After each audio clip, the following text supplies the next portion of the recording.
Okay. Oh, hey. I am back. Here I am. YouTube Studio says my stream is excellent. You should all come watch it.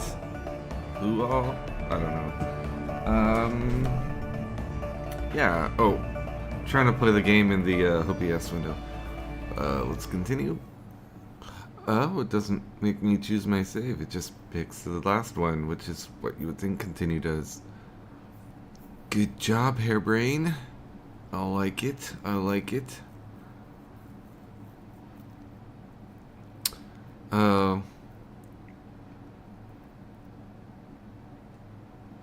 Haoi? I don't even know how to pronounce that. Haoi is what I'm going with. Like it's... I don't know. I have to go to bed here. I mean, not in real life, but in the game. Oh, here's my stash. Yeah. Let's see here. There's nothing in the stash. But I can put this in. Because I don't want it.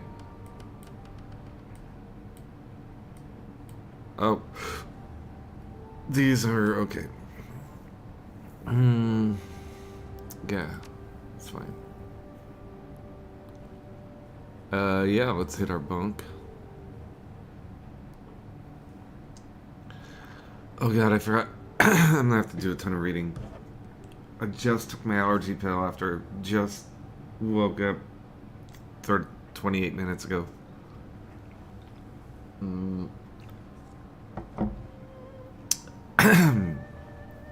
Okay. I can do this. I also just drank all my water because it was almost empty. The cot in your cabin is neatly made, with crisp-looking sheets and an insulated plastic blanket. A fine layer of dust coats its surface. It's been a long time since anybody slept here. Okay, go to sleep. Alright, I guess I started premature on the stream. I need to, like, blow my nose and stuff, or else I can't talk for long. I guess I'll turn down my mic so you don't have to hear it, though.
Okay, I am back. I am much better now. Thank you for asking.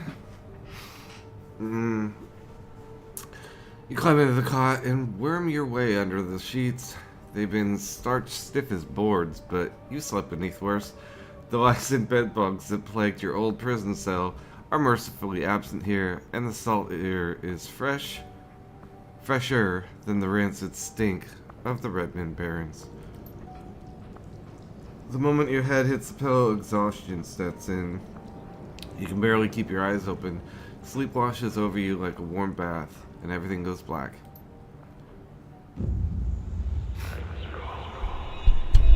Oh, we get a little movie. This person looks evil.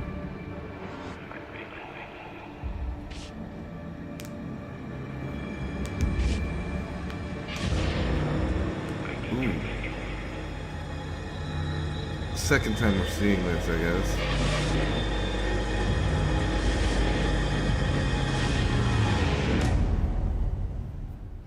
I hope we don't have to see that every time we get The dream is suffocating. The shifting tunnel of glass and steel, the towering silhouette of dark majesty, the shadowy doorway, and the teeth. They snap at your heels as you claw your way back to consciousness. You open your eyes to Duncan looming over you. He shakes your shoulder roughly. Pale, come on, Pale, wake up. We gotta talk to Kinley. The others have already left. Was I drooling? He lets go of your shoulder and smirks. You were sucking your thumb pretty hard. I miss my baba. He looks around the room. Yeah, I miss a lot of things. Then he cocks his thumb at the hatch. We gotta go. I've been trying to wake you for a while now. You were thrashing around in your sleep. Thanks. Let's get going. We don't want to keep the mob boss waiting. My thinking too. I'm good to go. From his expression on his face, he doesn't look good to go. Did you get some rest? He reaches up and rubs the back of his neck. Enough, I guess. His fingers hit a knot. He winces. I didn't sleep well last night. Bad dreams. Me too. So... Sorry to hear that. Ready to go? Yeah, no sweat. He stretches his shoulders. Today better be a step up from yesterday, Pale. Nothing's gone right since we stepped foot on this country. I hear you. Think about it. That statement from the cops on the newscast could be fake. Ours was. In that surveillance footage, we never saw Raymond get shot. The camera was hit by a stray gunfire. His passion is intense but contained, focused. Raymond's alive, Pale. I know it. You make a good case, Officer Wu. He smiles. His teeth are white and straight and perfect. Should have been a detective instead of a headbuster, right? His smile fades. God, I feel like I'm 12 years old again, squatting on a stinking trawler. My partner's gone. Raymond's gone. Hell, I'm gone. I don't even have a name that anymore. And now I can't even go to sleep and hide from it all without having a nightmare. His jaw tightens and his teeth grind so loud you can hear it. What else is gonna be taken away from me?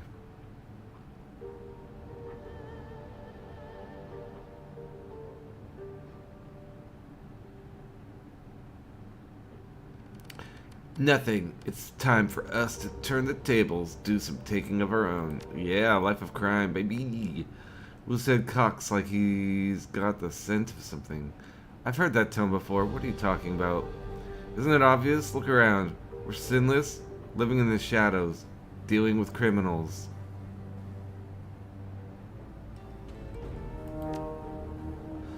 Wu was silent for a moment.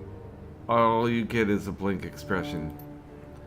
You're thinking of becoming a Shadowrunner. He says it without judgment, just a statement of fact. What do you think that jaunt into Walled City was? One of these two. I think we already are Shadowrunners, or what do you think that jaunt into the Walled City was? He crosses his arm, considering. It was a test. The Triad woman was testing us. Shadowrunners, oh man, I have to think about this. He shakes his head slowly, like a... Let's let it groan. This isn't the way it's supposed to be. I'm supposed to be a cop. You get to keep your gun. That was then, this is now. He drops his hands to his hips and takes a couple of deep breaths. That's right, that's right. It's like Ray always said. Shut up, Duncan, and let Pale do the talking. He chuckles finally. I don't remember Remnant saying that. He said it under his breath a lot. Don't mess with me, woman. You know I've got anger management issues. He checks his watch. Gobbet and Isobel left a while ago. We should get going to see what the Triad lady has to say. Okie dokie.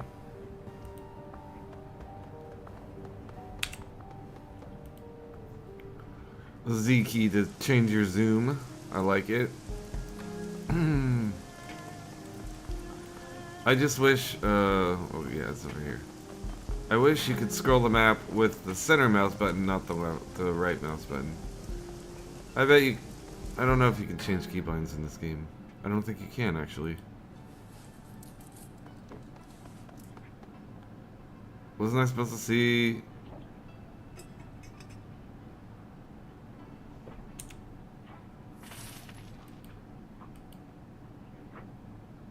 Okay, you just have to walk to the right spot. No? So who's this on the ground crying? Oh, you do have to talk to Kinley. Kinley's place reeks of stale cigar smoke and fresh urine. The clicking of mahjong tiles is strangely absent. In its place is a low murmur of laughter and an air of eager anticipation.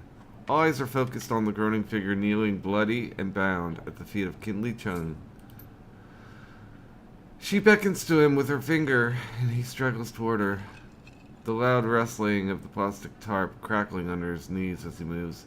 His pants are wet with fear, and a acetylene torch lies on the table at Cheng's right hand. Kinley Cheng ignores the scene. She behaves as if all's right in the world. How did you sleep, my little ones? Like a baby, Auntie. I'm still in the afterglow of our tour of the walled city. The Triad boss's The Triad boss's eyes turn to half moons of amusement. Afterglow? Really? She nods her head back toward the pillar of meat standing behind her.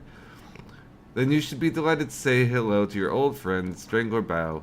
He's here because of you. How very pleasant to see you again, Mr. Bao. Bao inclines his head 1/4 of an inch. Well then, now that the niceties are over, let's get to the nastities. I threw that in myself. I need to fill my water. I'm also going to have the good old 9:45 a.m. Dr. Pepper.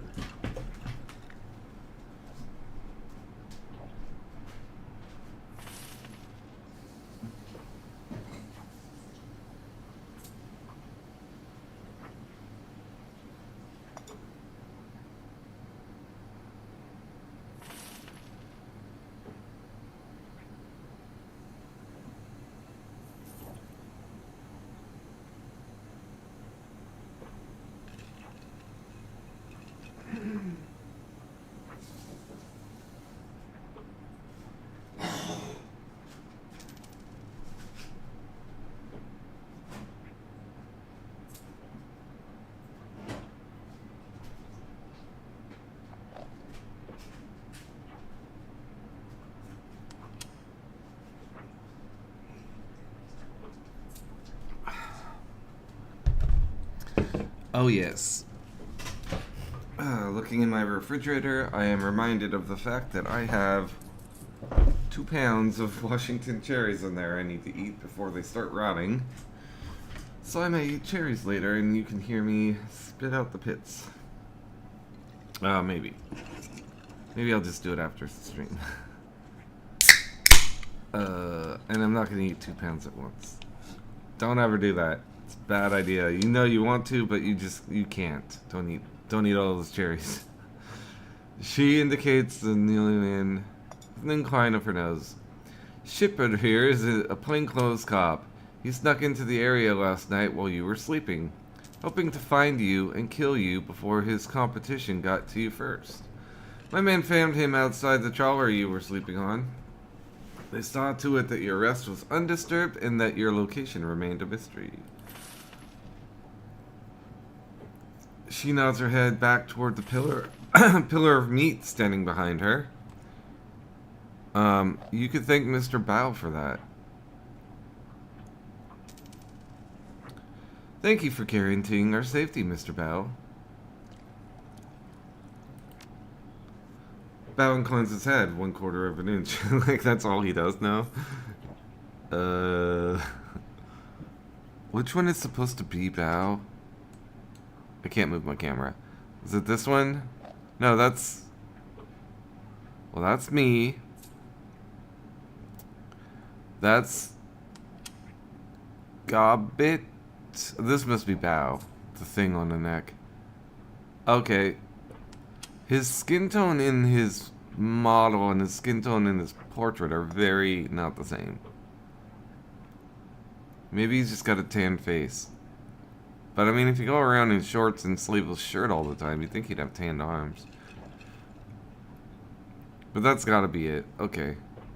Well, not everything's perfect. This is hard to find him in a crowd, but then you notice that he's got this giant thing around his neck and face and head. That's gotta be him. And he's not behind me, but I guess... Well, maybe they planned me to stand here for the scene, and I just happened to walk here instead. I don't know. She addresses the bloody man on his knees. Now, Shitbird, tell my friends here what you have told me. I don't know anything, I swear. We just got the orders in last night. He pushes his head towards you and Wu from the floor, struggling to keep his balance. Somebody high up wants these two dead. The whole department is on it. I don't know anything else.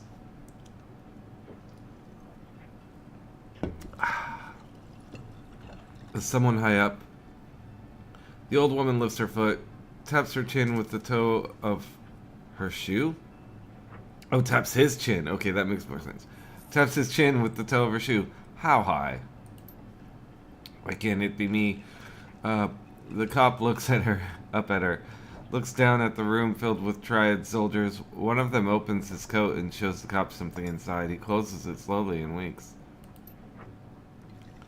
The cop drops his head to his chest. All the way up. Nothing can stop me. It's something on the council. Someone on the council. Someone on the executive council wants these two dead. Cheng spits on him with a sneer. Fuck your ancestors to the 18th generation. Give me the truth. The cop wears the spittle. He never lifts his head. It's the truth, madam, I swear it. Whoever it was labeled them as terrorists. Were to terminate with extreme just prejudice. Kinley Chang shuffles closer to the kneeling cop, reaches down and strokes his head with her hand. Then she slowly digs her fingers into his scalp.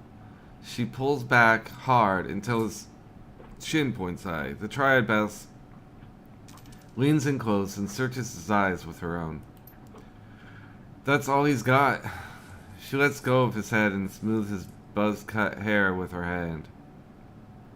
For whatever reason, last night someone on the executive council of the Free Enterprise Zone ordered the Hong Kong police force to kill two nobodies from Seattle.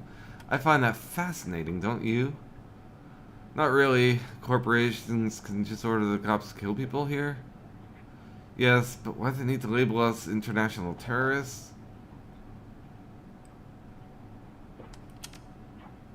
She strokes a policeman's cheek with the back of her hand. Her rusty voice becomes sweet as she explains the ways of the world. Propriety, my darling. When the government has someone gunned down, they prefer to make it appear justified. The people feel safer when their murders feel like part of civilization. My, but you have definitely fallen into the deep end of the pool. Seattle isn't like Hong Kong. The megacorps control the government. Here, the corps are the government. The exec council is chosen by the corporate board of governors. They're basically the legislative and executive branches of the Hong Kong government in one tiny package. 8 people call all the shots neat and efficient. Kinley Cheng steps back from the cop and lights one of her thin black cigars. For the wage slaves and the civilian sheep, the corporations are a pantheon of gods who wield absolute power. She looks around the room, but not for us. The triad woman takes a long pull from her cigar and taps her ash on the kneeling cop's head. Who else knows about my guest visit to Haoi, shipbird? No one, madam. I hadn't called it in yet. I wanted the kill for myself. No one knows they're here, I swear it. She turns to her enforcer, Mr. Bao. Bao fiddles with the PDA in his meaty hands. He's telling the truth. No outgoing calls on his PDA. Very good. Thank you, Bao. She nods at the cop. Thank you for your honesty. In one smooth motion, Strangler Bao produces a silenced pistol, fires it once into the policeman's head, and replaces it in his jacket. His face never changes expression.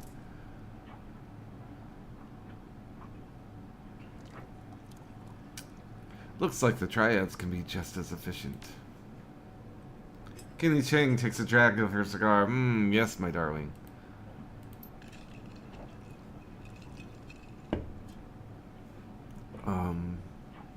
She balances her cigar on her shot glass, picks up some mahjong tiles, and begins playing with them absently. It's clear our friend... Get this woman a fidget spinner. I swear, half the things, she's like always doing something weird with her hands. It is clear our friend Raymond Black was up to something involving the walled city. Something having to do with prosperity. And this executive council member wanted Raymond dead for it. She stacks her tiles one by one. Click, clack. Now they want you dead for it too. Click. This plastic-faced man may show up on your door one day too. She knocks a pile over and it clatters to the table loudly. I have a proposal for you, my sweets. A smile lights up her dead black eyes. Work for me. With Nightjar and Gutshot dead, I find myself with 2 job openings. Fill them.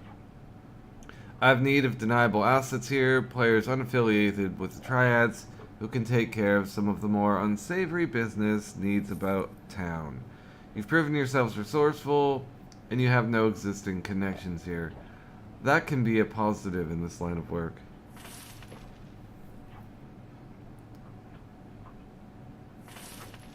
Shadowrunners. Will grunts. His jaw tightens, but he stays quiet. In exchange, I will keep you safe from pests like this one. She nods at the body on the floor. The pool of blood on the plastic wrap continues to widen. You'll have safe harbor here in my town and a steady source of income. She picks up a handful of tiles again. And while you dip your toe into water, the waters of corporate espionage, organized crime, and clandestine mercenary actions, I will employ my network to find the plastic-faced man and gather information about Raymond Black. Where he's been, who he's talked to, who stood to gain from his death, what this prosperity could be. You're putting out a lot of effort to help a pair of foreigners.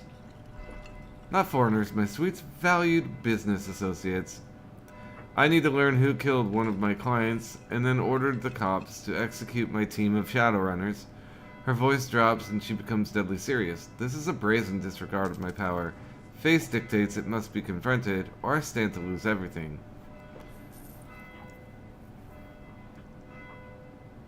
We need to find out who killed Raymond and why.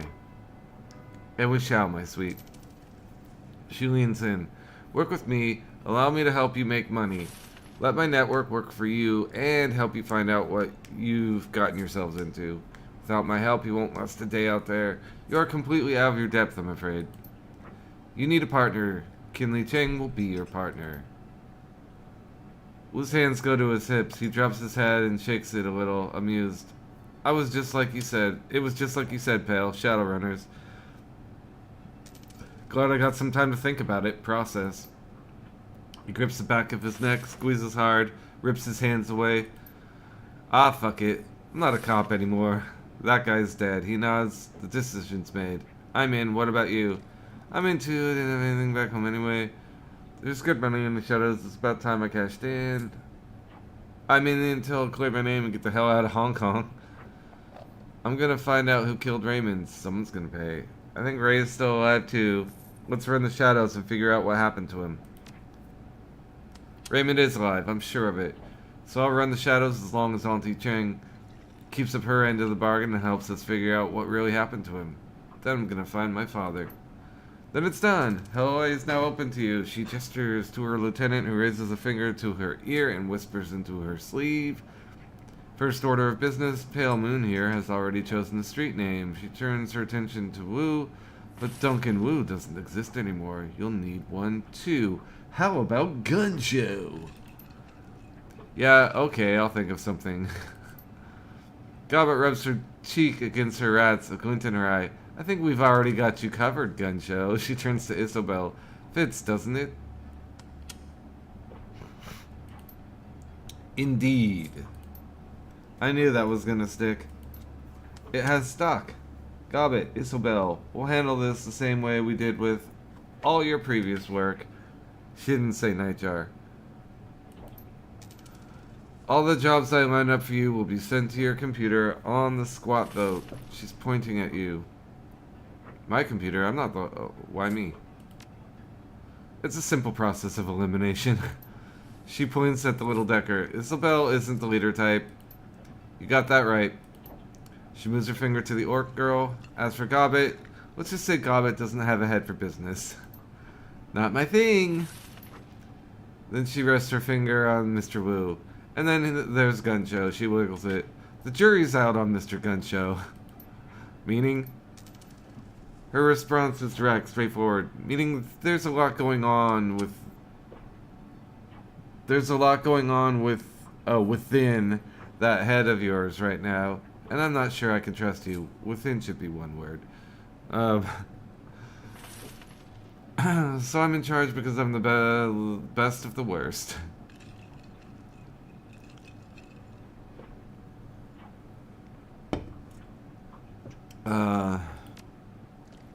Oh my sweet, don't put it that way. She opens her arms. You're the most equipped for the role. She's making sense. You're the right kind of person for this, pal.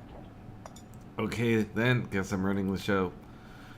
Ooh, shakes his head, eyebrows raised. It's gonna be weird calling you Pale Moon again. Haven't called you that since we were kids. Gobbet looks from Isabel to Wu to you. I guess this is our new crew. The rat on her shoulder scurries to the top of her head for a better view. Welcome to the shadows, a pale moon. Alright. What's down here? Oh, wow, you can bring up your whole party like this. Interesting. What goes up if you press... Oh, that... This up is a down. If you didn't know. Oh, so now I can gear and equip my whole... party.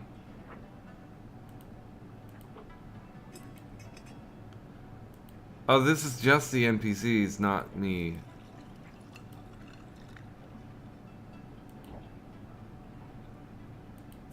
Tells you how they level up.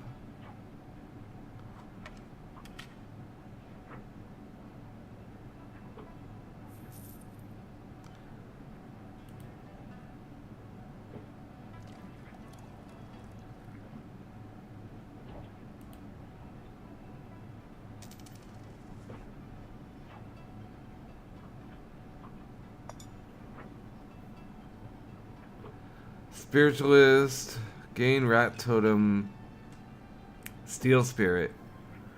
Gobbet's rat totem invocation can steal control of spirits that have been summoned by enemy shamans. Note that only one spirit can be under control until rank 5 spirit control, where it increases to 2. Wow. Having a shaman is like also anti-shaman tech. That's amazing. So, I guess I don't like have a level. Which is like how it should be, but... Okay, and I can't look at other guy characters on this screen. This is just me now. So this is like way different than the first game, where Use bot mercs every mission.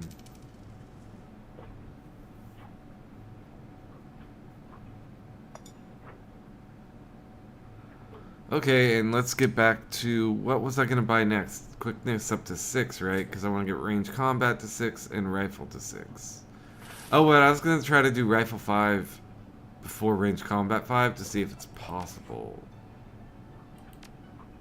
Right, so I'm gonna try to buy rifle 5. In which case it'll make me wonder why range combat. Chance to hit with ranged weapons, it's the main component. Okay.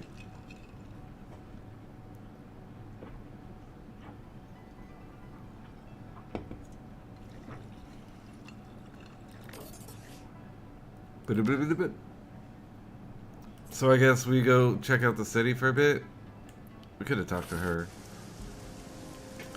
Crew advancement available. As you lead your team through the shadows, your companions will continue to develop and learn new combat skills. Clicking the icon in the lower right hand corner of the screen will allow a crew advancement menu. When this icon is highlighted, one or more of your companions is eligible to learn a new combat skill.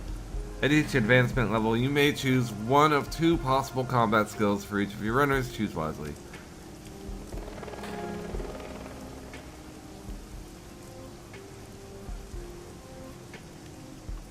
Okay, I can choose their level 2 skills now. Okay. It wasn't letting me before. Territoriality.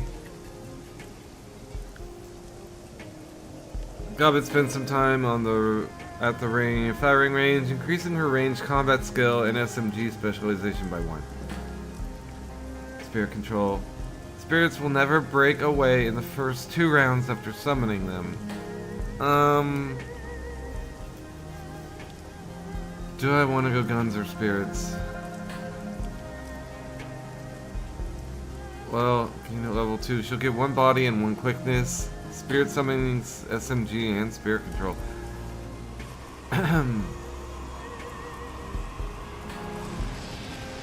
I think her main jobs are going to be keep me hasted.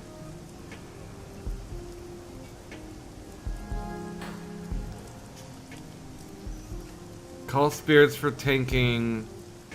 First of all, when they're free. Due to like the terrain things.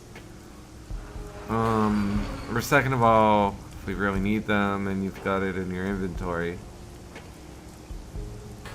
And then third, well, manipulate the terrain with spells. And then fourth, shoot things. So both of these are good and I wish I could have both. I would skip level 3 to take both of these. Oh man. The odds of it breaking... Okay. You could take 4 AP on your spirit in the first 2 rounds, but then I think the percent for round 3 is just going to be so high you're going to have to just unsummon it, right? But usually the first 2 rounds are going to be like the most important because you're going to have to like get it into position, actually use an attack or spells, you know, stuff like that. Or even just send it deep into the fog for exploration and scouting. That's really good. But she can't hit the broadside of a barn, and I would like her to be able to do that. Ranged combat and SMG by 1 each, and she's already getting SMG by +1 also. I think I'm gonna have her be like... I'm gonna have her be like just a buff terrain and fire coverage girl. And the spirit stuff is gonna be very... a very small part of her character.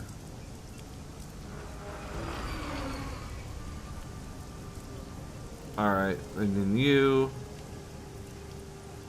She can have a mini launcher on her weapon, or... Oh, let's read them. Augment weapon, mini launcher. Isabel's grenade launcher can now fire remote mines, which can be triggered to detonate at will. I don't even know how that would work, but it sounds cool. This level gains the Tar Blaster 1.0 program, an upgraded version of Blaster that also sticks enemies in place for 1 round. Espionage, gain program. Oh, it's a program. It roots an enemy.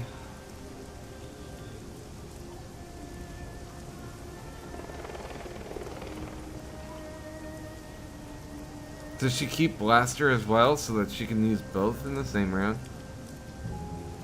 This is so cool, but I hate the Matrix and I'd like to have her just be really good at it so I don't have to deal with it as much. I will be getting her marked target because that's good.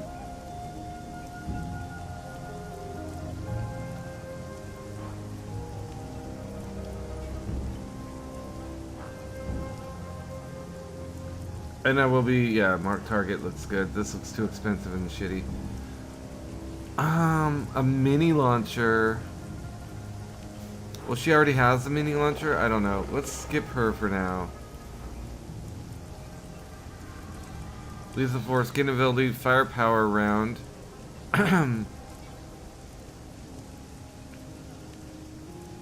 Duncan gains an assault rifle ability that fires a single shot of incendiary ammo.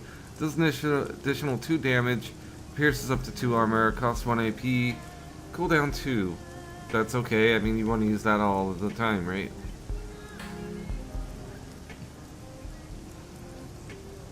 Crowd control. Gain ability underslung beanbag. Duncan gains a rifle ability that does 2 AP damage and imbalances targets, making them easier to hit on subsequent attacks.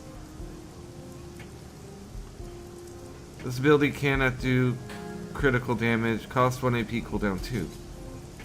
So that's like setting it up for the rest of the team to take apart, which could be good. Like if I run the team as if like they're a squad of 3 and I'm like a solo, he could be their enabler, and so then their like less solid firearm skills will still be good because he's making it easier for them to hit. Well, he's like getting body and range combat, dodge rifle, unarmed. Why are you getting unarmed? Okay. I guess. Is he gonna? Can you get him spells down the line? Like, you're not unarmed. Why unarmed? Okay, and this is just damage. This is just he does a little more damage. This is everyone that sucks can actually do damage. And I think I like that. Let's confirm all.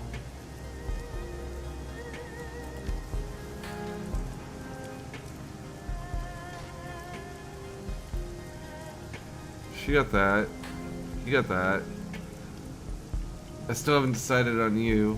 Sabotage. Oh, I wanted to look at your inventory.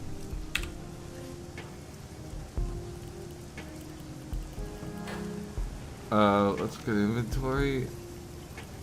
I can't look at other characters. I'm just on my own. Let's go to my stash. I think I can look at them. I want to look at her weapon. Oh, this is gonna cause a cutscene or something. Shit. I still want to look at them, so.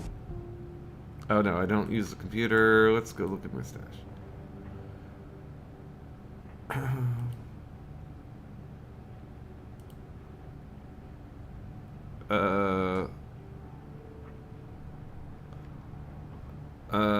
Why can't I see all my... yeah. That's annoying. I'll level her up after we start up the mission, I guess, and she's on my squad again. I'm not gonna go exploring right now. Let's just do this. Your workstation and mission computer. The cold blue tones of the workstation's main menu fill the screen. A blinking message in the upper right corner notifies you you have 6 unread. Oh my god. Check. Read your old messages. Okay.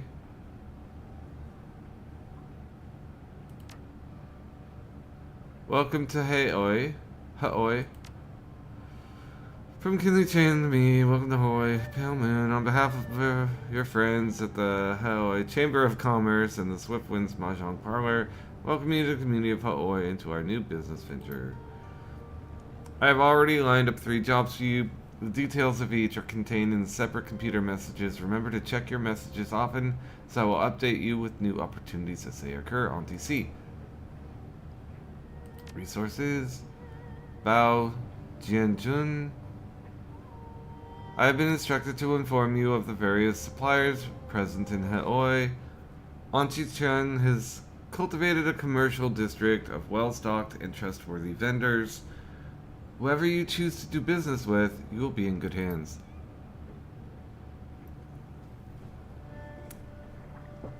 Ermine Kafai at Club 88 is an excellent resource for acquiring additional weapons, should you require any. If you are in need of magical supplies, go to the Parlor of 5 Phases. If you desire training in the path of the Adept, seek out Spider Shen. She can help you, as well as supply you with any close quarters weapons that you might desire. Why am I getting deja vu on this sentence? I don't know. I'm screenshotting it in case... Oh, does the screenshot work? Yeah, it does. Okay. Screenshotting this. I just got the weirdest deja vu. Give me a screenshot of it. Okay.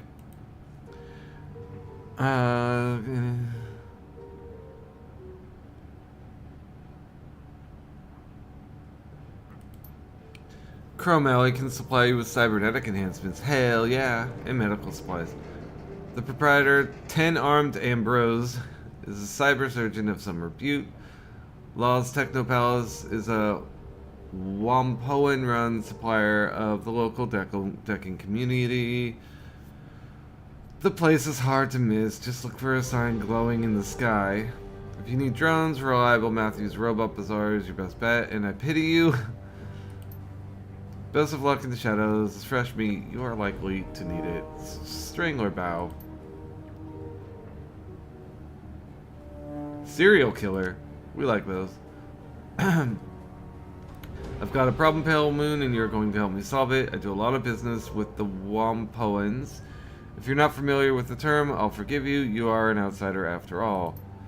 The Wampoans are a tribe of techno-fetishists and deckers who've taken up residence in the Whampoa Garden area of Hong Kong.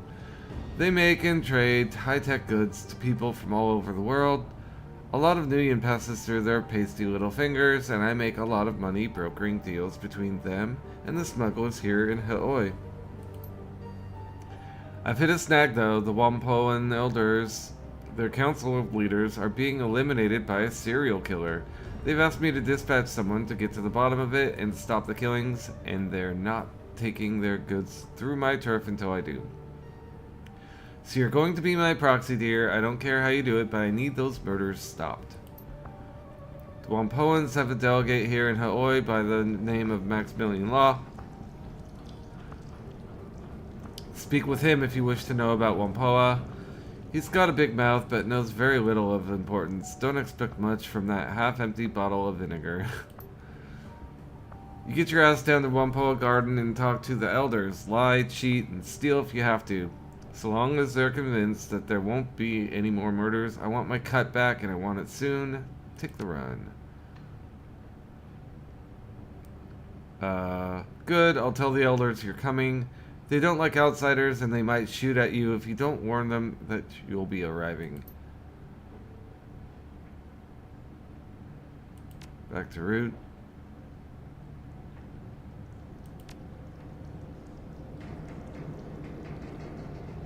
Your mission computer. From Isabel to me. Hey, Pale Moon. I've set up your mission computer to automatically collect and collate news reports, information, and media that might be of interest to you. Some of the keywords I've got it trolling for are things like Raymond, Duncan, Walled City, etc. I've also patched in a permanent link up to the Hong Kong shard of the Shadowrun's BBS. It's a great place to connect with other runners, sell pay data, get news from the street, and so on. Don't be shy about taking a look. So that's my fence. Artifact liberation. Welcome to the Shadows, Pale Moon. I've received a request from an archaeologist named Mr. Drake. He's interested in liberating certain artifacts from beneath a manor house located in Taipo. I've attached a copy of the video message that he sent to me. Is Mr. Drake a dragon? Because that's... spoilers. That's happened before. Probably not. Screen flickers a few times, and the email is replaced with the face of a stern-looking orc. Hello, Madam Chang. I've heard that you're a woman who knows how to get things done, especially with regards to things that aren't legal in the strictest sense. That's exactly the kind of help I'm looking for. Recently, a rich investor by the name of Liu Hua decided to expand his manor house on the outskirts of Taipo. Too much money, not enough space for fancy parties. He is snagged with local government officials, however. They suspect that the land his estate was built on may have pre-modern archaeological artifacts buried beneath it, all of them dating from the Song dynasty. Consequently, I was contracted as an archaeologist to oversee the excavations and ensure everything was properly recorded and cataloged. Sure enough, we were only a few days into the excavation when we discovered a series of tombs lying beneath the site. The scope of the tombs was far beyond anything Liu or I had expected. Several acres of catacombs at least, and untouched relics throughout. What's more, they're certainly older than the Song dynasty. They may even be from the previous cycle of magic. Before I could make my report to the Free Enterprise Zone authorities, however, Liu called in his allies in Tan Tien Incorporated. Liu sold the entire site to Tan Tien, who then leased it back to him because Tan Tien is considered to have extraterritoriality in Hong Kong. Local authorities were powerless to stop Liu from looting the tombs. He immediately began building a museum, if you could call it that, atop the site. He had the gall to call his museum the Emperor's Tomb. Can you believe it? The odds of there being an actual emperor buried there are basically nil, but he doesn't care. Anything to sell a few tickets. Liu continued his excavations using Tan Tien contractors to expand the dig. What he didn't know is that I bugged his comm link before he fired me. Based on what I've heard, something strange is going on in the lower levels. Workers have been disappearing, this is sounding very cool, only to be found dead several days later. Whatever is down there is too dangerous to be left in Liu's hands. Liu must have found my data line tap though. I stopped receiving any information 3 days ago. The last thing I heard from him talking about were a pair of ancient texts that workers had discovered. Then he issued an order that further excavation should be halted until he can secure the subterranean areas. I'm betting those texts are the cause of whatever's killing the workers. I've quite a bit of experience with these kinds of dangerous excavations, but an operation of this scale is beyond me. I need a team that's tough enough to get in and survive, aren't afraid of making a mess, and can get out with the books and whatever else they can carry. Beyond the 2 texts, I'm willing to pay very well for whatever other artifacts your team can liberate. The more valuable, the better. Don't worry, they'll be going to actual museums, not some rich playboy's mansion. I've got a second program in place that'll suppress Liu's security system. The team will have to be careful, though. There are only so many alarms I can suppress. Go beyond that number, and I'll scrub the mission. I've included a catalog of likely items to help the team appraise the most valuable ones. They don't need to be subtle. In fact, I prefer they make it look like a common robbery. Tell them to smash and grab what they can. Let me know when you find a suitable group of Shadowrunners. I'll take that. There you have it. A nice, simple robbery. With, like, ancient, extra natural super monsters at the end, I'm sure.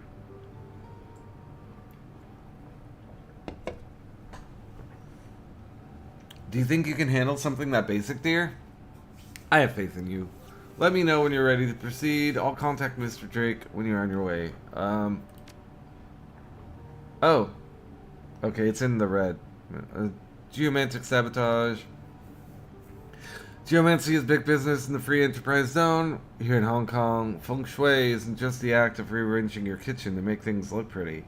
The fortunes of empires rise and fall with the ebb and flow of qi. And sometimes, that flow needs a helping hand. Wuxing Incorporated are the preeminent practitioners of large-scale qi manipulation here in the free enterprise zone. They've gone to great lengths to channel qi from all over Hong Kong into their headquarters, an enormous monstrosity that they call the Wuxing Sky Tower. There, it is focused and transformed into good fortune through the building's geomantically attuned architecture and interior decoration. Our client believes that it is time for Wuxing's good luck to run out. You are to infiltrate the Sky Tower and disrupt the flow of qi throughout the building. But you are to do so in two distinct factions. First, you are to disrupt the feng shui in the offices by subtly altering the environment of that level. This will consist of minor adjustments to desks, spilled water, and other small activities that are unlikely to be noticed. Ordinarily, even subtle disturbances of this nature would be noticed. This is why the client wishes you to make a much louder demonstration on the rooftop garden. The garden is to be ransacked, utterly destroyed. Set fire to things, uproot trees, that kind of thing. Our client has also specified that he would like you to destroy the large Buddhist statue in the garden, smashing the thing to bits, and leave them scattered across the rooftop. This level of destruction will keep Wuxing's geomancers busy long enough that the more subtle disruptions below will take effect. In addition, it will send the kind of message our client would like Wuxing to hear. I have utmost faith in your ability to cause destruction. The more disruption you can cause on both levels of the Sky Tower, the happier the client will be. As you're not a spellcaster yourself, it may be wise to bring Gobbet along. She will be able to see the most effective ways to disrupt the qi of the building. We'll go back. We'll just do one at a time. Let's see the BBS. Welcome to Shadowlands.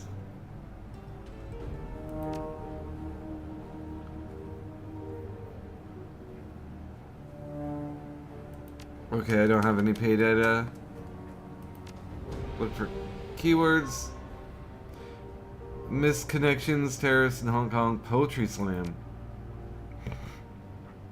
Ladies and gentlemen, poets and shadowrunners, welcome to the first annual Shadowland Poetry Slam. There are no rules, and there are also no prizes except bragging rights.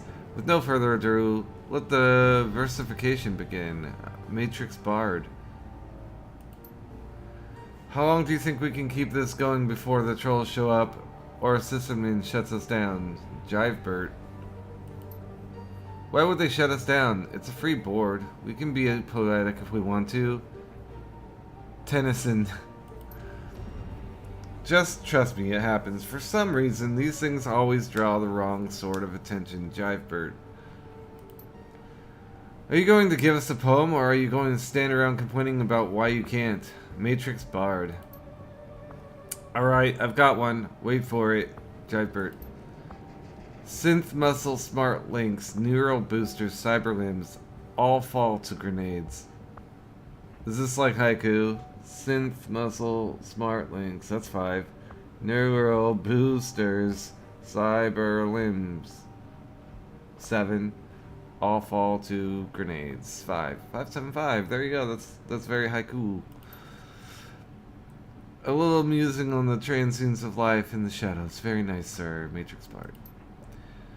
When the long shadows fall in Hong Kong, neon lights pierce the coming night. Tread with me, the velvet blackness. Let no lamp shine on our deeds. Tennyson. That one's entitled 1 Hour. Tennyson. That might just have been the most pompous thing I've ever read. Try this on for size. Lasers are red, shadows are black. With mad on the street, you best watch your back. Now you're mad. My poem wasn't pompous, you uncivilized rube. It was an homage to Wang Wei. the famous Tang Dynasty master of the Jueju form of poetry. It's traditional, unlike the ridiculous limerick that you posted. That wasn't a limerick. Limericks have 5 lines and uh, a different meter structure. Now, I don't think you have to take the word slam quite so literally. Matrix Bart said that. Hey, you people know the rules. Poetry slams have been out of bounds on this BBS since the Laughing Man debacle of 55. That was 1 year ago? Isn't this 56? If you want to sling your fancy words, do it on a different forum. I'm shutting this thread down. Sysop. Told you, Jivebert.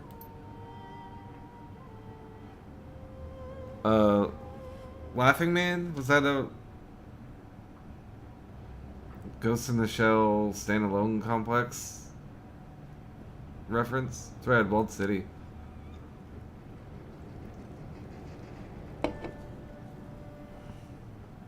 I've got a courier job next week. It's supposed to take me into the Walled City. I'm from Kuala Lumpur, and I've never been to Hong Kong. But I hear that place is dangerous as hell. Is there anything I should know? Hantu Raya. Oh, you've got nothing to worry about. It's just a low-cost housing development full of hard-working people. Here, take a look at this news report, Freedom Cowboy.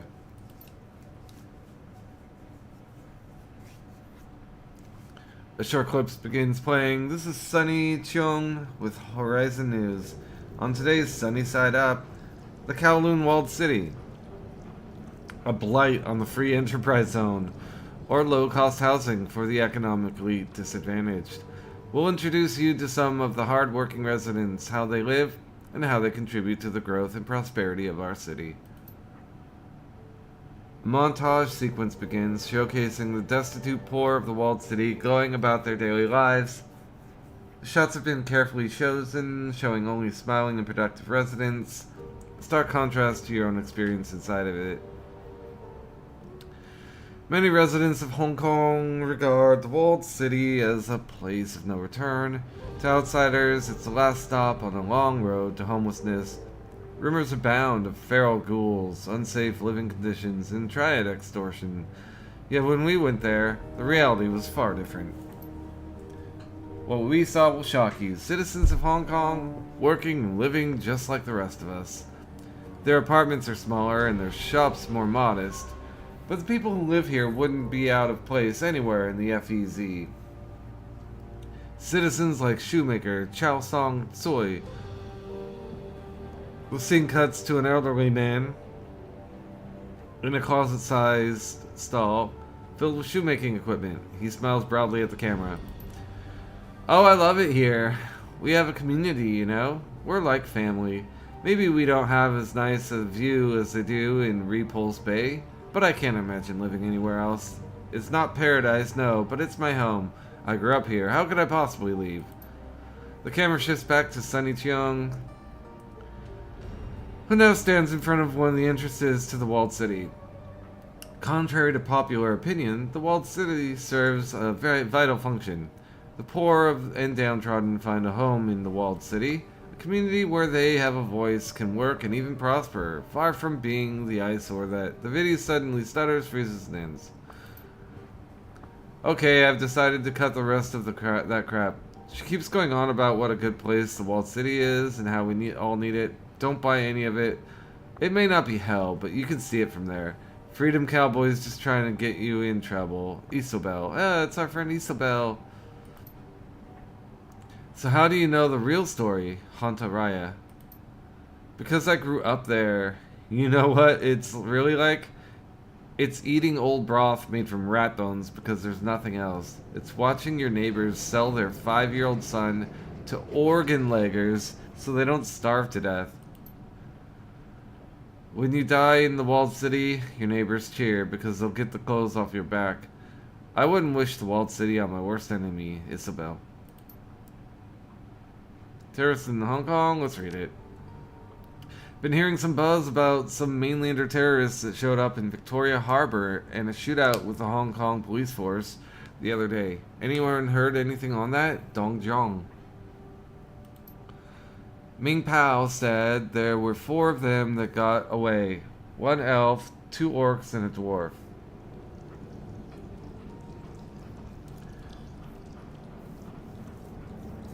A troll, an elf, and a human were all killed on the scene. Word is that they're members of the White Star out of Henan, coming here to start trouble against the Executive Council. War threat. Do Shadowrunners really believe what they see on the news? Looks like there's a 50,000 New Yen reward for any information leading to their capture. Hong Kong police force seems pretty nervous about letting these bastards walk freely around the streets. Heaven shot. I'm just gonna read the lead speak as if it were normal. You don't think they'd actually pay out to somebody like us? Not a chance. You walk in there to claim the reward, you're getting thrown in the hole with them. The Hong Kong police force doesn't keep promises to the sinless. Freedom cowboy. Couldn't hurt to try. Why do you have to be such a downer, heaven shot? Because I know the police, they're all dirty, they're only in it to protect their paychecks, and they don't give a damn about anybody else. Believe me, I'm just looking out for your best interest, Freedom Cowboy. Like you and your triad looked out for my brother. You know he's still paying for his reconstructive surgery, you bastard, Dong Zhong. If a man wants to keep his teeth, he should pay what he owes rather than pull a gun on me. Simple as that, Freedom Cowboy. Okay, Freedom Cowboy sounds pretty badass. Kind of like us, but I wonder what triad he works for. You, rappelling down the side of my unnamed luxury hotel in a ball gown on Monday night. Me, admiring the view from the 28th floor urinals during a private soiree for an unnamed corporation that I was infiltrating. Our eyes met briefly before you dropped out of sight. Your long dark hair had come loose from your chignon, framing your beautiful flush face. Okay, is that some kind of hair thing? Chignon. Okay, yeah, it's that keeps a bun in place, or it is a bun. It's a bun. I guess this is specific style of bun, although when I searched it there were like 4 different kinds, so who knows. Framing your beautiful flush face. I will never forget it. You were carrying a duffel bag bulging with stolen prototype weaponry. Well, I filched the intel that goes with it. Can we connect? Blackjack. Very funny, Blackjack. I'm sorry the job went sideways. I got trapped and had only one way out. Red Queen. We were supposed to have each other's backs. Just wait till you hear the way out I had to take. Blackjack. We gotta lay low for now, and why are we posting about this on a public message board? Red Queen. I hope I get to meet them.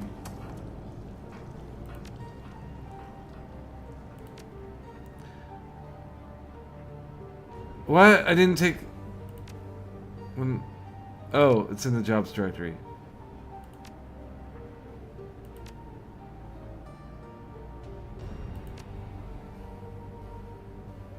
Okay. Let's get out of here. Let's just do the one we have.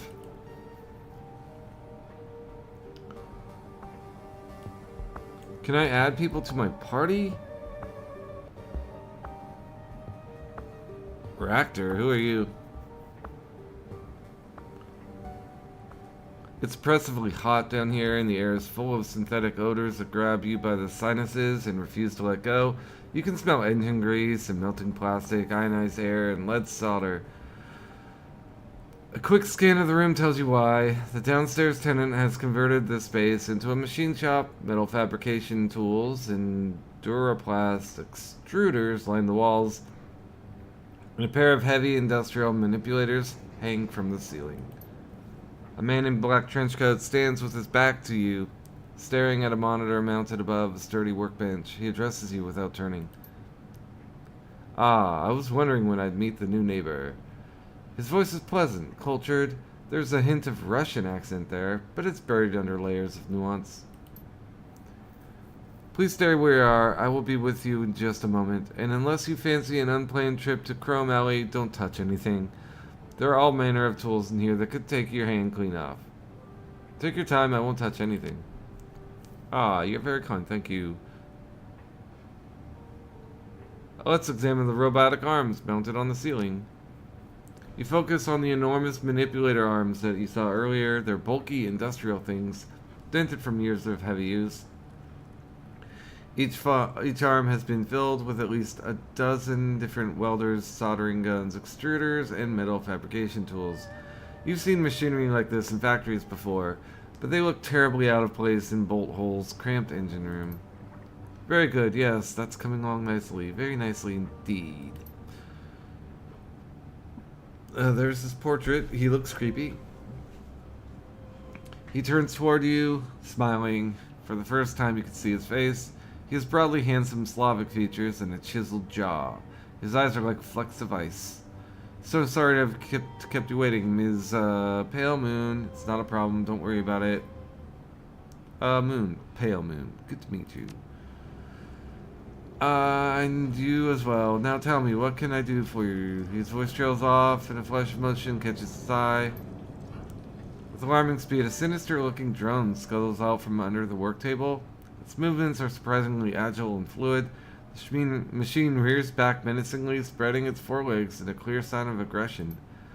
The man's smile tilts, his tone goes apologetic. Please don't mind the drone. He can be territorial, but as long as you remain civil, he will not bite. Extends a hand simultaneously. The drone relaxes into a neutral position, lowering its killing legs. Raptor, my mechanical counterpart here is called Koshe. Shake his hand, a pleasure. His hand is rough and abnormally warm to the touch. He shakes your hand with a solid grip. I'm very pleased to meet you, my friend. In a community such as Haoi, it's important to be on good terms with one's neighbors. Agreed. Speaking of which, I'd like to ask you some questions if you have time.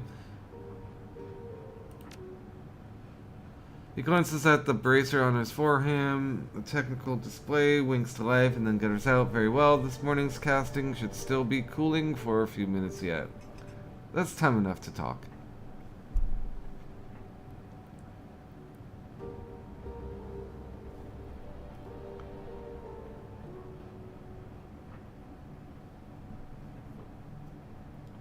You've got some interesting machinery in here, not the kind you typically see outside of corporate settings. He smiles. The same could be said of many in Haoi, I'm sure. This is a smuggler's den, is it not? Our entire economy based on people having things that they shouldn't. Is there a particular device that interests you, out of curiosity?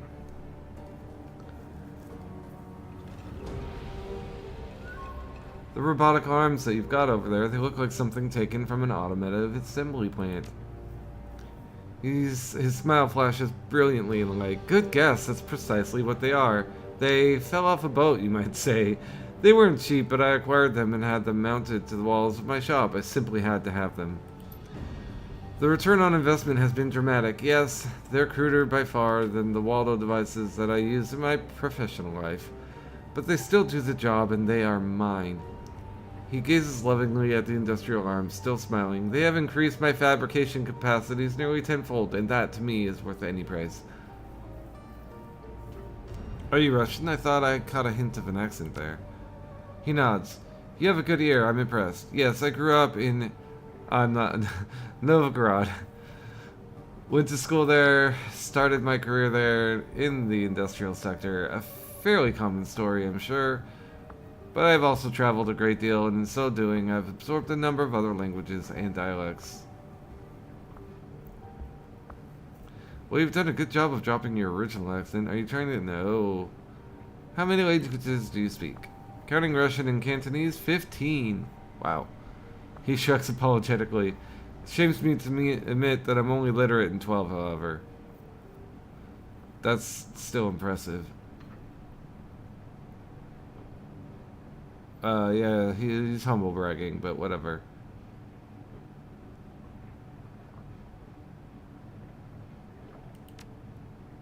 Perhaps when compared to the common man. But I've known a great many polyglots who can and do put me to shame. He gives you another half shrug, and Koshe mirrors the gesture. Arabic has been a particular bugbear of mine. The unfamiliar characters and lack of vowels make it damn tricky to get a handle on, but I suppose that is all men have their limits. When you said this morning's casting, what did you mean? Exactly what I said, a casting that I made of a new locomotive assembly for Koshei. He gestures at the display above the work table. A biomimetic design, as you can see. This one is inspired by the walking legs of a decapod crustacean, the mangrove crab to be specific. That's fascinating. Will this new leg assembly make your drone more effective? That remains to be seen. But there's more to life than combat effectiveness, is there not? By fabricating new components for Koshei, I unlock options, different ways of being. Even the failures, and there have been many, have value in this context. How did you learn to do all this? More training and experience than I care to mention. He offers you a wry smile. Drone architecture was once my profession, you see. Now it's more of a calling. One that I'm free to pursue, now that I've freed myself from the shackles of corporate servitude. Koshei is an interesting name for a drone.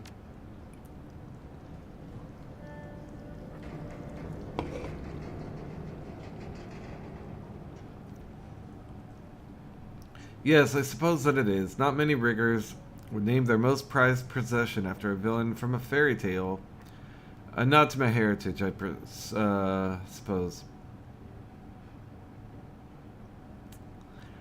A chance for etiquette academic, but I chose security. What was the fairy tale about?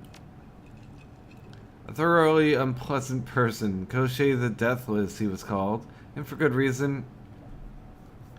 His soul was cleverly hidden outside of his body, and he could not be killed so long as it remained intact. Koshei was a villain and a notorious kidnapper of women, but something about him always stuck with me.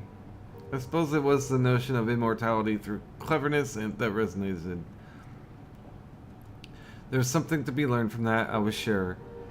And so, when it came time to name my beloved creation, he was the first name that came to my mind. Is your drone deathless, like its namesake? In a manner of speaking, I suppose that he is. I have redundant copies of every piece of his architecture, and his core programming is stored on disk in a secret location. Should he ever suffer critical damage, I can easily bring him back. I had a plan once to automate the self-repair process. I must confess, it was really quite ingenious, but alas, my research was lost. One day, I will reclaim it, and Koshei will become as deathless as the stories claim, but it will not be today.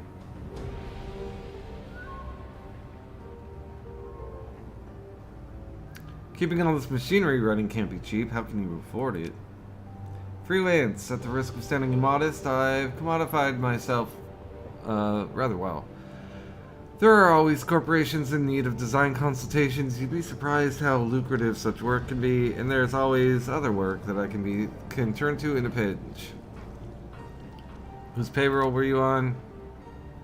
Besides, that is something of a sore subject. My departure was involuntary, you see.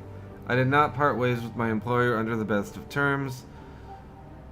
I will tell you that I worked for Grecian Aviacor, but you'll forgive me if I don't want to go into detail. He said he did other work besides consulting. Care to tell me what kind? He's a Shadowrunner. He pauses and for a second. Something flashes in his eye. Koshei lowers its body into a crouch. A rather personal question, wouldn't you say? Sorry, I didn't mean to pry. No, it's alright. After all, it was my throwaway comment that led you down this path. I cannot fault you for following it. Truth be told, I don't feel especially comfortable discussing my side work with relative strangers. Suffice it to say that my freelance activities often fall on the illicit side of the spectrum. It's okay, I'll drop the subject. Maybe we can come back to it later. Perhaps. He glances at the display now. Will there be... Look. I have to get back. Do I want to recruit him? Rigger. Do I want a rigger? Koshei sounds cool. He's kind of creepy. I figure you might as well just recruit everyone, right? He gives you a shell nod. I just like the term, but yes, I run the shadows. What gave me away? You're a drone. People on the up and up don't build murder bots for fun. He shakes his head slightly, a sad look on his face. Such a reductive assessment. I assure you, you're selling my little counterpart quite short. Koshi is combat capable, very much so, but that is far from his only purpose. Koshi scuttles forward, its glowing red eyes low on the ground, lights glint off the metal of its armored chassis. Raptor runs a hand over the drone's killing legs, caressing the sculpted metal with his fingertips. That being said, I cannot deny that Koshi's aptitude for butchery is important to my work. Should you ever get the opportunity to see him in action, you will understand why. It seems like everybody on this boat runs the shadows. Why not pull our resources and work together? He purses his lips, considering a compelling offer. I'm doing quite well on my own, but I must admit that there are certain jobs for which I am unsuited. Magic eludes me, and I'm not a decker. My strength comes from material objects in the real world, solid things with mass and heft, things that I can build and operate. Sadly, a great many clients are only interested in teams that display mastery over the intangible. This group of yours, do you have people who can cover those bases? If so, then perhaps we can help each other out. How can you not already know that? You live right... Yes, we have a shaman and a decker, both competent at their jobs. In that case, I will accept your offer on a provisional basis. We'll do a few runs together and see how we get on. If our association bears fruit, it will continue. If not, I will bid you my farewell and go back to working alone. How's that sound? Welcome aboard. Very good, excellent. When you receive a job, you know where to find me. My skills and resources are at your disposal. And with that, I'm afraid that I must bid you good day. I still have work to do down here. This leg assembly won't clean itself. I'll be in touch. Looking forward to working with you. And I with you.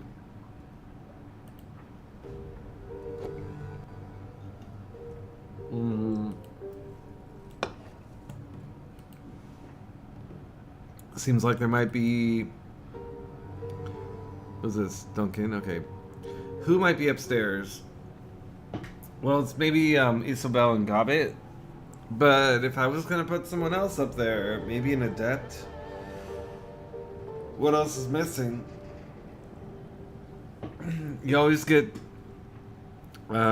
street samurai, whatever he is. You always get Decker.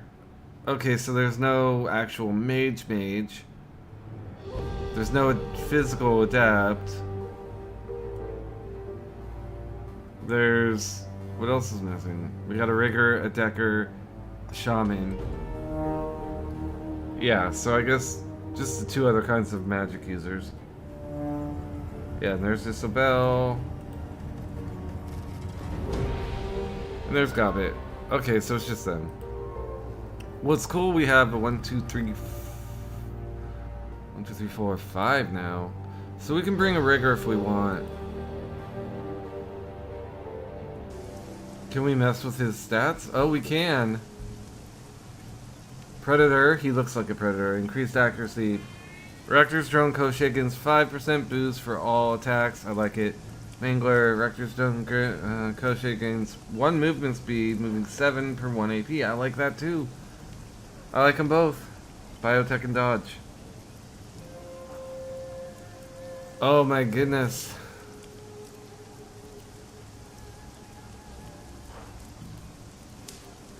Security specialist, that's what he is. I like the accuracy. If I'm bringing him... Yes, positioning's important, but not missing is, like, way more important. This will get you, like, maybe 1 more attack per enemy.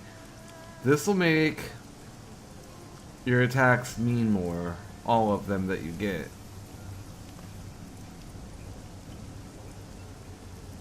Yes. We'll take that.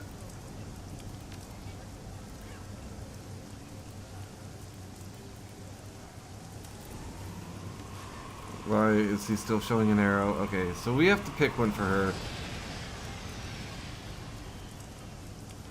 I'm just gonna take sabotage.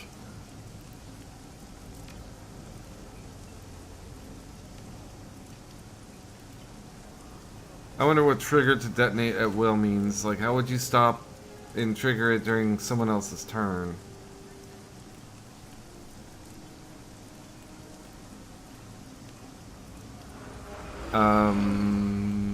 Where do I want to go? I want to go find that guy that's from...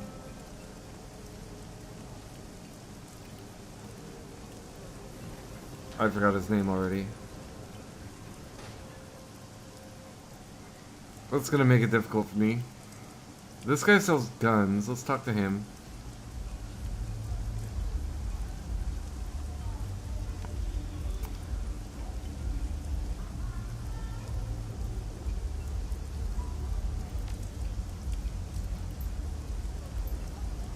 I thought it was supposed to sell me guns.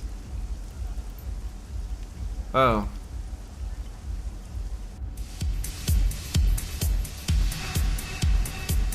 Oh, it's like one of these, they all have the same last name, and I just... No killing, no fighting, no sex trade. I can respect that, I'm pale me. If you're looking for guns, speak to my wife, and if you're looking for pharma, speak to my son Callum. If you're looking for trouble, you'll be seeing my friend, my son Frederick, briefly. What do I speak to you about? Nothing, I just steer the ship. What ship? There's always a ship. I'll leave you to be. I'll leave you be. Where's your wife?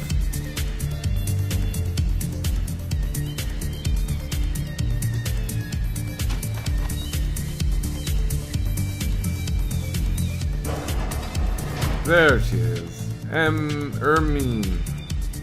Isn't an ermine a kind of rodent? Cough-eye. I'm not sure about this music. The older woman, the older troll woman has a striking Amazonian quality. I mean, the music's not terrible. I'm just not sure about it. When she was younger, she must have really turned heads. Can I help you?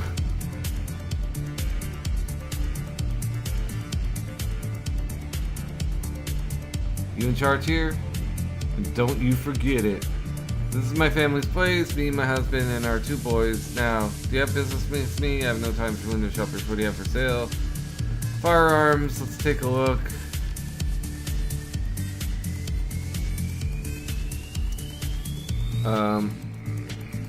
So the Ruger, SmartLink, stock sniper rifle.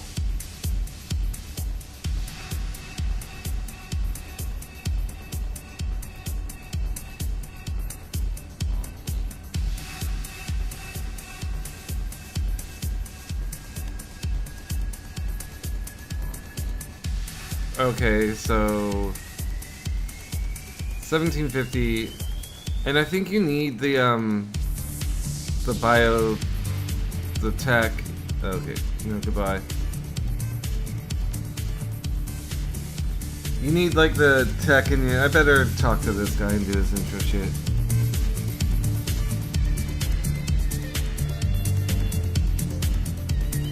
Have a drink, friend. Have 2. Maybe we can know something else to chase it. Not while I'm on the job. You should have my job then. I'm a prince of Club 88. Chosen, you might say. You're part of the family that owns this place.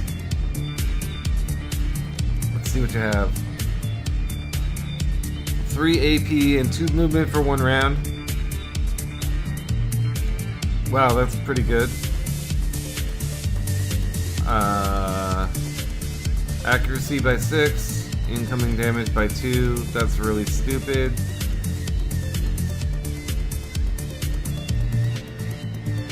Body strength, willpower. Okay, so I like the cram. Hyper, not as much.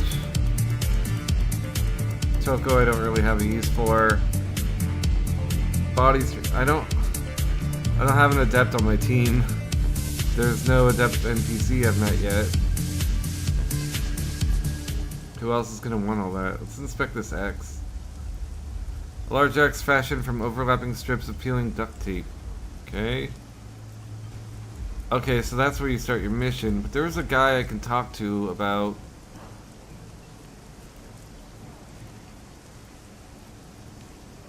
Let's go into this store. Steel secure door. Chrome Alley, medical services in. Press the buzzer.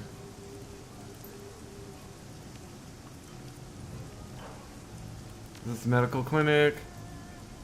I need a cyber doc.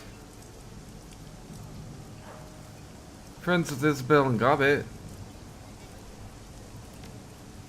Yeah, those two drank some real prizes out of the river. Nightjar's dead. Crying shame if that's true. I saw that one coming. Kinley will vouch for me. Yeah? Just idle your engine there for a minute and I'll check on that. Okay. Okay. Let's go. Cyber me up. I'm not gonna read all this. He's clearly hungover. I'm Ambrose, 10-armed Ambrose. Okay, so he's also from North America.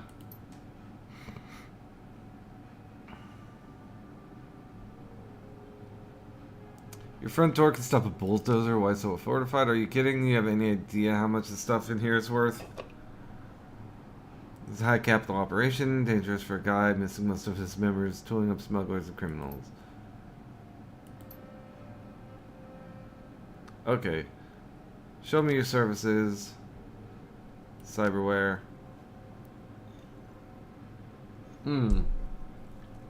So already there's like a shit ton more. Could do a cyber weapon.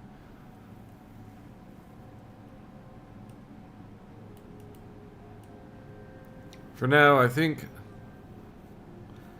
vision magnification stands out. Data jack stands out.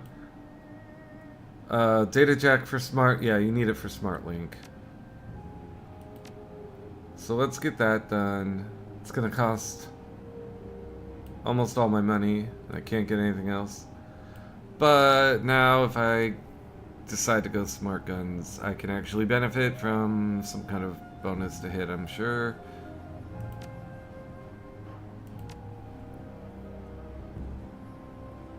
It'd be cool if it like modified your portrait to put like a data jack on it somewhere. That's like really asking a lot though. Time for me to go, bye. Let's look at this. The electro furnace room has been built out of a medical clinic and a machine shop. The air is alive with the rumble of the furnace and the hum of cooling fans. It's sweltering. The front area is more like a homey coffee house in the clinic lobby. Comfortable old furniture, used digipads, coloring books. The wall opposite the boilers is cluttered with a mixture of photos and prints, local artists' work, images of military vehicles, off-road racing, Rube Goldberg machines, personal photos, old-time Chicago gangsters, the Desert Wars, Motorized Combat Division. Let's look at the personal photos. He's in them. Hawaii residents, holidays, and parties. Scope of the photos suggests that Ambrose must be acquainted with almost everyone in Hawaii.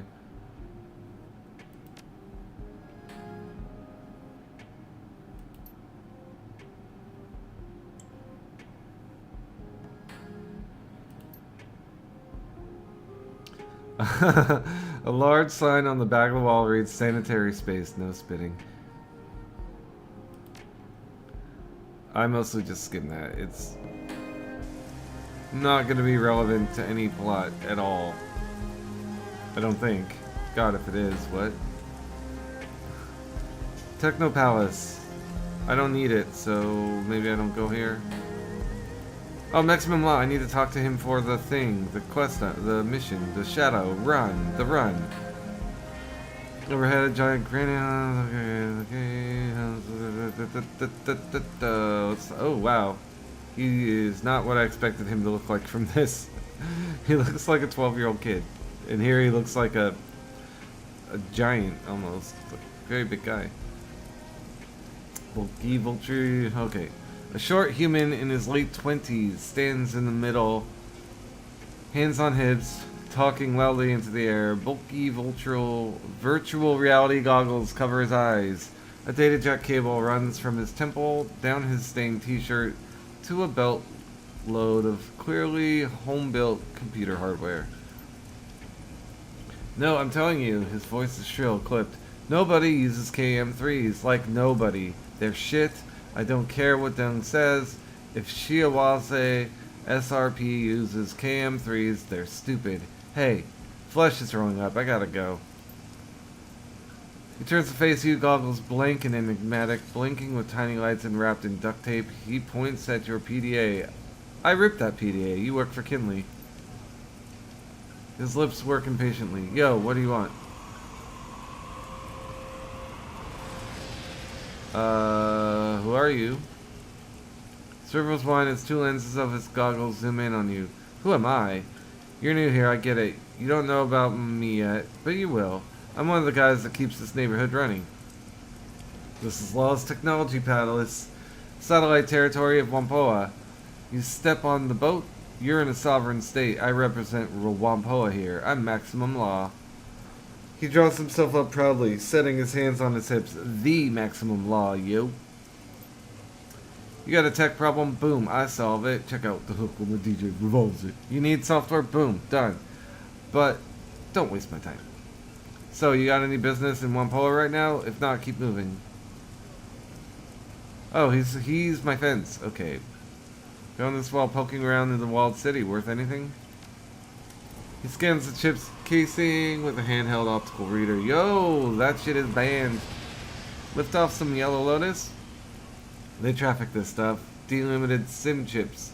Full century experiences. You looking for a buyer? I can make it happen. How's 120 Nuyen sound? Sure, take it. Hope it finds a good home. I get almost no money. It's really reduced from the first game.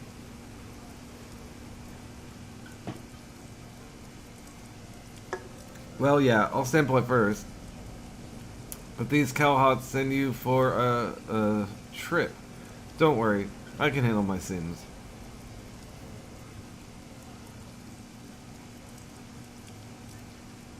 Tell me about Wampoa.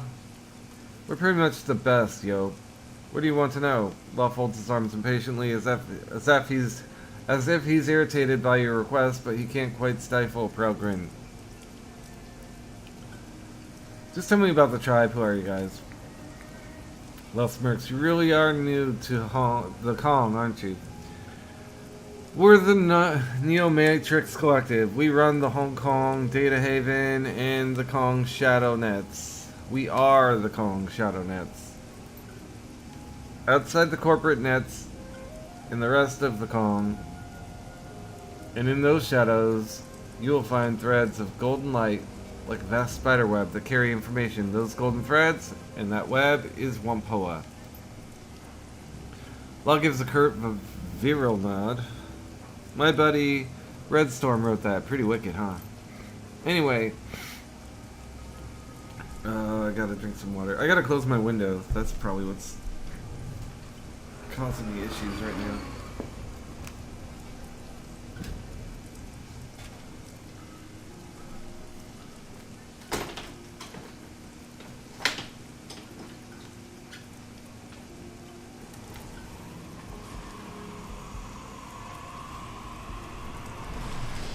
Okay, back.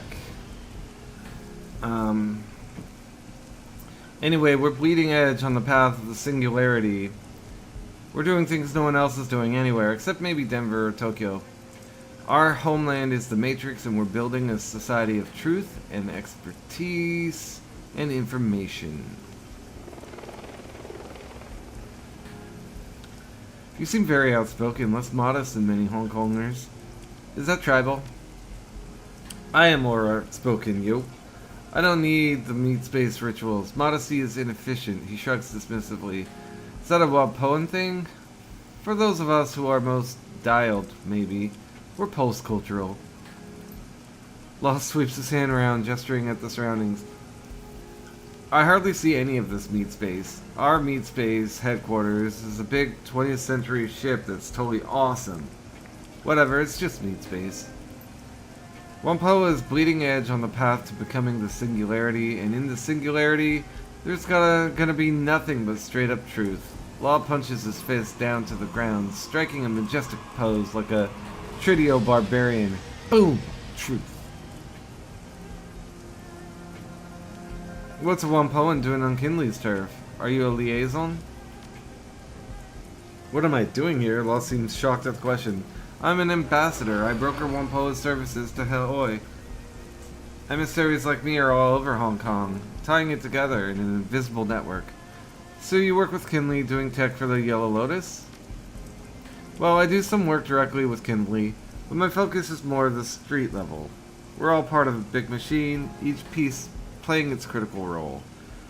And so, with any highly evolved, and as is so with any highly evolved machine.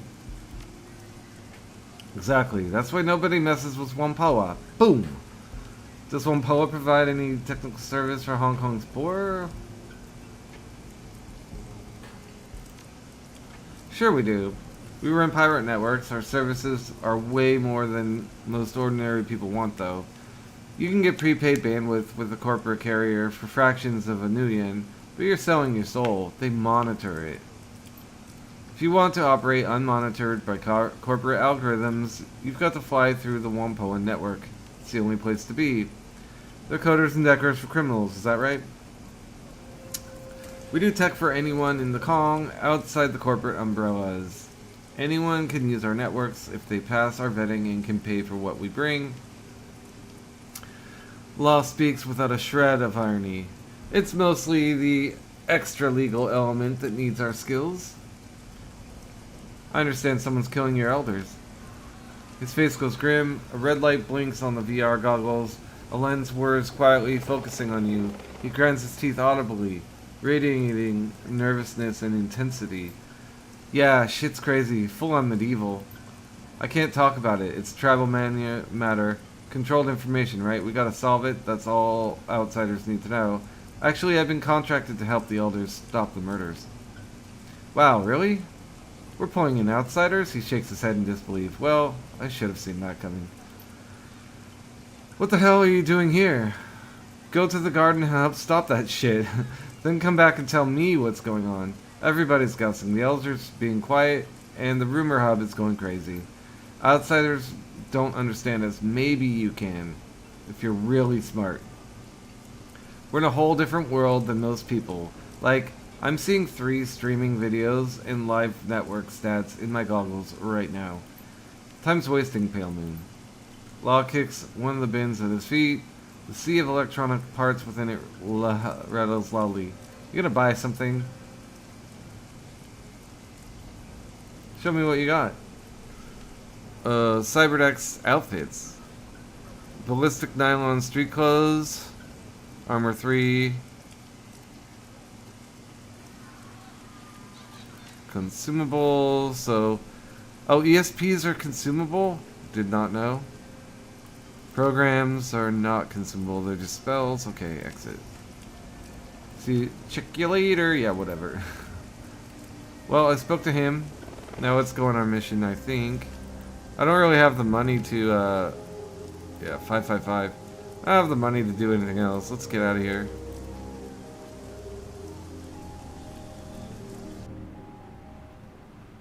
Let's do like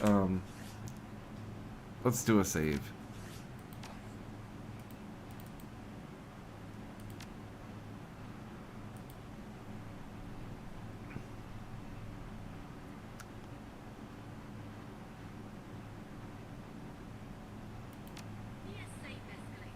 Additional runners available.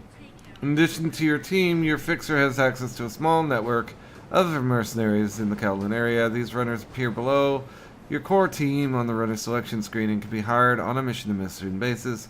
As you complete missions, both your team members and the available mercenaries periodically gain access to new equipment and abilities. Any new items, spells, weapons, or weapon abilities that your runner gains will automatically be available for use the next time you take them on a mission. Confirm.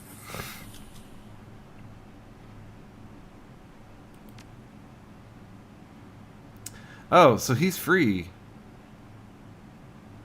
I always want a Decker. I always want a Shaman.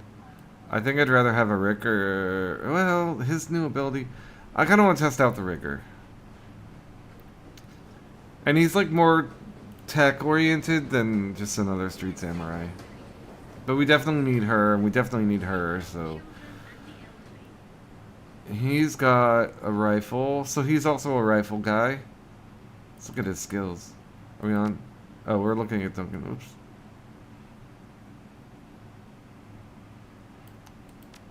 Raptor.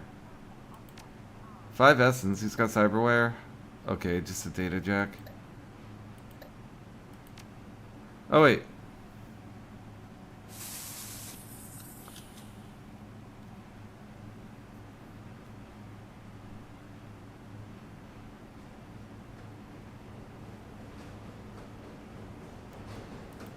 Okay, so he lost his leg somehow, and and they're replaced.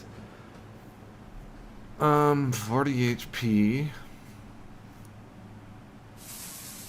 He's got biotech too, so he can see enemy HP, drone control, drone combat, is whatever.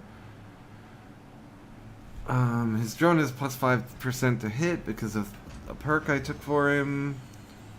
And he does dodge, ranged, and pistol, even though he's carrying a rifle. And, well, he doesn't seem to have a lot of wasted points, so that's good. I wanted to look at her before I chose her skills, or her buff, but I didn't. Wait.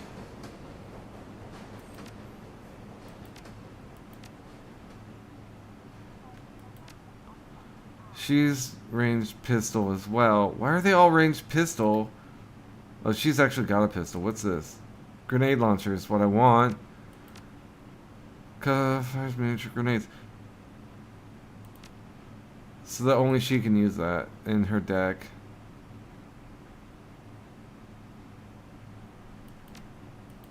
Okay. So in 6, she's all about decking and ESP control, so that's nice. She summons. And then she's pistol. But what about this rocket launcher, or no, grenade launcher? Okay, whatever. Let's look at Gobbet. Conjuring and Spirit Control. Both good.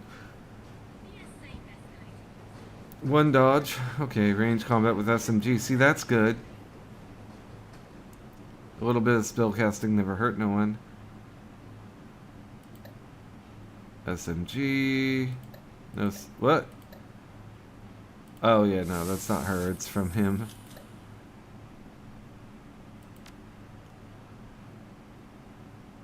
Okay, so she can get a nature elemental if she needs one. She can cast haste. She can shoot her gun. That's pretty much all I need from her. And she can do poison fog and heal, which are also good. And aim. Like, she's kind of a great character. Let's look at inventory real quick. Oh yeah, that's what we're on. How do I look at my own?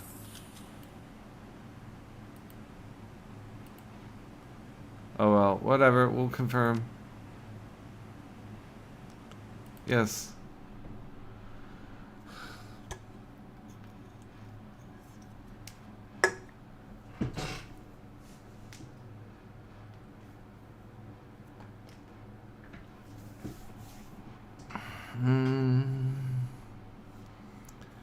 The thing about Shadowrun is the setting and the games I've played in it, like the last game, Shadowrun Returns, is it's not like Baldur's Gate 1, 2, 3, or like a lot of fantasy games. Like, I also installed Temple of Elemental Evil, and I was thinking of maybe doing a playthrough. But, here, like, all the gear is standard. There's no super magical rifle, and so there's no reason not to run multiple characters that all just are good at rifles. if you think rifles are the best.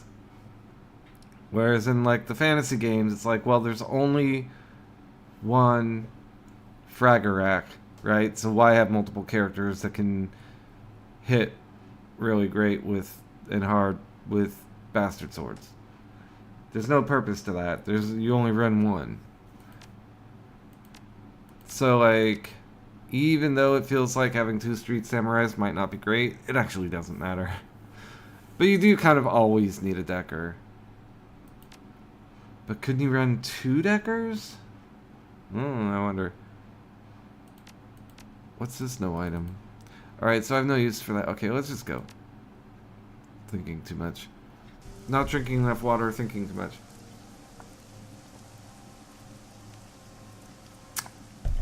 Okay, I was not expecting his drone to be that big. The streets of Wampoa Garden are slick with rain. Glittering under the neon glow of myriad signs and holographic displays, the sky reflects the same glow, painting the white apartment blocks the sickly orange of sodium streetlights. The smell of grilling meat mingles with other rarer scents, ozone, engine oil, and high-tech fabrication facilities. Despite the hour, there are plenty of people out and about. You can hear the calls of street vendors and touts urging people into their stores. Isabel wrinkles her nose, scowling darkly. She wraps her arms tightly around her chest, staring off into the distance.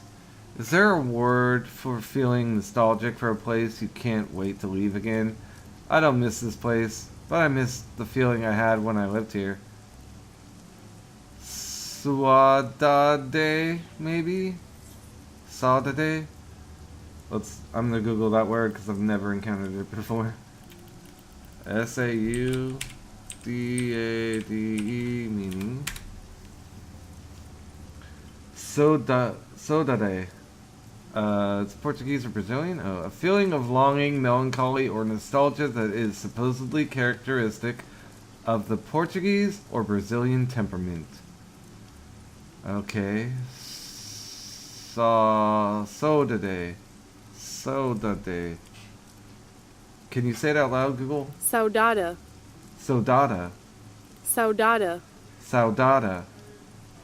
Literally never encountered that word before. Learned something new. Saudada. Can I use it?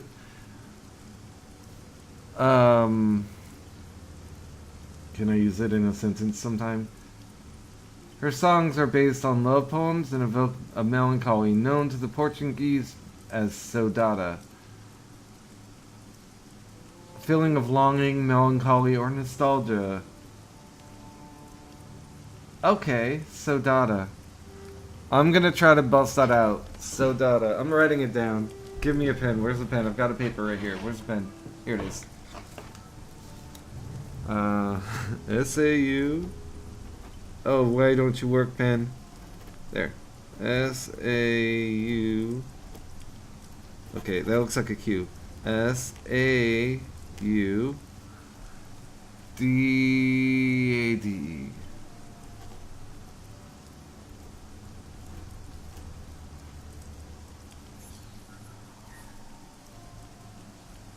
Saudade. Underlined multiple times.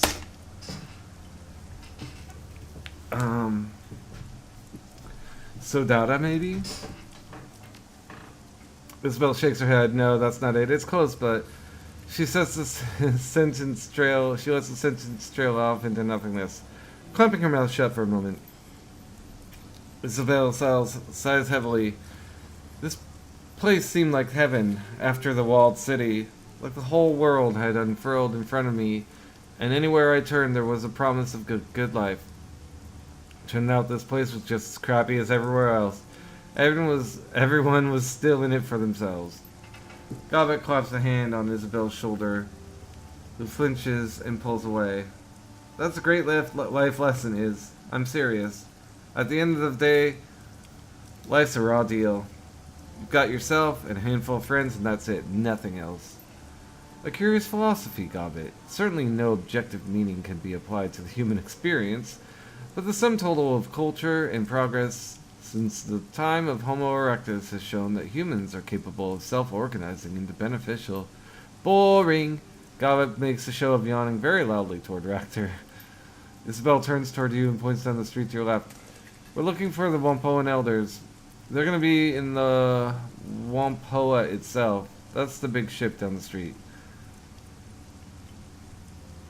That's the mall shaped like a boat, right? Isabella nods, lips pursed. That's the one. Somebody thought it would be clever to make a uniquely shaped mall.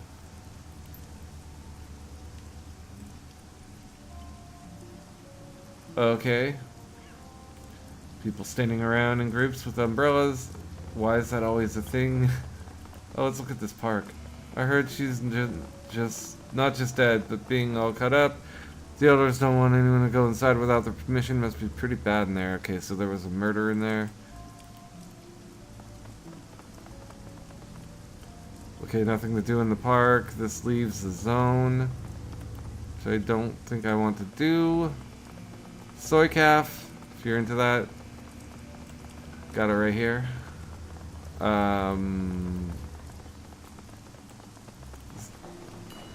Go through. Whoa, this guy looks important. Like he's the killer. You better find someplace indoors to sleep, Jan. The streets are dangerous lately. Ah, so even in Wampoa, people are sleeping on the streets in the rain. Okay, well that's the same place, so let's just go back.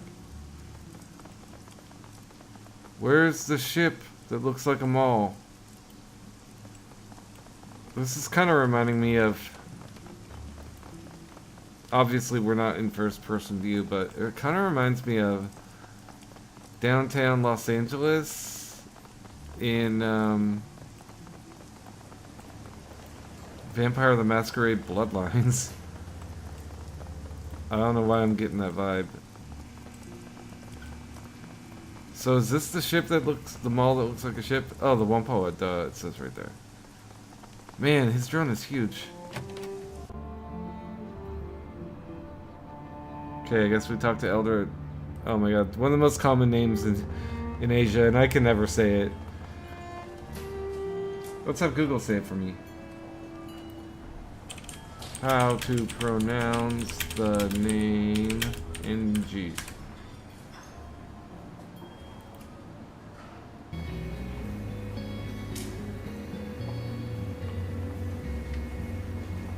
We are looking at how to pronounce this name of Chinese or Cantonese origin. This is the Cantonese transliteration of Chinese surnames. How do you go about pronouncing it? In English, it is usually pronounced as Ing. Ing. Did you get it? I mean, I kind of got it. Ing. I don't know if you can hear that. Probably can, because it's going through my headset. Ing. Ing. So, the N you pronounce as E-N, like N. It's Ing. Okay. So this is Elder Ing. This orc woman is festooned with small circuits, tiny TRID screens, and speakers. The TRID screens display snippets of TRID broadcasts from every corner of the world. The tiny speakers play counterpoint with the susurrus of voices speaking Sparathiel, Punjabi, Kazakh, and other languages. Her expression is haggard, and she fidgets with her fingers as you approach. Welcome to the Wampoa, my friend. I am Elder Ing, and these are the elders Tong and Eep. I don't know how to pronounce Ip. Ip, Eep, Ip, Ip. Yip, yip. Ing, the gestures to the elf and human, who each incline their heads respectfully.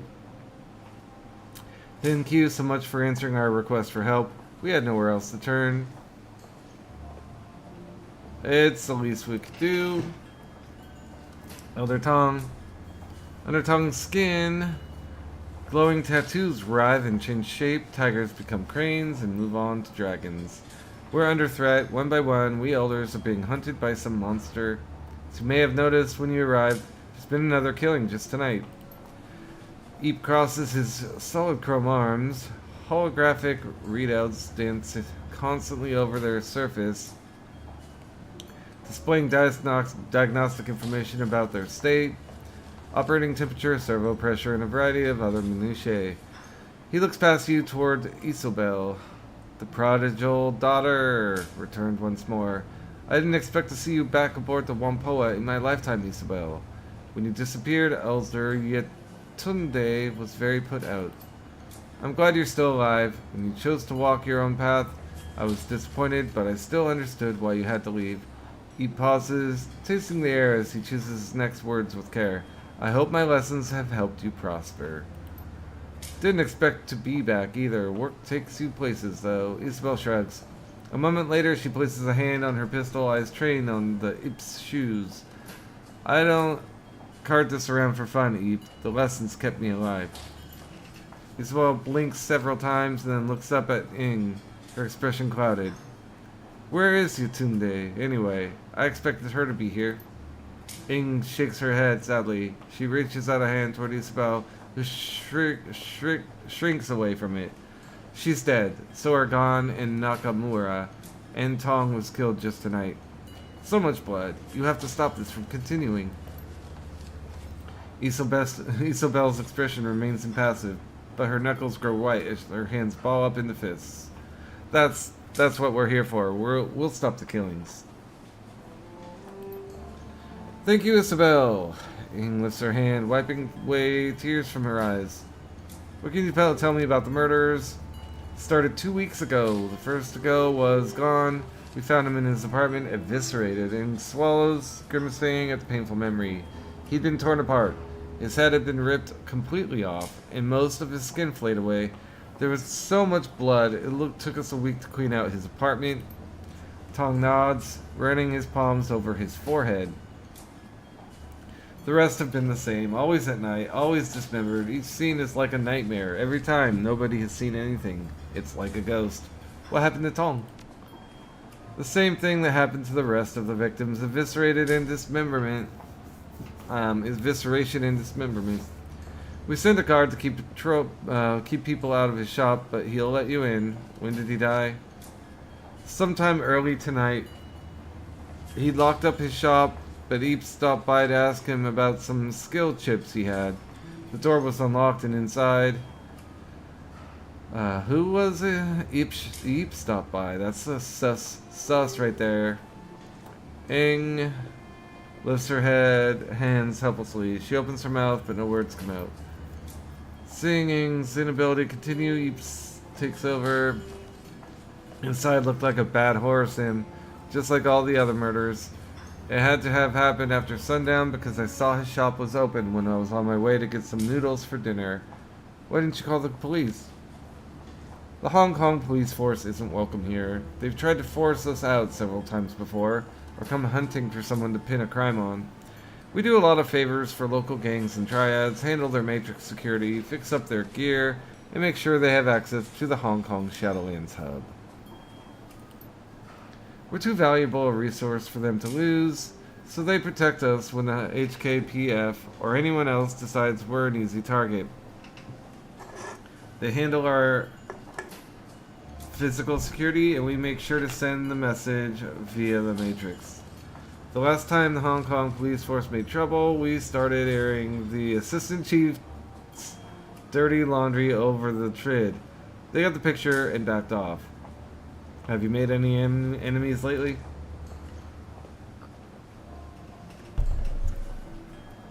Ing shrugs helplessly. Not that I can think of.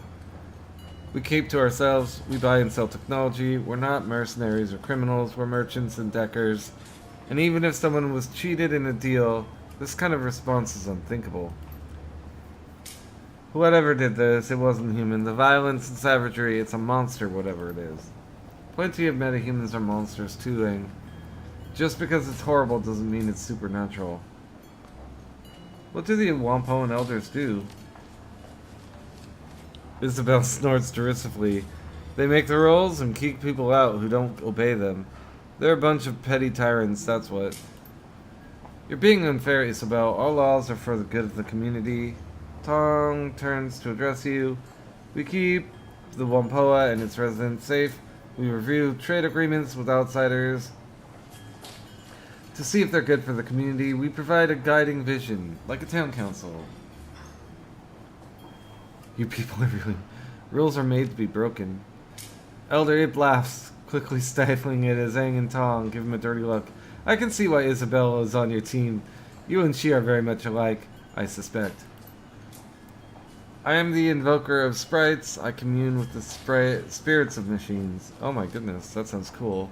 Ask them for blessings and pass those blessings on to the people here. I heal the sick and ensure the feng shui of our inhabitants is as good as it can be given our confines. She's a shaman, that's all. She's got some kooky spin on it. Claims her totem is some kind of all-encompassing machine god that lives in circuitry. Isabel pats her deck, looking at Ancient gods and ancestors are one thing. My deck, it's mine. I built it. The only spirit it's got in it are the ESPs I loaded up with. Aang gives Isabel a look of deep sadness. Just because you cannot see or touch a thing does not mean that it does not exist. Just because you do not believe in it does not mean it does not protect you from afar. I can't touch programs either, but at least I can prove they have an effect on the physical world. Your superstitions are just that bullshit. Isabel glances at you, jerking a thumb toward Tong. This guy treats drones like they're living things. What exactly do you do, Tong? Tong extends his arms, palms up, as you watch. The tattoos therein shift into a complex mathematical formula. I am the first and glorious servo. I study patterns, repair machinery, and teach others how to attune themselves to the wonders of automation. The blessed Autofab is my shop and purview, where we make drones we use and sell. Really, what a fascinating and spiritual spin on things. Richter inclines his head towards Tong. I'd be interested in hearing more about your philosophy once we're done with the job. I think I may find your perspective to be very interesting. As for me, I serve as the resplendent voltage spike. It smiles crookedly. That means I shoot people who try to screw with us. It's a fancy title for head of security. That's all for now. It might be wise to ask the residents of Whampoa Garden if they've seen or heard anything after you've gone to Tong's Sensory Carnival. They may have heard things we have not. Good to know. Okay, back to the streets.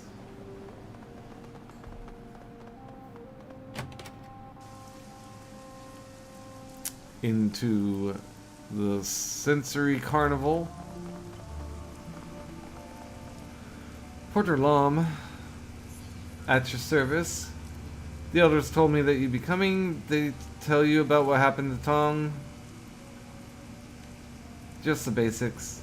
Well, nothing's basic about this. I've seen people shot, stabbed, beaten to death. Hell, I've even seen a corpse that was so dry and desiccated I could have sworn a vampire got to it. None of that's got anything on this. Brace yourself and go in. Yeah, I want to go in.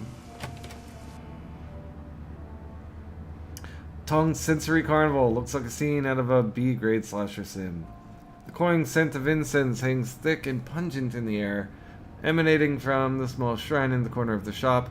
Unfortunately, it does nothing to cover up the reek of death and clotted blood. Despite the ragged remnants of Elder Tong littering the floor, the rest of the shop appears to be in good order. At least at first glance, nothing is broken, tipped over, or otherwise ransacked. As you're about to step further into the room, you glance at the ceiling and walls. The blood from Tong's body isn't just confined to where his remains lie. Drying blood is spread about the walls and ceiling as well. Well, isn't that special? Let's look at the body first, I guess. Start with the... Tong's body is a ruined mess. The destroyed ruin of his face was barely recognizable, and what was left of his body would best be described as savaged. All of his limbs have been torn off, and a pile of flayed skin lies next to the remnants of the Whampoan elder. The Whampoan's clothing has all but been reduced to rags and tissue by cuts and tears, apparently sustained during the flaying. At this point, the only thing holding what's left of his body into a semblance of a human form is the hair-thin fiber optics of his cyber flare. Gobbet puts a hand over her mouth, speaking in an uncharacteristically serious tone. Sweet heaven, Pale Moon. I haven't seen anything like that since Auntie Wong tried to stash some cred sticks in a devil rat's nest. Takes a lot to turn my stomach, but we sure have a winner today. This is seriously messed up. Curious. The removal of the skin speaks to a deliberate pathology, some manner of serial killer, but the severed limbs seem much more savage. You'd have to be very strong to tear those off. Rector gestures at the body impassively. Look, parts of him are missing. That's very curious. Let's have Rector examine the body in detail. Rector takes his time examining the body, taking small notes on his PDA. Curious, no subdermal bruising where the skin's been removed. No sign of a struggle, coagulation of blood, and lividity marks a time of death between 2 and 4 hours ago. The knife marks are methodical. The killer doesn't seem to have been interested in preserving the skin as any kind of whole. It was removed a bit like one fillets a fish, the path of least resistance. Some of the strips of skin have a more ragged edge than others. A ragged edge looks consistent with a claw rather than a blade.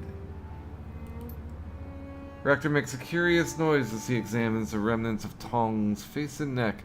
His neck's been severed between the 5th and 6th cervical vertebrae.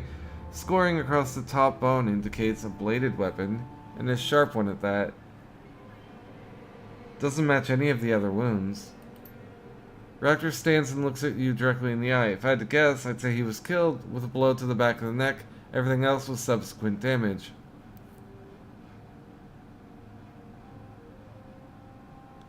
You think the attack was meant to subdue him? Honestly, I have no idea. Perhaps whatever did the rest of the damage was secondary, an action of opportunity or the like. Without further information, I'm not comfortable guessing. Alright, Gobbet, you take a look. You're the boss. Man, this is gonna be unpleasant. Gobbet closes her eyes, takes a deep breath. After a moment, she opens them again and makes a strange grunting noise. There's no fear here, Pale Moon. No anger either. Just this kind of satisfied feeling. Tong never saw it coming, and whoever did it was professional about it, which is pretty odd because nobody's professional about eviscerating a body, as far as I know. You mean the murder wasn't some kind of animal attack? I don't know why the killer was after Tong, but it definitely wasn't any kind of mindless creature, or even somehow particularly passionate. It was somebody who planned this and executed it and was glad about it. I don't know. Kind of feels like it was just business as usual. Leave the body alone. Oh.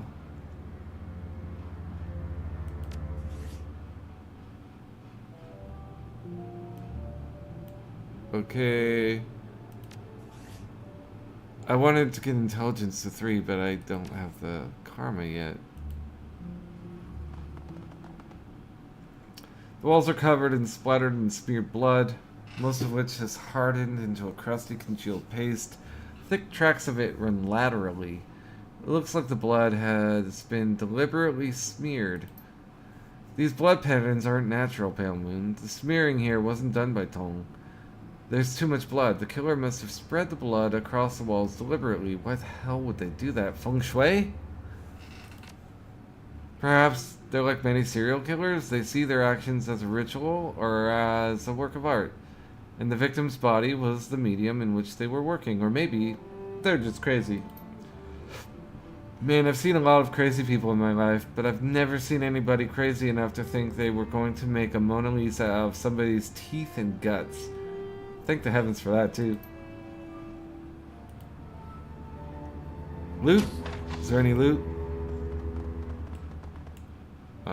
Desk safe. Ooh. Tong's desk drawers are open, and the safe that's built into one side has been opened. There's no sign of tampering, and the green light next to the word unlocked is blinking. Whoever opened the safe did it with a key fob. Inside are several blank cred sticks, but no sign of any with money on them. Looks like someone looted his stash. A guy like this wouldn't keep only empty cred sticks in his safe. Who would have a safe? Simpsons editor. Let's look in the bathroom. Tong's bathroom is immaculate and drains are tiny. Whatever killed him didn't exit through here. Well, thanks.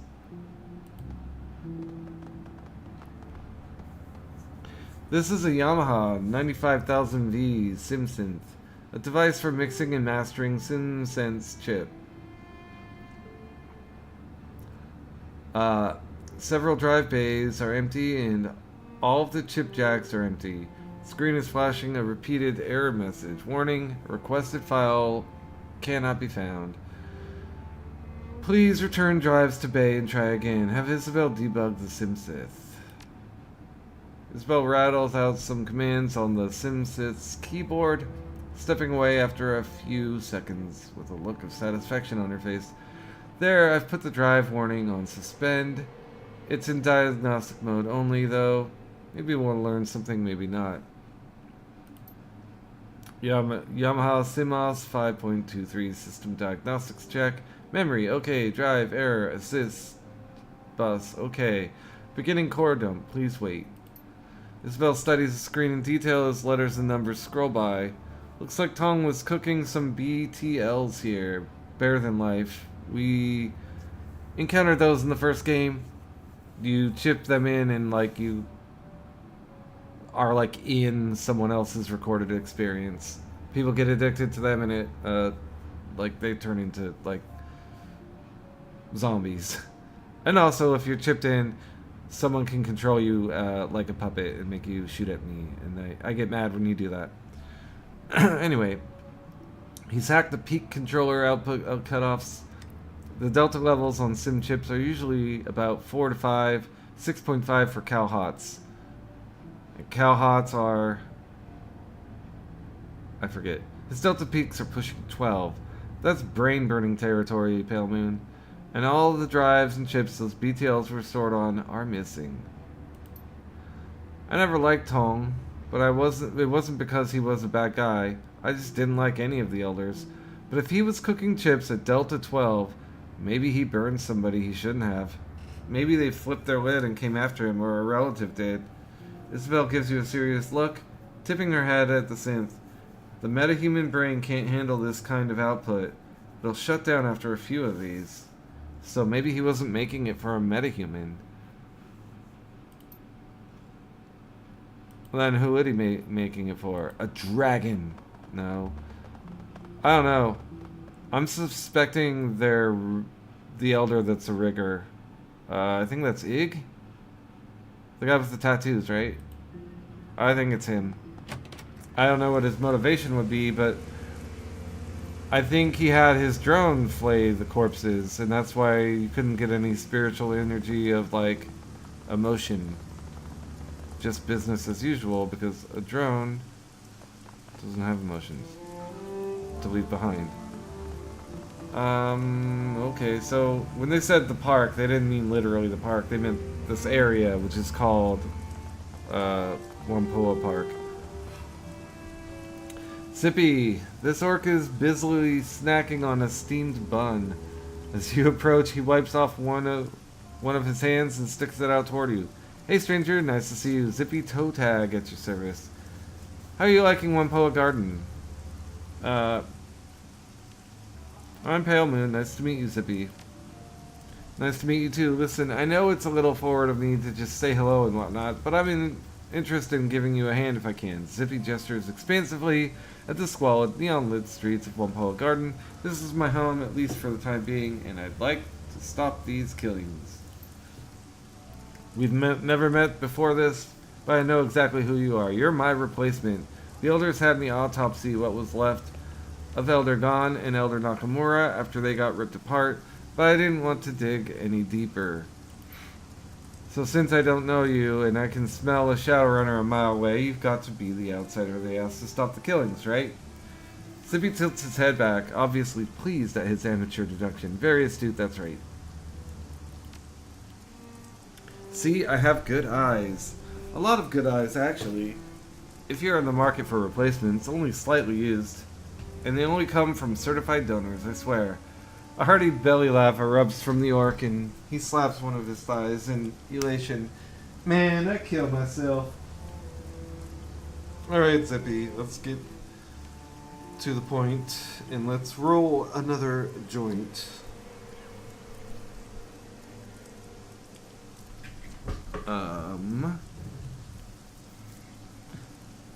That was awful. Zippy shrugs, grinning wide. I know. I always wanted to be a stand-up comedian, but all my jokes are terrible. So if you're not a comedian, what are you? I'm one of the only trained surgeons around here. I keep the other Wampoans healthy. Gotta practice down the road. Blind Chen's a pretty good cyber doc, but he's basically an implant specialist and that's it. How'd you end up here? I did my residency back in the UCAS. Could have become a real MD too if things hadn't gone south for unrelated reasons. Zippy opens his coat, revealing a cyber deck. Pats it proudly. Also deck a little, but I'm better at slicing skin than I see. Or ice. Wampoa Gardens seems to be a good fit for me.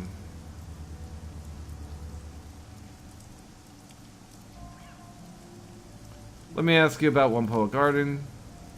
What do you want to know? What are your thoughts on the murders? I'm getting another soda. It's 11:45 in the morning. Obviously, time for a Dr. Pepper.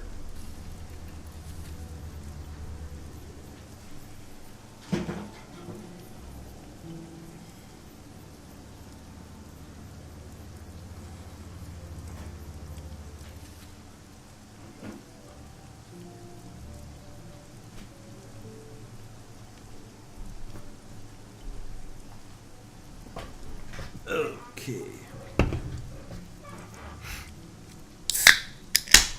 Hang on. I gotta...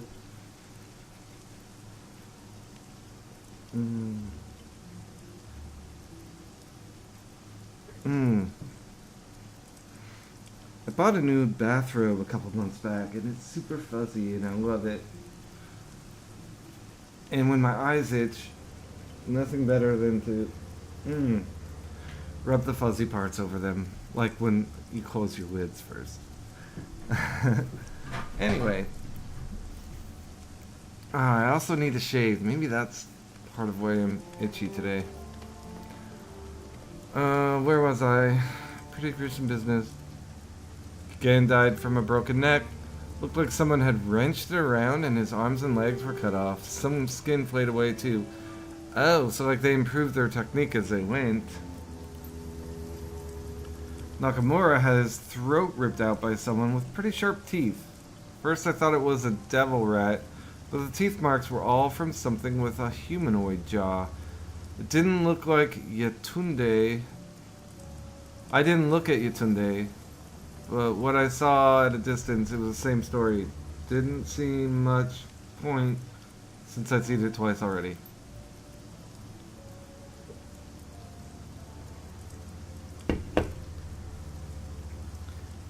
As for Tong, from what the porter told me, it was gone in Nakamura all over again. Take a look at him yet? Yeah, same as you described for the others. He shakes his head sadly.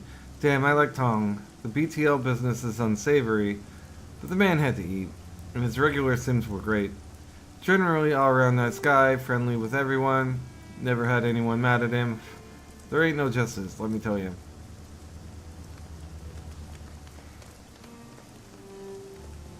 It looks like Tong was killed by a blade, not a broken neck or a bite. Zippy recoils suddenly against the rain.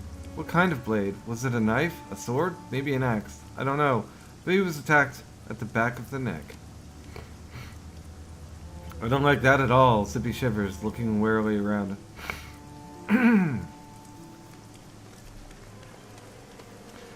This whole affair's got me on edge. People dying is nothing new, but the flayed skin, ugh. After a moment, Zippy composes himself and looks back at you.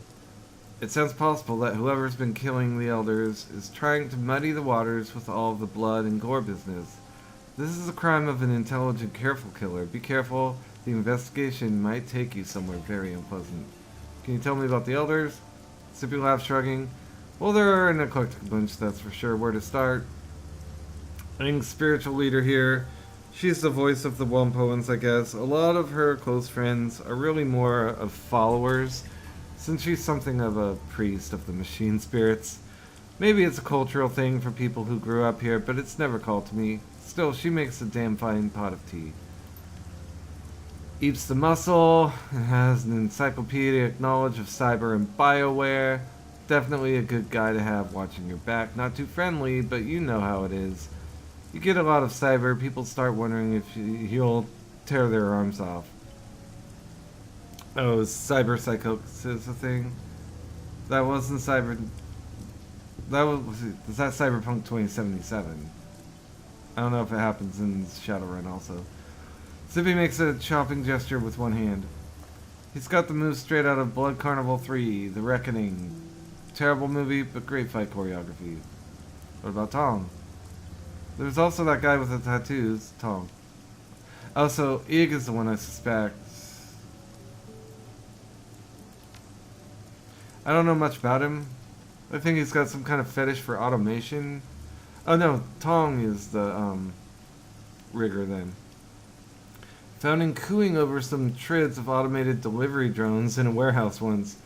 He works with drones, has a shop called the Blessed Autofab. He was raving about the efficiency of the movement patterns or something.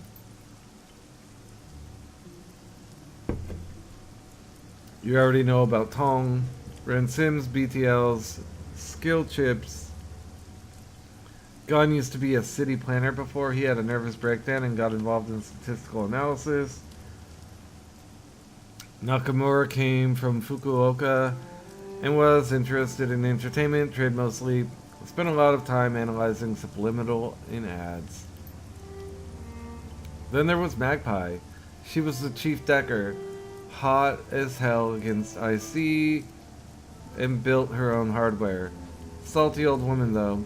Never met anyone who was quite as shrill or nasty when she was mad. She was mad most of the time. Wait, nobody mentioned Magpie to me. When did she die? She didn't. Maybe a month ago she just up and disappeared. I went to her shop one day and she just wasn't open. Nobody's seen her since. Kind of a pain in the ass too. She owed me some new analyze software she picked up. I've never heard of Magpie either. She must be one of the newer Wampoans. If she was the Decker, she would have replaced Elder Gao. No surprise there. Gao was older than Qin, Shi, Huangdi's terracotta warriors. When I was learning decking from him, he could barely get out of bed. Still fast as hell in the Matrix though. How can you be new and an elder? Isabel rolls her eyes. It's a stupid name. It doesn't actually have much to do with time spent in the community. That has something to do with it, sure, but it's mostly about how skilled you are, how good your connections are, and how much you can help everybody else. Should have called them experts or something. Bingo, that's exactly it. She was only here for about 3 years, but she knew a lot about all over the Matrix. She knew a lot of people all over the Matrix, in Shanghai, in Beijing, all kinds of places. That plus her skill meant she was a shoo-in when Gao died. Why would she disappear? No idea. One day she was here, the next poof. At first I thought she was just on vacation, since she had mentioned wanting to see the Kingdom of Hawaii someday. But it didn't feel right. She would have at least told me she was leaving. It seems mighty suspicious to me. Nobody else seems to care what happened to her. Probably because she pissed them all off so bad. Is there any place you think I should start looking? You might want to check out her shop. It's all locked up, but the other elders have a spare key. Couldn't hurt to look around. Even though Magpie was always butting heads with the other elders, they wouldn't have any reason not to let you in. What do you mean they were butting heads? Magpie and the others never saw eye. She was contrary for the sake of it. Most of the rest had a grand vision for what they wanted this neighborhood to become. Magpie just wanted to deck. She was only an elder because they needed someone with her Matrix chops. The last big argument was between her, Aang, Ip, and Nakamura. Her, Aang, Ip, and Nakamura. Okay, it was over something relatively trivial. I think Nakamura wanted to expand the pirate trade business into the Matrix, and she just absolutely refused. Why did she refuse? She said something about not using up valuable bandwidth for trivial entertainment bullshit. Anyway, it went from there into this rant about how she was going to let Tong expand his drone business she wasn't going to let Tong expand his drone business any further because they would get too much megacorp attention. They accused her of blocking them just because she could, which is probably true, lots of screaming. What do you mean blocking them? Everybody needs her matrix skills for their businesses to run properly. There are other deckers, me, say, or Mo Janebi, but she had the infrastructure. If their project didn't interest her, she wouldn't even give them the time of day. She's a real hardhead about having her time wasted, but she figures if she's not interested in something, it has no value objectively.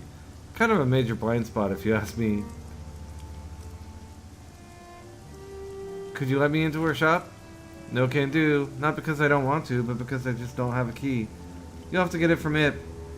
He's taken over all the Matrix infrastructure maintenance since Magpie disappeared. He's not as good as she is, or as I am, but they're not going to let anyone who isn't an elder take care of that kind of critical stuff. See you later, Zip. Alright, back to Ip. From Zip to Ip.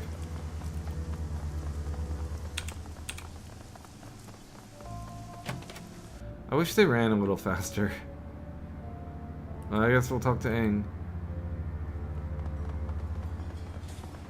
Oh, there's people I can talk to. Is there anything we can do for you? Why didn't you tell me about Elder Magpie disappearing? Why would we have? Her departure from the Wampolans isn't related to your investigation. It happened before the killings began. I'm certain she's just off skulking somewhere. Aang's tone is profoundly indifferent. No doubt she'll come waltzing back next month. All full of attitude that life dared to go on without asking her permission.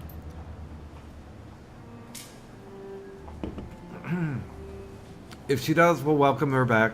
Despite our problems with her behavior, her skills make her extremely valuable. I've taken over maintenance of our Matrix infrastructure in her absence, but I'm nowhere near her level. The best I can do is ensure nothing breaks down until she returns. I'd like to take her a look around her shop. Do you have a key? Yes. But there's a lot of sensitive equipment in there, including our community servers. We don't let anyone who's not on the Wampoan Elders in there. Why would you need to look around in there? Well, decking 4 could get me in, but I don't have it. Charisma 3, listen, you wanted me to find a killer. If I'm going to do that, I have to explore every possibility. Very well, take the key and look around. Just don't break anything or shut the servers off. Is there anything else? I'll be going now. I can talk to people. Oh, is this like shops and stuff? Wing K Kwok. Let's talk to him. Or her? I can't tell. It's a her. Welcome, ma'am. Welcome to Kwok Atelier, home of the finest clothing in Wampoa Garden. I'm the owner, Master Tailor, Wing K Kwok. How may I serve you today? Show me what you're working with.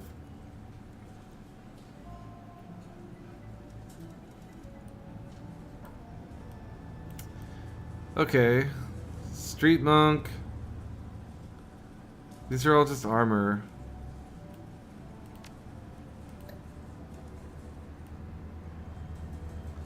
And apparently I don't have anything, so let's get something.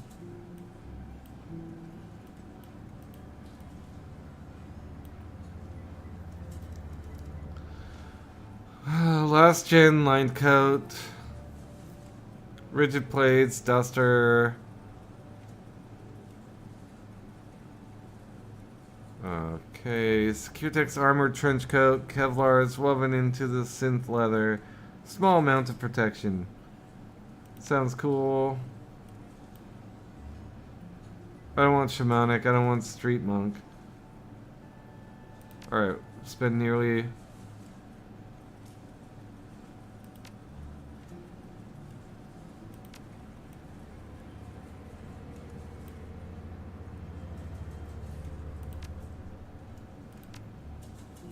Oh, they're still locked. That's kind of nice. I don't get enough money to go buying gear for everyone else. So, I might as well just have to spend it on me. Okay, goodbye. Alright, I don't have any money for anything else, so let's go. I did triple my armor. So that's a good use of $450, I think. Is this her? The Jack Point. The Jack Shack.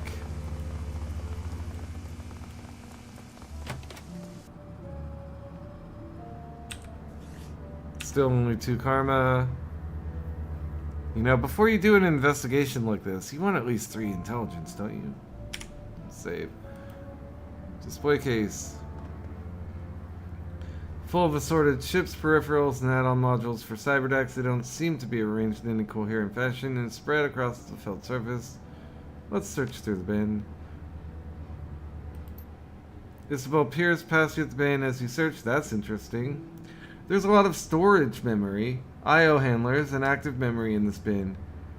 I'm not seeing any MPCP hardware, response increased chips, or anything relating to the hot shit decking Magpie was supposed to be into. In fact, you couldn't even build a full deck with this. Without the MPCP, it's just a glorified comlink. What do you think it means?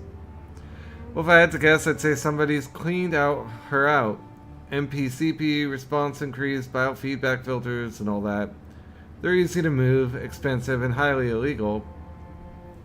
All the rest of this crap is good, but it's nothing you couldn't pick up at any electronics shop. You have to know what you're looking for, though. Only a good decker would know what they're seeing. Could Magpie have taken them with her? Isabel gestured towards the other displays. A pair of small cyberdecks sit inside the lock case. I guess so. But if she did that, why would she leave the completed cyberdecks? No, I think it was theft. Interesting. MPCP. I don't know what that could mean. The front of the server's case hangs open. The inner machinery quiet and without power. A clipboard is stuck to the side by a piece of duct tape. Its paper is filled with a long list of programs and their prices.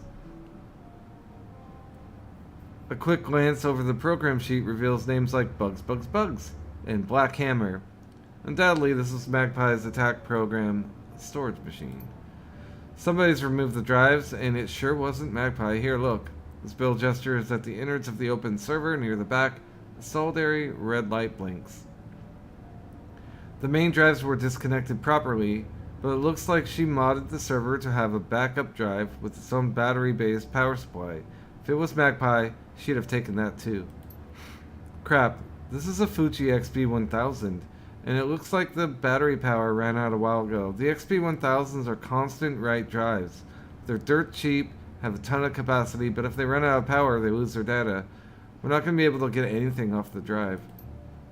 And of course we can't. Check her desk. Let's search her bathroom first. You search Magpie's bathroom, there's not much in here. Toothbrush, toilet paper, some hairpins, and a collection of cheap makeup. The combination bath shower unit, however, has minor flakes of dry, reddish substance near the drain. Blood? Blood. Oh, next word. Blood, dried blood. Prying open the drain cover, looks like quite a bit of it was shed as well.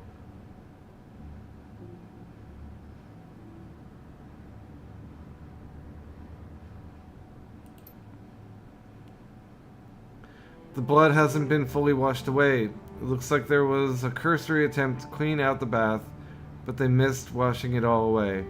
It's a clever move, though. If Magpie's dead, a body drained of blood would be a lot easier to move without leaving evidence. This doesn't match the killer's other scenes, though. Clever, that's a careful plan. I'm not certain I trust the elders to tell us the whole story. Let's not inform them of this finding just yet. If any of them know more than they're saying, they may go to ground and cover their tracks with greater diligence.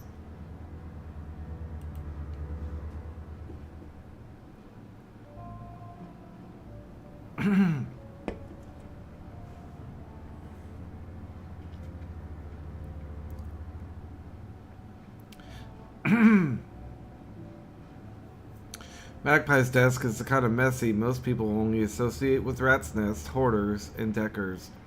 The surface of the desk is littered with cigarette butts, half-finished cans of soy calf, and scraps of electronics. A towering pile of empty instant noodle bowls sit next to it. Their sides are blazoned with Honest Wang's instant old-time Lamian and depict a line of top hat-wearing caterpillars dancing with canes.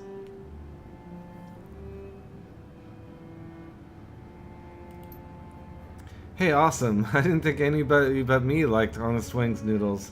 Flavor like you've never tasted in a package of instant noodles, I promise. Gobbet taps the side of one container. See? This one's cheese curry broccoli. Cheese curry broccoli instant noodles. I'd eat that. I don't know why it never caught on, honestly. I can smell that stuff across the entire boat when you cook it. It's a bit like old socks with a side of vinegar. First time I smelled it, I thought you were fumigating. Psh, Isabel, your main problem is that you have no idea what's delicious and what isn't. Expand your horizons. There's a whole world of deliciousness waiting for you at every corner store. Isabel snorts derisively. My horizons are fine where they are, thanks. After all, I can still tell if I'm eating food or cardboard. That's one of those things I'd like to hold on to. Let's search the desk. You gingerly root around the desk, doing your best to avoid the more disgusting piles and spills. It isn't easy. The desk's drawers are stuffed with to overflowing with receipts, cigarette packs, optical chips, and cables. Most of the contents are boring, useless, and disgusting. While searching one of the bottom drawers, however, a low-quality tin lockbox catches your eye. Someone has pried the latch off, leaving a ragged hole where the lock should be. The interior of the box has several sleeves for storing keycards, all of which are empty. A small note is taped to the interior of the box. Spare stockroom keys. The door is in the rear of Mrs. Yang's restaurant. Do not lose these. Use only if I am not able to open the stockroom. Mrs. Yang's restaurant, next stop. The stockroom, huh? So who broke the lockbox to get the keys out? Maybe it was one of the elders. They had the key for this place. Probably whoever cleaned out Magpie's equipment. I'm thinking you're right. Whoever tore the latch off the box was in a hurry. Any of the elders could have cracked the maglock without much trouble, and most regular warm opponents could too. It seems like somebody who was tossing the place and wanted to get in and get out as fast as possible. If somebody was after Magpie's gear, her stockroom would be a goldmine. Let's leave the desk alone. And let's go to Mrs. Wong's restaurant.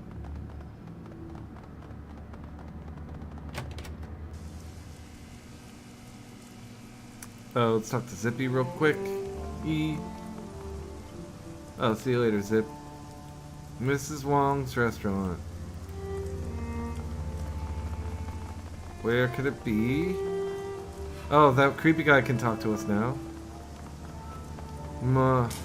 What's his name? Mo Jnebi, but the creepy guy is Breaker Hui.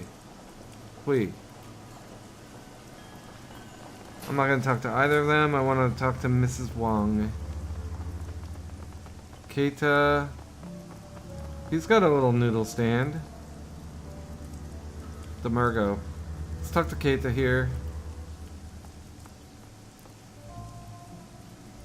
This dumpy-looking man is busily hawking a variety of grilled spherical treats of various sizes. Some are sold individually, some are skewered on sticks, and some are packaged up in sets of 4 or 6. A sign on the front of the cart reads, Keita's 1 yen yatai. A cacophony of small trid screens are attached to the cart, each playing a different trid show. Keita. Interested you in some dango, takoyaki, maybe a nice nikuman? That's a pork bun with a Japanese twist. Any kind of tasty Japanese treat you can imagine, I've got it. Maybe some curry fish balls are your speed. Keita will give you your heart's desire, provided that desire is on the menu. Let me have some dango. One new yen is like probably like 5 new yen, since nothing else is gonna have a price in the ones. Oh, I'm tempted though. Let's have it. I lost 1 yen. Your wish is my command, good man. Keita definitely pulls out one of the dango sticks out of the cart and drops it onto the grill. Small robotic arm slides out of the cart and begins turning the stick until the balls of rice flour are toasted brown color. Lifting them from the grill, Keita dips the entire stick in a tub of sticky brown sauce before handing it to you. The snack is both sweet and salty flavor, reminiscent of sesame seeds and soy. The balls inside are pleasantly warm and surprisingly chewy, a bit like eating raw dough, but without the attendant chalky taste. Keita leans back, studying you intently. The trid projections from his cart cause his face to be lit in a constantly shifting array of rainbow hues. So what brings you to Wapoan Garden, my friend? Somehow I doubt it's just the street food. I'm looking into the killing of the Wapoan elders. Keita shivers, wrapping his arms around his body. I've been hearing a lot about that. I haven't looked too closely, though. It's just none of my business, you know? Got any thoughts on the murders? Yeah, ignore them. Keita shrugs indifferently. I saw the crowd down at Tong's Sensory Carnival earlier tonight, but I didn't know the guy very well. I'm a Trid fan. He likes The Sims. Not a lot of crossover between us. It's with all the Trid screens. Keita beams, gestures excitedly at them. You like them? I love Trid operas. Chinese, Korean, Japanese, Indonesian, it doesn't matter. This way I can watch all of my favorite shows without missing a beat. And I can work at the same time. Pirated Trid is my other business. I rip the streams in the Matrix, tap right into the corporate feeds, and resell them on chip out here. Keita's face falls a bit, and his enthusiasm wanes. I wish I could pay the bills, but my food cart's a lot better at that. I don't know why, but most of the other Wampons seem to like Sim over Trid. They don't know what they're missing, though. One episode of Thousand Cranes of Autumn, and they'd be hooked for life. I'm just at the part where Orin has confessed her love to Takayama, but he's got to get his mech suit out of the front lines on Mars. Out to the front lines on Mars, so he can't be with her. Downright heartbreaking, I tell you. That sounds like an interesting show, alright. Eyes twinkling, Keita leans forward in a breathless excitement. Oh, you have no idea. 312 episodes chronicling a noble mech pilot and the tumultuous love affair he has with a space station governor's daughter. The pathos, the majesty, the Battle of Lagrange 1 spans 5 episodes just by itself. Oh, it sounds like Legend of the Galactic Heroes, except for I don't remember giant space robots, mechas. For some reason, I guess it just didn't resonate with the wider public. I don't know why. Who doesn't want to see a Trid show about giant flying robots, love, betrayal, and spies? I've got to stop myself before I get carried away. Was there anything else you needed? What can you tell me about the people here? We're tech heads, deckers, riggers, Trid pirates, and everything in between. If I had to define this place, I'd say it's Asia's mecca for people like us. As for the elders, I can give you the basics. I'm a small fry, so we're not exactly on social terms. Aang's got some crazy tech witch. She summons up spirits and casts spells and works as the spiritual center of the tribe. She's a lot craftier than she seems too. She has this mother to everyone act going on, but I've watched her manipulate people into doing all kinds of stuff they wouldn't normally do, and thought it was their idea the whole time. Magically, you mean? No, I don't think so. She's really good with people. Ip's a killer, addicted to cybernetic implants. He always has to have the newest and freshest gear. Funny thing is, I've never seen him fight. I kinda get the impression he's a coward. He'd rather let one of his buddies handle a problem than do it himself. All I know about Tong is that he loves drones and does a little decking. Tong, he's my #1 suspect right now. Frankly, I find him kind of boring. All he talks about is neural networks, dark knowledge, and evolution of machine learning. Like I said, boring. Wouldn't you need, like, all the stuff that was stolen from her in order to do... Okay. See you later, Keita. It's Tong. Tong did it. Tong did it. I'm on the anti-Tong train. Oh, maybe the restaurant's inside here.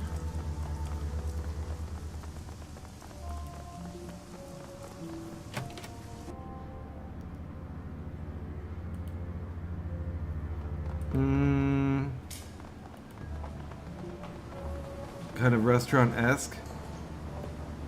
But nothing I can do in here, apparently.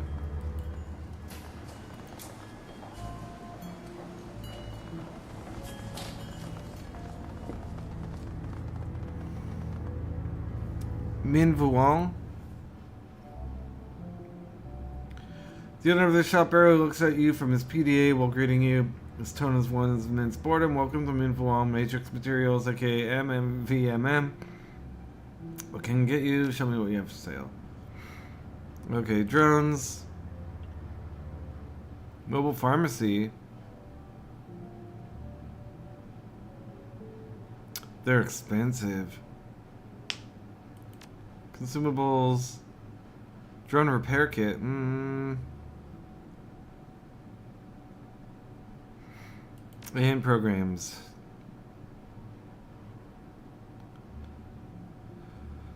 For 3 rounds. We never encountered enemy deckers, did we? In the first game. Okay, exit. Check you later. Okay. Nothing down here. This can't even go into here, huh? Okay, well, what's in here? Rainbow? This woman sports a brilliantly hued hair that shifts colors, scintillating with every passing moment. She is powerfully built, a natural athlete, or someone who works out a great deal. Notably, a large shotgun rests on an arcade cabinet near her. She affords you a short glance as you approach. When she speaks, you note a peculiarly lyrical accent to her voice. Something I can help you with there, friend? You're throwing me off game. You're throwing off my game, and I'm trying to beat my best score. Tinklor Europa? I haven't seen one of those cabinets in years. The woman's mouth twists up into a wry grin. Aye, me neither. Managed to find this one out near by accident. But I heard the music and thought, hold on there, Rainbow. You know that tune. After a few moments, Rainbow's game is suddenly over, her tank obliterated by a barrage of air-to-ground missiles. She hisses her breath in through clenched teeth. Piss on your ma. A right robbery that was. Right then, Rainbow shakes her head, turns face fully. You don't seem like them Wampoans. They're all might touched, yeah. Maybe you are too, but you don't advertise it like they do. What's your story? I'm looking into the murders that have been happening. Oh, that's some nasty work. Bodies hacked up, chunks bitten out of them. Make sure you're loaded up for something big and ugly, that's for certain. Where are you from? Born and raised in Dublin, down by the banks of the Liffey. Spent most of me early life there, working security on sacred spaces. You know, historical sites or undeveloped land. The green movement was big in those days. It was a bit like being a park ranger, but sure didn't it beat some dead-end desk job. Spent a lot of time around County Dublin in Wicklow. I always loved animals, and I found out being a ranger put me in close with them. It was a good time, yeah. Making sure the budding new species like the bogies and centaurs didn't upset the ecology of Wicklow National Park much. Also kept the nastier bits like the Uisge from running amok across populated areas. What's that? An eat whiskey? Isn't that a demon horse? Aye, that's right. They're cannibal horses, basically. Nasty buggers that drag people into bogs and drown them. Sometimes people call them kelpies. Okay, I've heard that word. On account of the water plants they pop out of. Anyway, as I was saying, problem was I started to develop a wee knack. Just a small thing. I keep magic from working when I'm around. Spells don't go, spirits fall apart. And the paracritters get real feisty, yeah. To make things worse, This was around the time Liam O'Connor threw his coup and formed Tir na Nog. With all his fancy talk about elves and ancient magic, 'twas a bit scandalous to have a woman guarding ancient sites that wasn't just mundane, but also killed magic around here, so I got fired. You're older than Tir na Nog? Bang on, and I don't look a day over 25, do I? Rainbow flexes one arm, grinning wickedly. Aye, I'm Irish, not one of them noggins. Pack of punters, the lot of them. Always going on about their ancestral lands and the glory of the past and all that bullshit. I saw them kick dozens of old Irish families off their land just because their ears weren't pointy enough, or they didn't meet some stupid arbitrary criteria of old nobility. It was that kind of thing that brought back the IRA, just like the bad old days of the Troubles. The skivers in the new tier didn't pay for the land they took. They just had a pack of bullies with guns. Rainbow scrunches her face up into a disgusted sneer, and Mock spits at the ground. I've always been sympathetic to the little guy in a fight. They offered to pay for my help, so I said yes, simple as that. So you became a terrorist? Fair, don't be so dramatic. They fixed me up with a cyber stitcher and gave me a lot of the kit I've got in me now, in exchange for going overseas to work for them. Smuggling, running guns, making contacts in Europe. Same kind of shite all revolutionary groups do. Seeing as how me own fam got kicked out of their house, I was glad to do it. I still work for 'em these days, but there's a lot less of it. Lady D cracked down on dissidents, but good. What are you doing in Wampoa Garden? Me, I'm a bit of a big game hunter these days. I get into strange places, look for some kind of paracritter I've not seen before, and I put a bullet in it. Only the nasty ones, though. No point hunting a tails cat or such. It's only things like gargoyles, barghasps, and whatnot. All the work I did with them in my youth does a good job of keeping me alive. I was out in Jakarta last year, hunting one of them Indonesian vampires. You ever heard of them? Call them Layak, or Penagallans, depending on who you ask. Their heads and guts come out of the body cavity. Their heads and guts come out of the body cavity and they fly around like giant messy pile of pasta. Rainbow bares her teeth and pantomimes floating around. Took me a solid 2 months to track her down, but I did. Once the job was done, I asked myself, okay Rainbow, where's the best place to eat in East Asia to find some action? So Hong Kong it was. All the chi what sits here mean a bigger concentration of old critters that you'd usually find in the city. Been spending a lot of time down in the storm drains these days. I heard rumors of a rat king down there, where a mess of devil rats get all tied together into some kind of big, awful rat beast. Haven't tracked it down yet, but I figure it's only a matter of time, yeah? She pats the barrel of her shotgun affectionately. See you later, Rainbow. Okay, so that's not a store at all. But I might need her help if I run into a paranormal baddie, I guess. Oh, I've already talked to her. And there's nothing here for a restaurant. Let's talk to them again. Maybe they know about this restaurant? I'll be going now. Okay, I have to find this fucking restaurant. I guess there's 3 guys on the street I can talk to.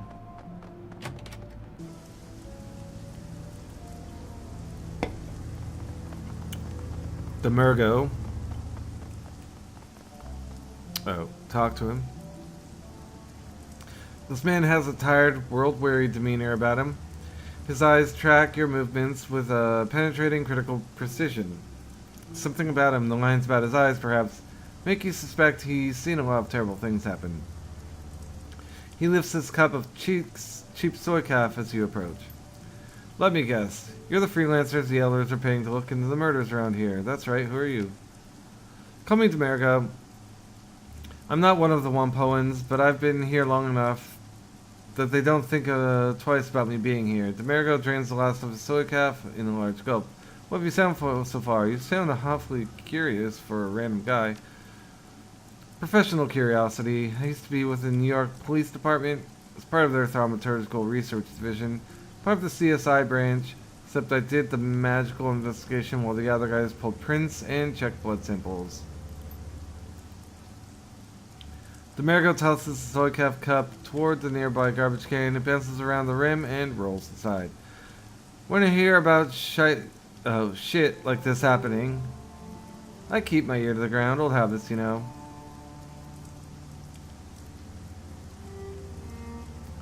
Seems like you're more cut out for this job than I am. Elder Aang asked me to look into the killings after the first murder. She couldn't afford my fee, though, so I took a pass. It's not just the money, either. Demergo shudders, folding his arms across his chest. You see that stuff day after day, you pay a price. It eats away at you. You know what it's like to feel all the sickness and anger every day? To be asked to pick up a murder weapon and relive somebody's death? Feel it going into your neck? How did you know a murder weapon went into anyone's neck? Pleading in the voice of a dead woman for her killer to spare you. These days I'd rather interrogate the living things. All things considered, that could be useful. Demergo nods, though his expression is still one of disgust and sickness. Sure, if you're praising antiques or trying to find where a lost cat went, but turning that on murder scenes is an invitation to horrors beyond imagination. Okay, so he did like what our shaman did in the first game, and went to crime scenes and experienced supernaturally like clues and what happened. I can read objects. It's called psychometry. Psychometry. Yeah, we'll go with that. Little trick I managed to pick up. I don't really know how. I hold something, I can tell you what happened to it. Who owned it, how it killed someone. If someone loved it, or was afraid of it, useful, but it'll tax your heart. And before you ask, no, I'm not going to read anything you find. I already told Aang I didn't want any part of this. You want advice, I'll give you that. But I'm not getting drawn in further than that. So aside from that, is there anything I can help you with?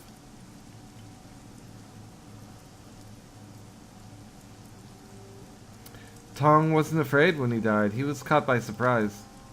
Demergo arches an eyebrow. That's not what I would have expected. With the amount of mess at each scene, the victims should have left behind a hell of a lot of fear and pain. Are you sure? Very sure. Tong died tonight, so the astral signature hadn't had time to fade. There was only a sense of perfunctory accomplishment. Then it sounds like this wasn't a crime of passion. A planned attack would have that kind of resonance, in my experience. It's possible the gore show is to throw off anyone looking for the actual reason. Demergo closes his eyes and starts to nod. Yeah, if I wanted to kill someone and get away with it, I'd try to point the finger at some kind of monster. Demergo opens his eyes and smells a thin, humorless grin. Basic Investigation 101. It's usually the simplest explanation, but don't discount other possibilities. You think the mess wasn't incidental? It's a possibility. Ask yourself this. If the mutilation happened after Tong's death, why would a killer perform that kind of ritual? Serial killers who engage in that kind of ritual don't feel perfunctory about it, in my experience. It tends to feel more like they're taking communion. It's a religious or sexual feeling most of the time. If this didn't feel that way, I don't think the killer is acting pathological. Tong was killed by a bladed weapon, a single strike to the base of his neck. That's a precision attack. Most knife fights end up with a lot of shallow cuts and blood over the victim and the attacker alike. If Tong was killed by a single strike, he definitely wouldn't have seen it coming, and you can bet your last nuyen that whoever killed him is highly skilled with a blade. This says to me that the attack is either a professional hitman or a practiced serial killer. It could be both, too. Assassins don't tend to be the most empathic people. Demergo considers the information for a moment before speaking again. Was the attack a thrust or a cut? It was a slash. Why? If the wound was a thrust, your attacker was using a knife of some kind. Anything over about 10 inches would be pretty hard to thrust with and get that kind of angle. The neck's too high for a longer blade. If it's a slash, you're looking at a sword. You're looking at a sword or cleaver attack. Both of those are popular with the triads. They make an awful mess and send a message that they're not to be trifled with. Can you tell me about the Wampowans? I don't know much. Even though I've been here almost 2 years, I'm an outsider. They don't really accept anyone who's not as much of a tech nut as they are. I'm just the crazy mage that lives down the road. Demergo pauses and looks off in the distance as he collects his thoughts. Ip's got some heavy-duty cyberware. Basically an enforcer for the rest of the council. He doesn't seem to set much policy. Ung's a shaman that worships machine spirits. It's all a bunch of hokum if you ask me. Magic is magic. Whatever you want to call the source is fine by me. But don't ask me to believe that in the great spirit of electronics. As for everybody else, they tend to be an okay bunch. A bit strange, but that's a fringe culture for you. They scrounge tech, rebuild it, sell it off. Some of them even have their own autofab shops. Their stuff's pretty high quality too. People from all over Asia come to shop here if they need something rare and unusual. Tight-knit little community, all things considered. What do you know about the murders?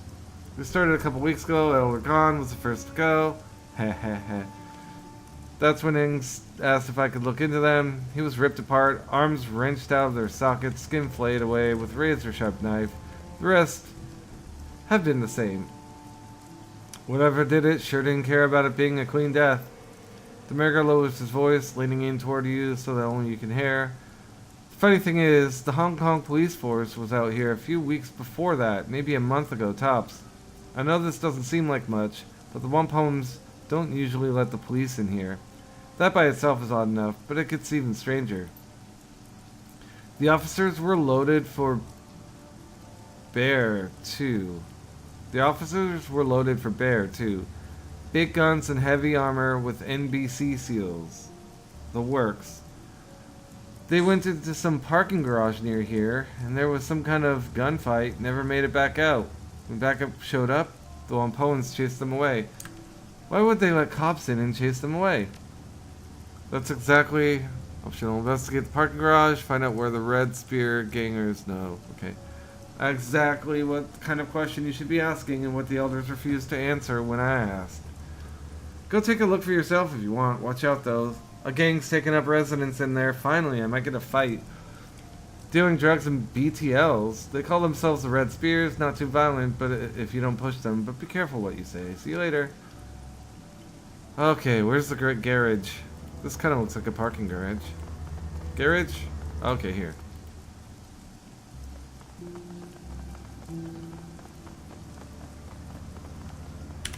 Might have a fight coming up.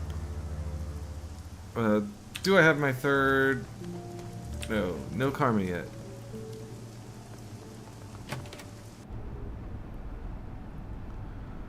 Okay, okay. Let's walk up to these people. Maybe there's a cutscene. There is. Red Spear Ganger, that's far enough, lady. The woman hefts her weapon, tossing a nod toward the gangers behind her. This lot's our turf. If you're looking for a fix, you're welcome to trade. If you're not here for business, clear the hell out. If you try and wander around on our turf, we're gonna have to air you out. So what do you say? You looking for a little pick-me-up? A little nitro to give you some pep? Maybe you want some chips, take the edge off. You want it? I got it.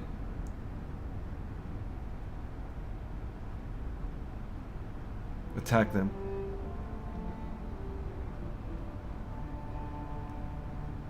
What happened in the fight here? As far as I know, some police showed up looking for somebody. They got in here, all of them got killed. Whoever they were after, long gone by the time we showed up. Used to be a lot of Wampoans living here. They all cleared out, muttering about ghosts and shit like that. Have you heard anything else about the murders? Key for the storm drains. Find out what Red Spear gangers know. Okay. Nothing much. I'll tell you what, though. I've got a guy named Kong, and he was down in the storm drain system last week. Something was moving down there. Big, too. Man-sized. But it wasn't speaking any language Kong understood. Kid beat feet back here as fast as he could. Dumbass dropped his storm drain key on the way out, though. You want to go looking for whatever it was? You'll have to get a new key from somebody else. Kong stole his from a city worker. Who else might have a key to the storm drains? There's a guy named Porter Lom. He's got keys to pretty much everything. He's somewhere between a cop and a handyman. UN also mentions some elf woman with crazy colored hair who managed to scam a key. He said she hunted paracritters down there. Devil rats and shit. Okay, so that's Rainbow. Can I look around this garage? Woman, are you deaf? I don't have gang or socialite etiquette. What the hell did I just tell you? No, you goddamn well can't wander around our turf. The ganger shakes her head, mumbling something about idiots with no memory. Never mind. Yeah, that's what I thought. So let's not bother them about the BTLs yet. Let's do the sewer first. Let's go talk to Rainbow. Wonder what these blue things are. Kind of scared to go that way because they might want to fight, and there's a lot of them. And my guys are level 2.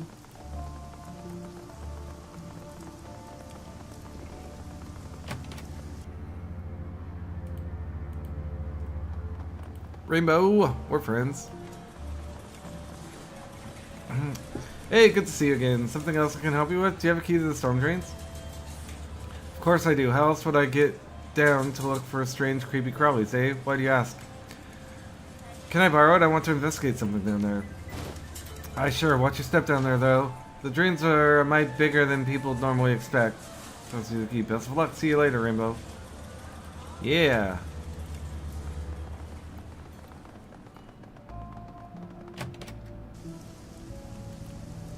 It's over here, huh? I was kind of hoping it'd be in the back of their thing so I could...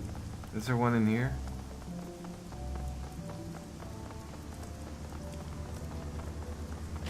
I have to do another loading screen? No, I don't. I don't see a yellow dot. God, where are these blue dots? I think I'm gonna kill all of them eventually, but not just yet. I'll kill whatever's in here first. Maybe. It could be just like a guy.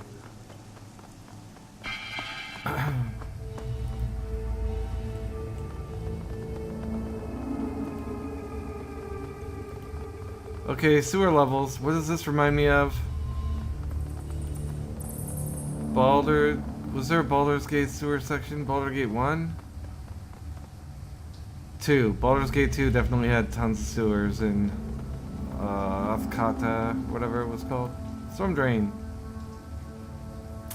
Despite the darkness, you see something glitter at the edge of the drain. Something looking closer, it appears to be a necklace chain of some kind. It's become caught in the drain's grate, narrowly avoiding falling down the deep pit. Let's take it. Lifting the necklace out of the drain, you turn it over in your hand. It's a simple silver pendant on a chain. The silver pendant depicts a long-tailed bird in flight, a magpie. Ew, I wonder who belonged to that. Okay, we got Magpie's necklace. Maybe that'll be like a magical key to something. Oh, is this the exit? No, bloody parts. That could be her corpse. The disgusting pile of stinking human remains smells strongly of blood in the first stages of decay.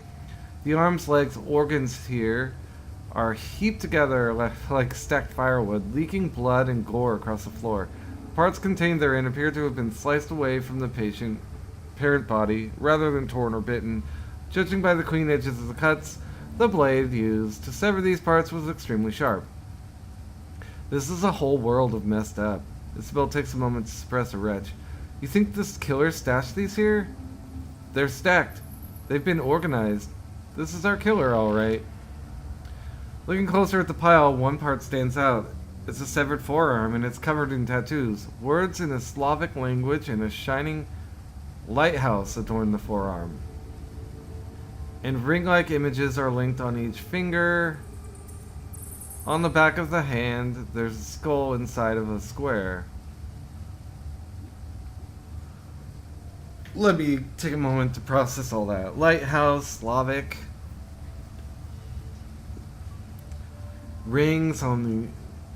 linked together on the fingers. Skull inside of a square. This arm belongs to a vor.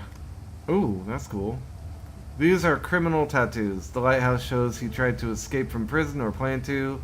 The words say, all police are dogs. The skull inside the square means he served a prison term for robbery once. What's a vor? A vor is a thief. The Voriv Zakon is the name of the organization. Thieves in law. They have strict codes and police their own, but they don't sever arms and leave them in a pile of gore.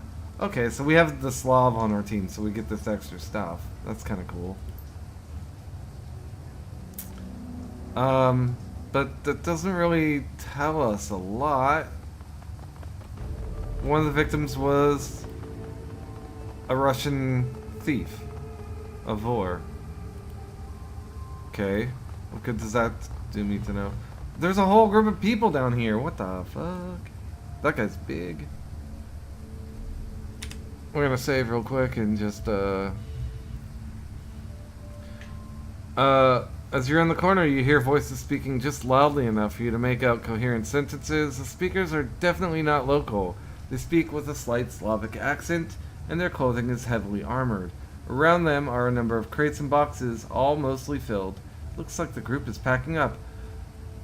So it was just like a Russian mafia came in and started cleaning out like all the richest scores?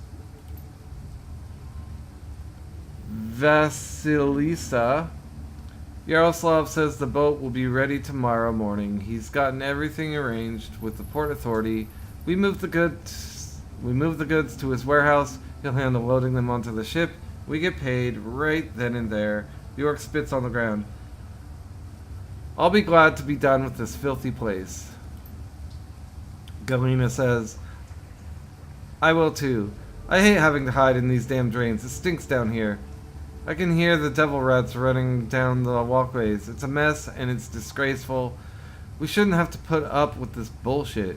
And Alexander still isn't back from his little trip. We'll have to leave him behind if he doesn't get back soon. I know, Galena. Until Audrey says we're in the clear from the triads, we can't be seen with the goods on the street. They find us. We go back to Vladivostok in sausage casings. Those Red Dragon Mudaki don't screw around when it comes to protecting their turf. Who knows? Maybe Alexander was stupid and they caught him. Either way, we'll have to lug this crap through the drains for a few clicks. Several boxes near the two women bear a distinctive label. A magpie in flight. Same emblem you saw stamped on Magpie's equipment in her shop. The orc woman sniffs the air suspiciously and her eyes dart toward the dark tunnel you stand in. Before you have a chance to get out of sight, she locks eyes with you. The orc lifts her chin as she regards you, cracking her knuckles. What have you here? A curious little pest. Come looking for things that don't concern her. What do we do with pests, Galena? Galena puts a hand on her shotgun's barrel. We break them, Vasilisa, and then we hammer a spike through each of their throats so anyone who sees their bodies knows not to meddle in our affairs. I suggest you stay where you are, pest.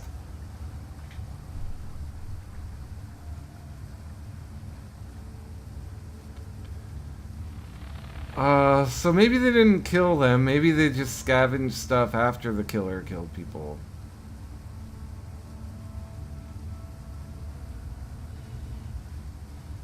The Wampoan elders know I'm down here. You start a fight, you're going to have every drone and cyber junkie on the streets crawling up your ass.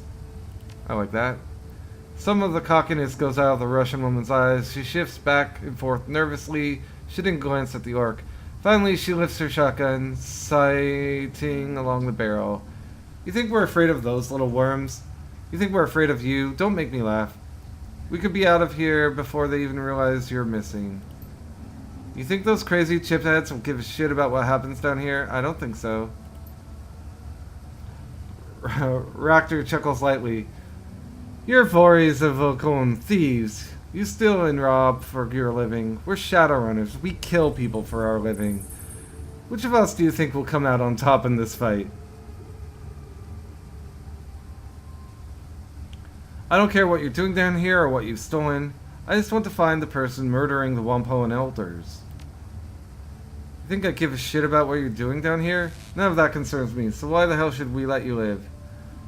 Because I know what happened to Alexander? Do I? Do I know what happened to Alexander? I don't have gang or academic or strength, so academic seems like it would have been a good pick. Things that are good in the early game are good. You know? Security hasn't helped me yet. Anyway, let me think. Do I know what happened to Alexander? Oh, his arm was stacked over in the other area. Yeah. The serial killer got him. Because I know what happened to Alexander. Vasilisa's eyes narrow. She hisses her words through her teeth. If you've so much as touched him, your suffering will become the stuff of legend, I promise. Where is he? The serial killer I'm looking for killed him. I could say, "Aw, poor baby, you're gonna cry about your lost friend." Serial killer I'm looking for killed him. Why should we believe you? I think you're just lying to save your own skin. Right forearm, lighthouse tattoo, Russian words underneath that. On the back of the hand, a skull inside a square. Sound familiar? Vasilisa and Galena exchange a significant glance. Okay, so you've seen his arm. That doesn't prove anything. You could have seen it on him.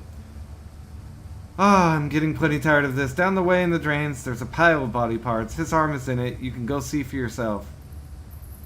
You want to walk down the way and pull his arm off the corpse pile I found? Go right ahead. I wasn't about to cart a severed arm just in case I needed it. You're right. That is an act of someone very sick. We can talk peacefully, but you keep your hands where I can see them. You took Magpie's key cards, didn't you? Yes, we did. Okay, cool. We got the key. Now we can go search your stockroom. Yes, we did. I'm gonna kill all these people, I think. Yes, we did. Alexander took one early. He said he wanted to sweep the stockroom, see if there was anything worth stealing in it. Vasilisa tosses you a keycard. Here. We don't have time for this. We have to move this gear. You want to play detective? Go right ahead. How many of them are there? There's 4.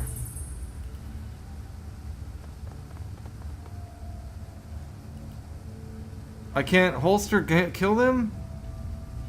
I want to murder these fuckers. Oh, there's 1, 2, 3, 4, 5. We got a 5 on 4. I'm gonna save once more.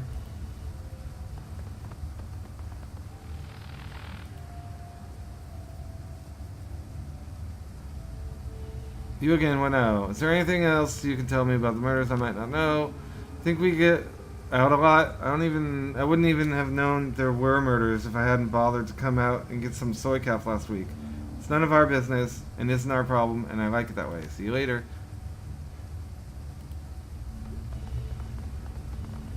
I want to kill them and take their shit. I could fence all this right in Hong Kong and get rich. Why am I... And they're like, no one's going to miss them. This is the perfect time to murder people and I can't do it? What kind of Shadowrunner am I? Click this shit. Oh, too bad. I wish... Did I get karma at least? I didn't even get karma for that.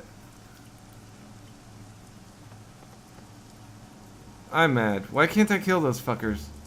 The Jack Point. That was her shop. Where's her storeroom? It's like at the restaurant. Oh, here. So this was the restaurant the whole time. You just have to get the thing before you can go in.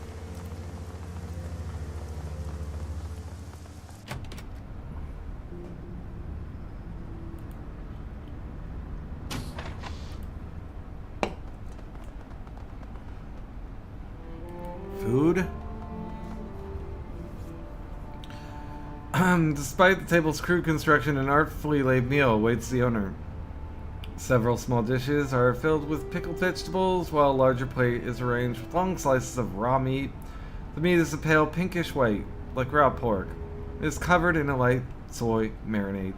Could be human! Poking at the raw meat, you discover that it's surprisingly tender. What's more, has the faint aroma of marinade, as if deliberately prepared. Don't eat any! There's a serial killer slicing people to ribbons and you want to eat the fucking... No. The box is packed full of odds and ends. It nearly overflows with a collection of knickknacks, souvenirs, and assorted personal effects. There is no rhyme or reason to the collection of items. They appear to have been thrown in haphazardly. Among the contents are charms from various temples, a wooden mask, and a paper fan. Examine the mask. The wooden mask is extremely light. It's been painted a pale white, and the surface is almost as smooth as porcelain. Delicate features and lifted eyebrows are matched with bright red lips and delicately carved teeth. The teeth have been stained a deep black. Examine the charms. The small charms are square cloth packets, each approximately 1 inch wide and 3 inches tall. They come in a variety of bright colors and are embroidered with characters for prosperity, peace, wealth, and protection. Inside each appears to be a folded paper prayer or fortune written in Japanese. Examine the paper fan. Unfolding the fan, you tilt it upward, up toward the light to examine it. The image depicts an East Asian city from the 19th century or earlier, curved roofs at sunset beside a deep blue river. 2 ships sail down the river, which is in turn spanned by a long wooden bridge. In the foreground, laborers carry buckets along the shore as a man on horseback rides in the opposite direction. In the distance, a pair of large red buildings dominate the city skyline, 1 large temple hall, and a 5-tiered pagoda. Let's leave the box alone. As you step away from the box, you hear a slight click in the distance, the sound of the door's latch shifting. You are no longer alone in the stockroom. Okay. Oh, we gotta fight this guy, I think. Standing before you is a man clad in heavy armor and bearing a katana on his hip. His skin is an ashen gray, his eyes dead white. His teeth are jagged and appear quite sharp. This is no man, this is a ghoul. Gaichu. The ghoul's blind eyes search back and forth as it regards you. It cannot see you, but you have a sense that it knows exactly where you are at all times. Ah, a hired gun. No doubt brought to bear against me by the Wampoan elders. A means by which they can lift the curse plaguing them. I salute your tenacity, but I wonder, will you kill me out? Will you hear me out before raising your weapon to kill me? So it was human he was eating over here. You don't seem interested in eating me, ... Yes, I'm not only talking, I am reasoning as well, and since you have not attempted to kill me, your own higher faculties are engaged. I'm a curiosity to you. The ghoul bares his teeth, breath rasping over them as he inhales. You wish to know not only what I am, but what I have done. As for who, you may call me Gaichu. I know who you are. You're the one killing the Wampoan elders. You are correct. I have killed all of the Wampoan elders to date. The only elder magpie was according to my initial plan. I regret the deaths of the other elders, but it was necessary. Explain yourself. This affair began simply enough. As you may surmise, I am not someone who can be seen in public without great risk. Wampoa Garden is an excellent place to hide. No police or triad presence, and minimal interest in things that lurk in the shadows. Unfortunately for me, Elder Aang discovered me through communion with her spirits. Rather than kill or chase me away, she came to me with a proposition. Aang and the other elders were having problems with one of their number. An elder named Magpie had been holding many of their plans hostage and would not budge. They could not remove Magpie, however, because her services were too useful to the Wampoans at large. Aang offered me a payment to dispose of Magpie, and I accepted. You didn't clean up all of her blood. I found some in her drain. Ah, unfortunate. I thought I was careful enough. Having it on my hands must have obscured my sense of smell enough that I missed the last remnants in the drain. I disposed of Magpie's body by emptying the blood in her bathroom. Then I cut her up into more portable pieces. Those were placed in plastic tarp, which I took to the storm drains and hid. Gaichu nonchalantly waves her hand, his tone flat and unconcerned. It's unfortunate, but my survival depends upon consumption of raw metahuman flesh. Letting such nourishment go to waste would be a foolish error. But why kill the... okay, I can attack him. But why kill the other elders then? Well, because Elder Aang made him. I contacted the elders, not in person of course, and they arranged to exchange payment. I assumed that since the job was done, Aang would be a woman of her word. Baring his teeth, Gaichu hisses his next words across his clenched teeth. I was mistaken. I arrived at a nearby parking garage the elders had told me about. They cleared out the other Wampoans under some pretense, though I'm not sure what ruse they used. The elders never showed up. Instead, several members of Hong Kong police force arrived. They were more heavily armed than usual, so I suspect they knew something of my nature. I heard about the fight. You expect me to believe that you took on a squad and won? A police squad and won? Of course, I've survived as a ghoul for some years now, on the streets of Hong Kong. If that isn't evidence enough of my tenacity, I doubt any words I could say to you would change your mind. A betrayal of that sort cannot stand. Not only was I not paid for my time and effort, the Wampoan elders treated me like a common animal, and I am so much more than that. Reputation is everything, and I had none. I had hoped to build a network of contacts so that I would be able to continue finding work, but with that treachery, my hopes were dashed. I decided to become the monster that they feared. I mean, that's pretty fucking cool. One by one, I have eliminated them. They know how to contact me, and could have ended their nightmare at any time by making amends. I would have asked for more money, but I would have ceased my hunt. Yet they did not. Instead, they contacted you, no doubt asking you to eliminate me where the police had failed. So I ask you, what now? What will you do? Will you attempt to finish what the Wampoan started, or will you treat me with the same humanity I have shown you? Let me ask you some questions. Did you eat the elders? Some of them, not all. My condition requires that I consume raw metahuman flesh. I do not require a great deal to survive, perhaps 3 to 4 pounds per week. Consequently, there is vastly more supply than demand. Why would the elders have you killed instead of paying you? Any number of reasons. Well, tying up the loose end. They're notorious cheapskates and will always try to save money when dealing with outsiders. It could be their natural inclination toward profit. They may regard me as some human and therefore unworthy of respect. Could be that they felt I was too dangerous to allow to live. It could even be that they simply did not like me. The net result is the same, however. They reneged on a deal we brokered and attempted to have me killed. A message must be sent, blood must be paid. As they have hired you to kill me, they have obviously not learned their lesson. If I let you live, what will you do? Kill the rest of the elders and anyone else they send to exterminate me. It is a matter of survival. Should I ever have the opportunity to work freelance again, potential employers need to understand the price of betrayal. These murders are my curriculum vitae in revenge. Man, if I could have him as a teammate, can I save here?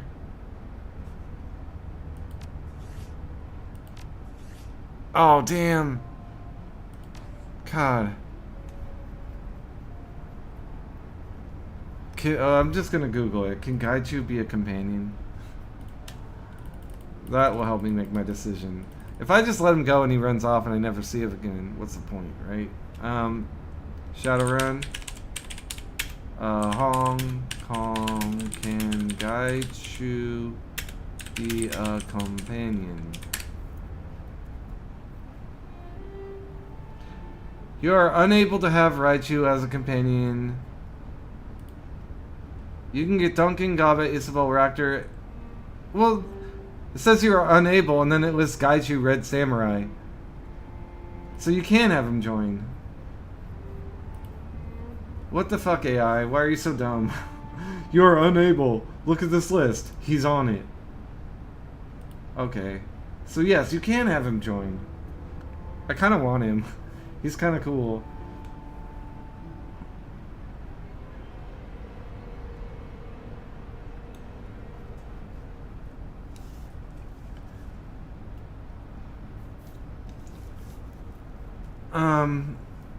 If you want to recruit him, make sure you make the correct decision on how to deal with him. Okay.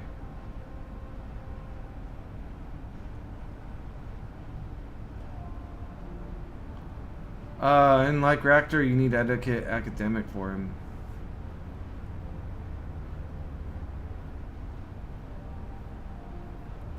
He's a melee specialist, close combat, melee.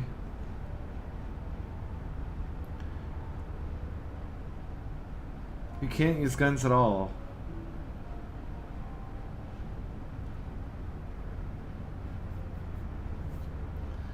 Okay, so let's see.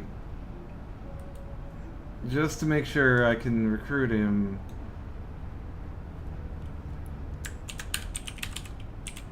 Okay, Magpie stockroom.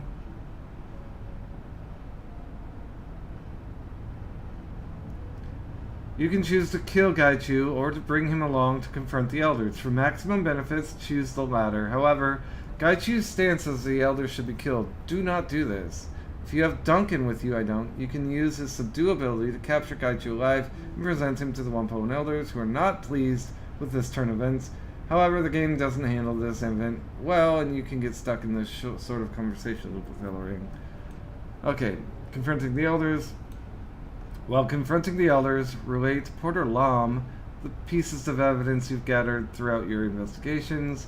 The elders will refute everything you throw at them. Just keep going. Your goal is to convince Lam.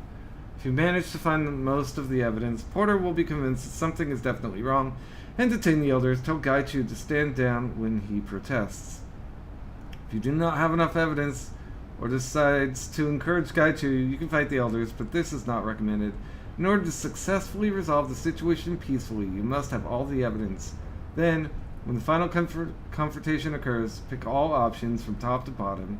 The way the screen is laid out, you may assume that this is a normal conversation. It's not. Each screen is part of the investigation, and the bottom option will always progress to the next. Pick the option at the top no matter what it is. Oh. Turn the Hawaii, and Gaichu will take up residence in the storeroom next to Reactor's location. Talk to him to understand his backstory. Send this metadata to maximum law, but telling him the whole story. You'll get 450 instead of the usual 200. Oh, aftermath. Okay. So do I have it all? Welcome to CSI Hong Kong. Oh, and the Rector will do this. Tong was killed quickly. Gobbit. Duncan and Rector point out the blood on the wall, deliberately smeared. Tong's PC, Spell will inform the team Tong's BTL has been stolen. Safe's empty. Okay, I got that. Zippy and Porter Mom will mention another Elder Magpie. I didn't talk to Zippy. I didn't talk to Porter Mom. Touch on Magpie. Okay, Magpie at the jackpot. Silver necklace, decking the Christmas. You're giving K card. I don't know how you get the silver necklace.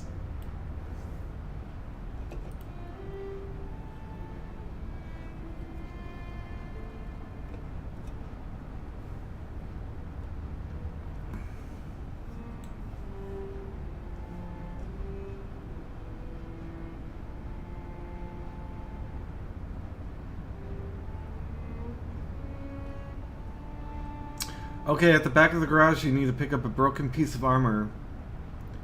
If I have you can analyze. If not.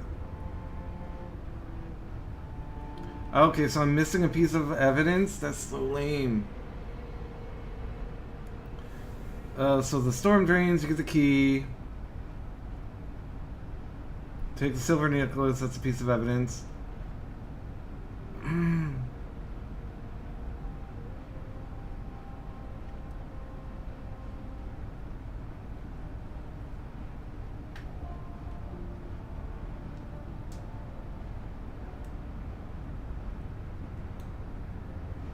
Okay, so I'm missing a piece of evidence, so I can't get Gaichu? Unless I load my quick save and go get it, which involves fighting the gang. I've made my decision. Come and work with me, I can be your face. Curious offer. I'm with the elders. Will you allow me the satisfaction of killing them? I want to see what they have to say first. I will counsel you not to believe their words, but you have sound of one who is wary of the matter, of course. Very well. Let's wait until a bit later in the night. Most pedestrians will be off the street and it will be easier for us to approach. Sounds like a good plan. Can I... see? I cannot go into the garage. Okay, so I'm gonna load my save. What am I doing? Oh, load the game.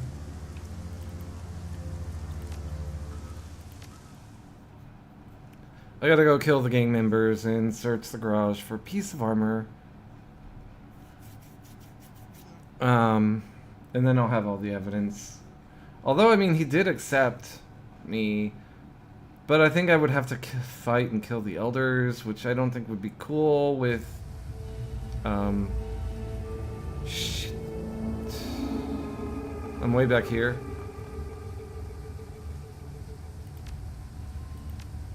Okay, I can't kill these guys, but... Oh, actually, yeah, I'm right, I'm good. Let's go talk to everyone just in case.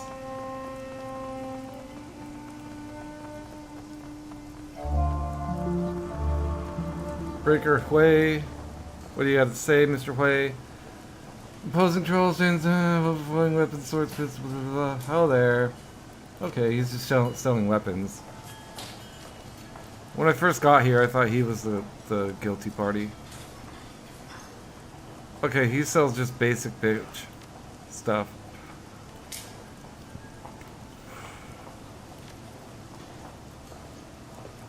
I'm looking for information.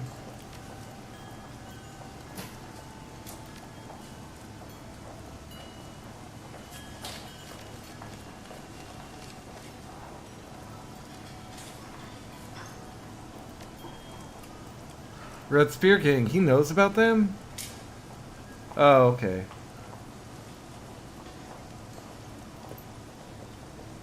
Funny thing, I heard there was a shootout with some Hong Kong police a garage a month ago.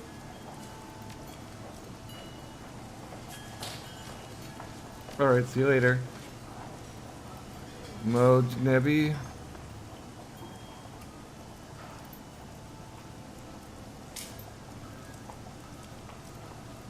Okay, they're talking about some music.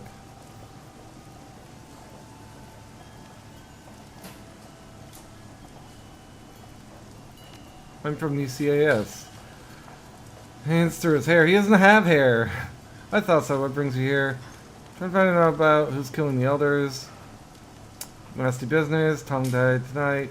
I don't know who or what they pissed off. It seems like a really bad scene. I'm trying to keep my nose out of it. Still, I like this place. Is there anything I can do to help? It's your area of expertise. Decker. Sounds like, how do you end up here?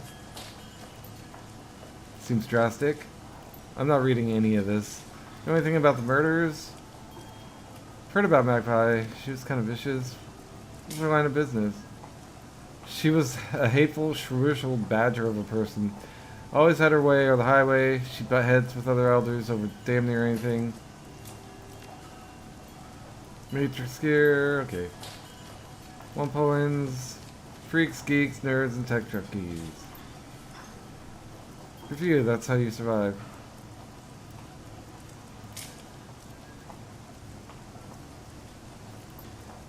See you later. Okay. Talk to him, talk to him. I wanna go, whoops. Back there. Is there anything I can talk to him about? I'll tell him about what's in the sewers for fun. See you later. Okay, no, I can't. Okay, I gotta kill this gang and search their, lair.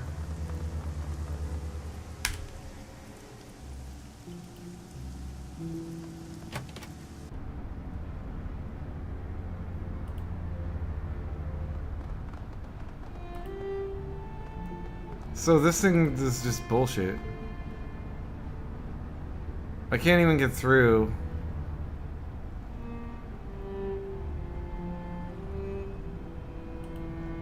I can't holster on them. Let's attack them. And they get the turn first. This is so dumb. They're not shooting at me, at least. I think this might just be scripted to have them positioned for the fight. Okay. Where are you, my dear? You're gonna haste me and stay in like cover. We are surrounded, so we gotta kill like. Let's kill their mage first. Oh, single shot only gun. Okay.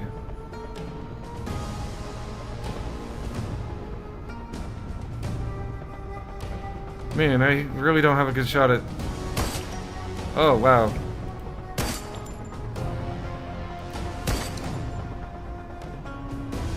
Isabel. Yeah, you can just shoot this idiot.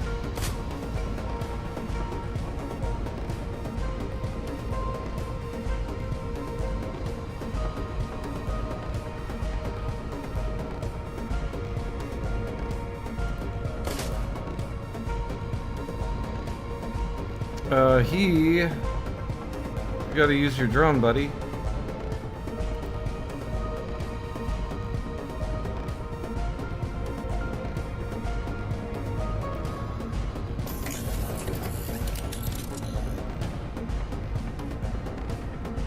He uses a... Okay, firearms.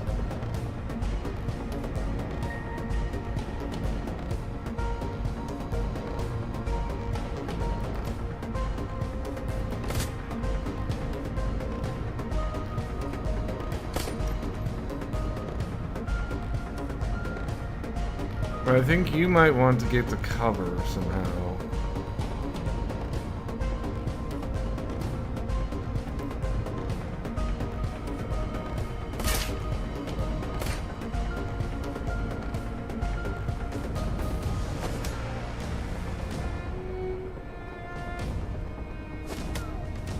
Okay, they could have crit the shit out of us. They got an adept. The adept's gotta die.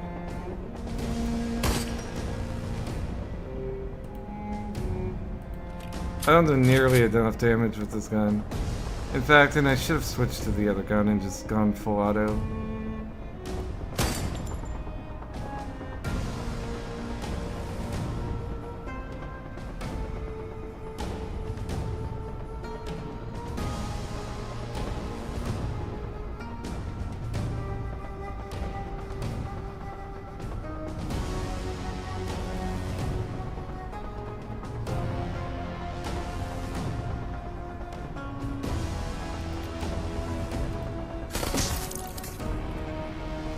Well, thankfully that happened.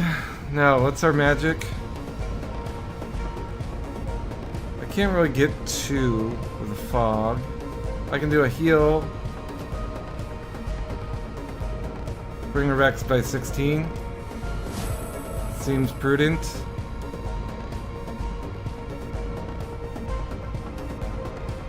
Get to cover or shoot? I think we get to cover.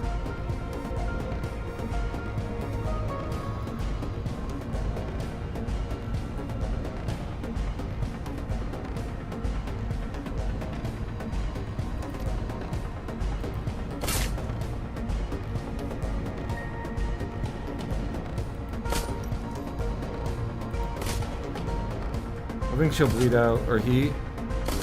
No. Oh, shit. Okay, that's fine. Oh, he didn't bleed out. It's fine. Oh my goodness, you got me? Okay, we're gonna win this fight. I'm gonna go to this one and full auto someone. Like, you're at full health and I got 99 on you? Oh, that only did 15.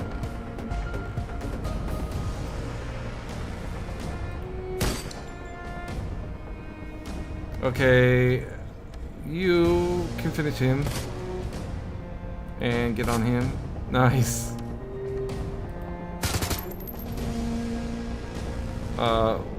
Oh yeah, they're all like that. Okay.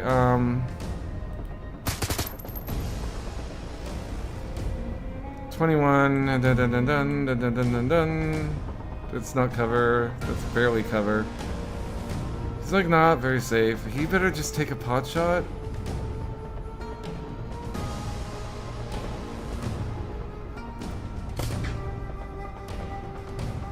Oh, I didn't even... I forgot about this guy.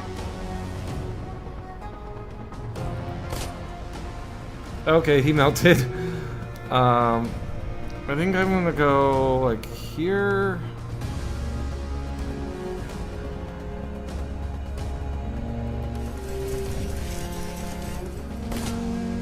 Okay, I gotta get healed.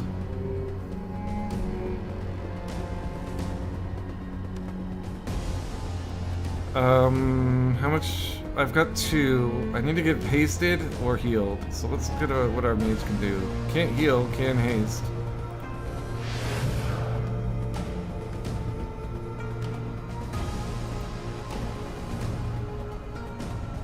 This weapon, full auto. He's almost gone. Let's finish him. Can't.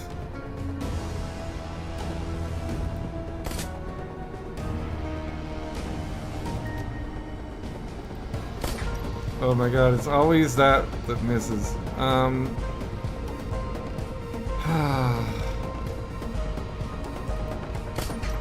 Yeah, no.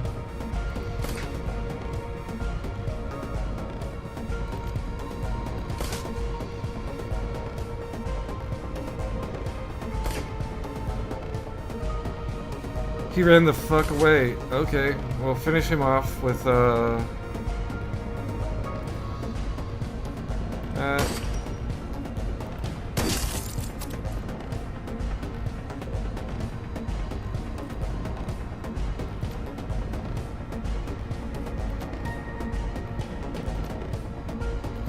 just take the 99.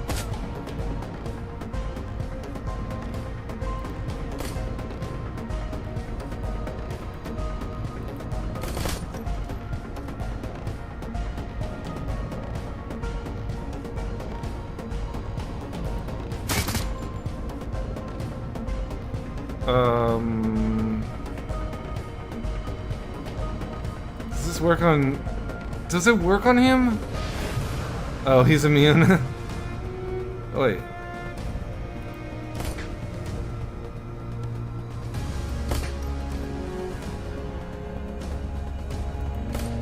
Oh my god, I can't believe I missed so much. Don't kill me.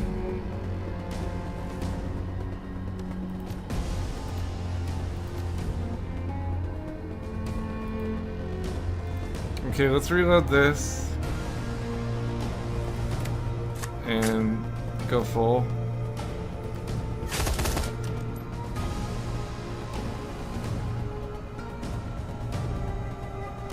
Do I have a bullet left?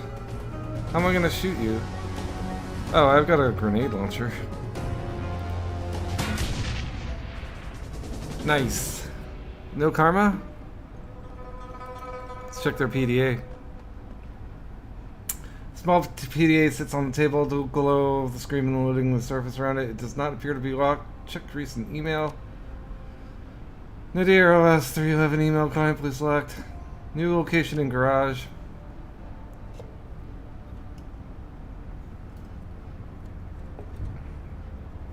Wilson. We've got the go-ahead from the Wampoan elders to move into the parking garage. Whatever fight happened there has really spooked the locals, and they're superstitious about moving back into a place that could be filled with angry ghosts. It's a bunch of bull, but whatever. The bottom line is, we have a new place to set up shop. Their only requests are that we pay a percentage of our sales back to them, and we keep anyone nosy out of our turf. Works for me. Where the heck is Kong? I don't know where Kong is. Last I heard of him, he was checking out the storm drains, looking for a place to use as a drop so we wouldn't have to stash all the chips up here in the garage.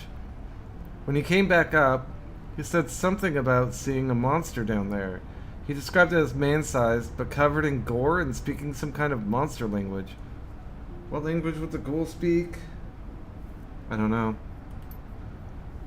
He was so spooked he dropped his key to the drains on his way out. Total idiot. So I told him to take a few days off. If you're looking for him, check his flat in Sampo Kong.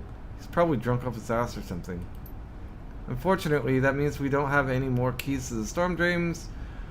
I know that Porter Lom has some. Maybe you could ask him. There's also some elf woman named Rainbow Smile. Oh, Smite. It's like Rainbow Bright. That's been down there hunting paracritters. Maybe we could buy her key from her. Elder Murders. I don't know if any of you have heard about the way the elders have been getting picked off one by one, but stay out of it. They've been nice enough to let us set up shop here, but their business isn't our business. If anyone asks you to look into it, tell them to talk to me. I don't want to get mixed up in whatever politics are ripping those crazy tech junkies apart. The only good thing to come out of this is that we picked up Tom's BTL stash earlier tonight. Ewan saw somebody go into Tong's shop right before closing time, and when he came out, the door was unlocked. Tong was ripped apart. Maybe he was the killer, maybe he was just picking the place over like we did. Either way, let me say it again for you boneheads, stay out of it. Alright.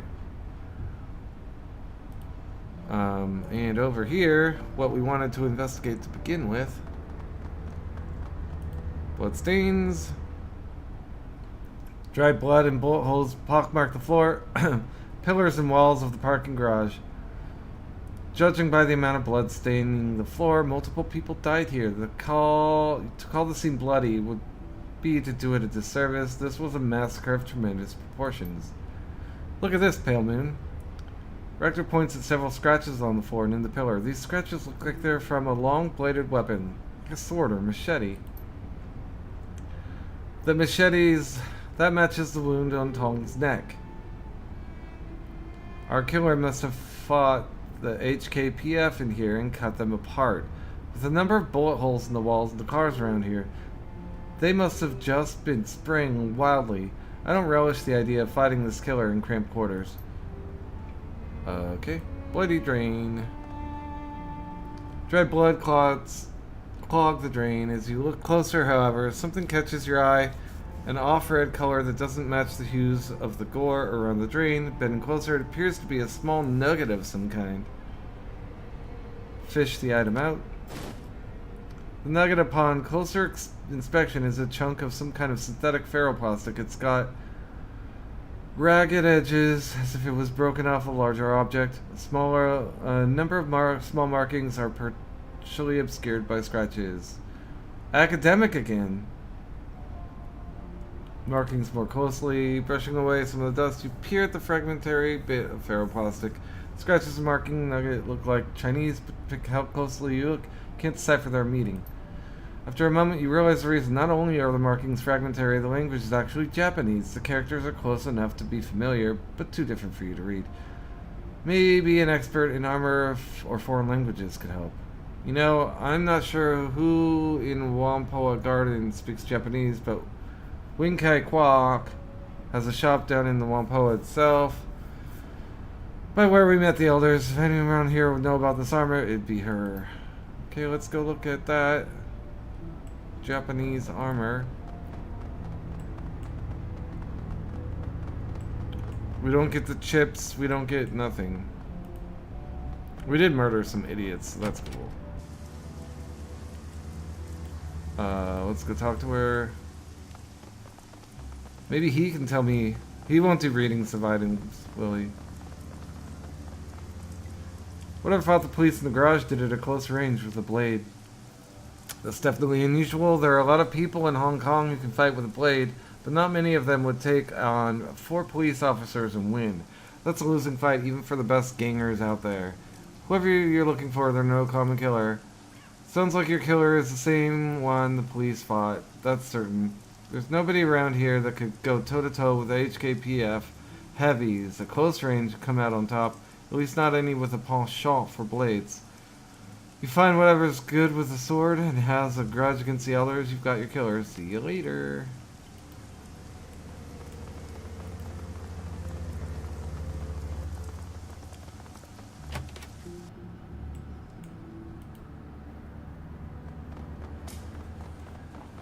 I can give her back her card now.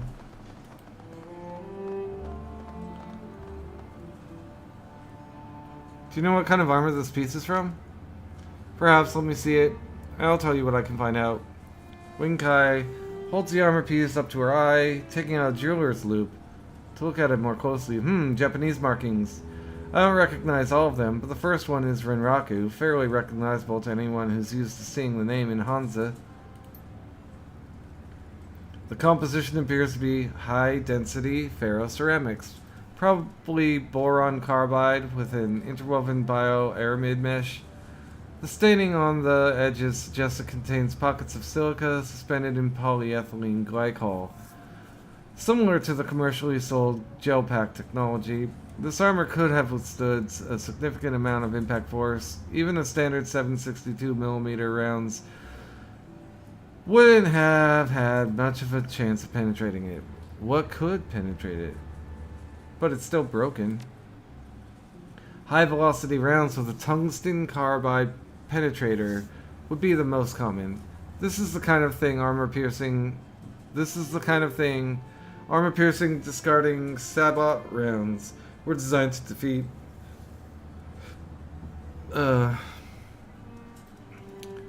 A dye-coated melee weapon could do it as well, but there wouldn't be the kind of splintering at the edge. Same case with EX explosives. We'd see spalling on the backside. The guy hands the armor piece back to you. Whoever shot this off the owner came loaded with the right kind of weaponry to get the job done, that's for certain. And you don't carry that kind of ordnance around unless you're sure of what you're facing. It's just too expensive for common carry. Ooh. So it was a premeditated attack by the police. Which means they were tipped off by the elders, which means we're gonna side with our ghoul friend. Ghoul friend!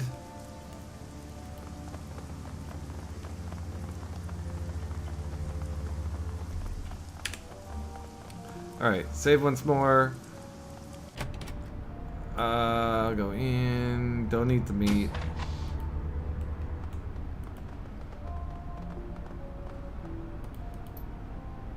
Leave the meat alone. Sus. Examine the mask. I've seen it. Examine the charms and the paper fan. Leave the box alone. Okay, click. Can I move? I cannot.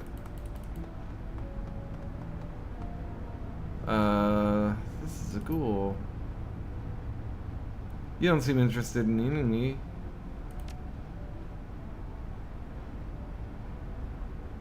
I know who you are. You're killing the elders. Explain yourself. Found some blood in her drain. Before I killed the elders then. Saw scarring on the concrete from bullets in the blade. You killed them with a sword? And my hands, yes. My blindness precludes the use of ranged weapons. Unfortunate, since I was an excellent shot before I became infected. But my skills in grappling and kenjutsu have only increased. A battle of swords is a clash of souls. Mine was stronger than theirs, and they perished. A betrayal of that sort cannot stand. Not only was I not paid, I've seen that before. Let me ask you some questions. Did you eat them? Is this from your armor? Ah, yes. I felt a ragged edge on the shoulder blade. I assumed it was removed. One of the police officers shot me with his rifle. The hazards of war include unkempt attire, unfortunately. Why would you killed instead of paying you? Who knows? They're cheapskates. Da-da-da. If I let you live, what will you do? I've made my decision. Come and work with me. I can be your face. Curious offer. I want to see what they have to say first. And we're back, fam. We are, as they say, so back. No one's out on the streets. It is night-night.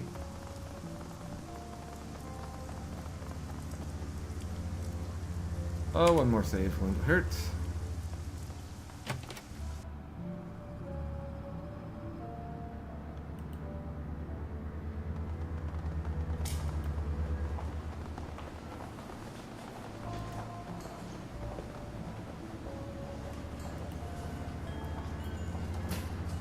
Okay, in case it does break into a fight, I kind of want our team to have access to cover.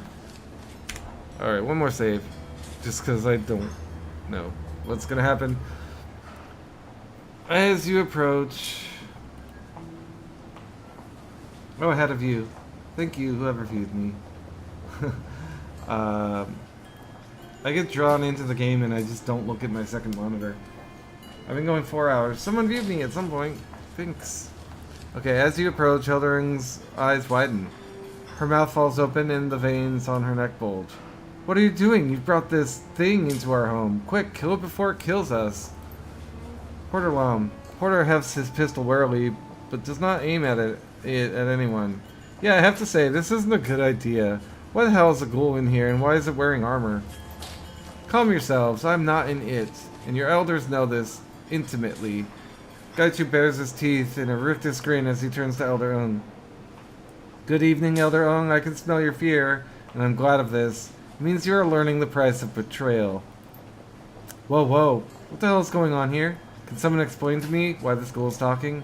Gaichu had a contract with the elders and they betrayed him. You dare to accuse us of conspiring with a monster and covering it up? You're insane. The very idea is preposterous. Porter nods at the elders, looking back at you with a wary expression. I'm interested to hear what kind of evidence you have to support this theory, Pale Moon. As far as I can tell, this monster killed Tong and the others, and that makes him a threat that should be eliminated. The elders hired Gaichu to kill Elder Magpie, make it look like she disappeared. You believe this, vermin? This creature that feasts on metahuman flesh, that kills and dismembers our tribesmen? You are a naive and foolish woman, if that's the case. Aang spits on the ground in front of Gaichu. What proof do you have that Magpie is dead? Please. Aang, please. In matters where an elder is accused of breaking our law, the other elders generally judge them. In matters where all of them have been accused, I'm authorized to act as judge. Make your case, Shadowrunner. I found Magpie's necklace in the storm drains.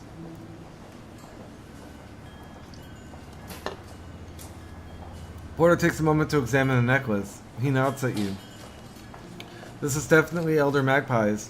If you found it in the storm drain, that's suspicious, but hardly proof on its own. Of course it's not proof. The number of things lost down storm drains in Hong Kong must number in the tens of thousands per year. Well, unusual, it's hardly evidence of foul play. There was a large amount of blood in her shower drain. So what? Perhaps she cut herself and washed the cut off. Or perhaps you are mistaken about it being blood. You're simply guessing as to what happened. That's true, it's a guess, and even if it is her blood, that doesn't prove that the elders hired this ghoul to kill her. Porter gives the elder Ip a sidelong glance. The elders have always protected Wampoa Garden, to the best of their ability. She hasn't been seen in a month, not by anyone. She wouldn't just disappear like that. That may be unlikely, but it's hardly impossible. You haven't established that the elders were involved. All you've done is making suppositions about it. What proof do you have that we hired and betrayed this creature? I won't sit by and listen to idle accusations without any kind of concrete evidence to back it up. What about the fight with the Hong Kong police force? How do you mean? What does this have to do with the elders and the ghoul? The evidence in the garage points to a fight with someone using a sword. We allowed the police into Wampoa Garden because they were hunting someone. They never told us who or why they were looking for their quarry. It didn't have anything to do with us. Gaichu hisses through clenched teeth, addressing Portamon. I was only in the garage to collect payment from them. The ordinary residents were warned of the HKPF's arrival and were gone by the time I arrived. That's suspicious, I admit. Porter regards the elders for a long moment. Still doesn't prove the elders knew it was the ghoul. This is a piece of Gaichu's armor I found in the garage. The markings on it prove it. You point out the armor's marking to Porter, and he nods with some satisfaction. This is from his armor, definitely. But how does it prove that the elders knew of the ghoul's existence? The police officers were abnormally armed and armored, with much heavier gear than a normal patrol. They were armed with armor-piercing, discarding sabot rounds. That's hardly standard issue. Lesser weapons wouldn't have broken that armor plate. If all they were looking for was a common fugitive, why be prepared for a fight of that magnitude? Obviously, they knew what they were searching for. That doesn't mean we did. You Wampoans don't allow police inside the area. Why make an exception this time? The police were polite and asked our permission to enter. They were hunting a non-Wampoan. That was reason enough to allow them in. But you let the Red Spears in, they're non-Wampoans. The porter considers for a moment and shakes his head. That doesn't add up, Aang. Why would the police ask us for entry now? They've never been polite before. And they've always tried to force their way in here. It just doesn't ring true to me. Did you ask them to come in order to hunt down this ghoul? Preposterous. Porter, you know what our community is like. We wouldn't lie over something like this. This ghoul has been lying the entire time, trying to cover his tracks. He's still brutally murdered several elders. That's true. Those murders were vicious and cruel. Porter fixes you with a hard stare. I don't see any way to explain that away. This school is a monster for how he killed Tong and the others. Tong's body was a mess, true, but he died quickly from the sword blow to the neck. I struck Tong down with a single blow from my sword. The mess made of the body was to send the elders a message, but I had no desire to make Tong suffer. At any time, Ung and the elders could have made amends, and the killings would have ended. Instead, they hired a Shadowrunner to kill me. It's not about cruelty, it's about sending a message. That's not what I would have expected looking at the body.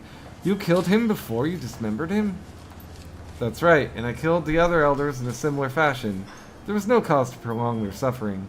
The message was for the living elders, not the dead. If the elders wished to treat me like a monster, I would terrorize them like one until they paid reparations for their mistake. Come on, you can't possibly believe this crazy story. It's absolutely insane.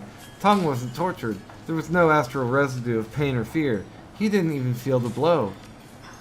That's correct. I struck a single blow while his back was to me. His death was instant, regrettable that he had to die for your folly, Yang, but necessary to protect my reputation. Eng glares at Gaichu in stony silence before addressing Porter. You cannot believe what these people say. They are not to be trusted. And even if this is true, he still killed Tong. Porter looks back at Ung, his expression flattened without emotion. Maybe so, Ung, but a monster would not take Tong's suffering into account. He may be a killer, but he's not heartless. The scene of Tong's murder, like the others, was a deliberate sham. It was made to look more horrific than it was. I believe you. The blood smeared on the walls, the removal of his skin. That's a scene designed to evoke horror, not a scene of an actual fight. Elders, what do you have to say in response? This is a farce. We have dedicated ourselves to protecting the Wampoan tribe and everyone who lives in Wampoa Garden. Do you really believe outsiders and monsters over our word? We who have tried to end the killings? You've been duped, Porter. You and the Shadowrunner. I concur. Porter, you know me. You know the kind of person I am. I wouldn't be party to the killing of another elder. I can't believe we're even entertaining the notion that we have to defend ourselves. We should be disposing of this school instead. Tongue narrows his eyes at you, hissing. If you think I'll forget this, you're sorely mistaken. I will not tolerate this kind of insult. The elders were all too happy to have the red spears move into the garage, almost like they wanted to keep anyone curious about the fight away. That's right. Eep, you even told me not to go find out what happened with the fight. You said the red spear gangers were moving in, and to leave them alone. Why would you tell me not to look into it? I was only trying to protect you from the red spears. They're dangerous, which is why I wanted to deal with them directly. Magpie's gear was missing, obviously missing. Why didn't Ip tell me that? He would have had to notice. Anyway, and Magpie's shop is locked up. Why didn't he want me investigating? Pure supposition. You think it proves something that I didn't notice equipment was missing? Magpie's shop is always a horrible mess. Tong, you did a full inventory on Magpie's Matrix servers. You assured us everything was running fine, and you would be able to continue her work.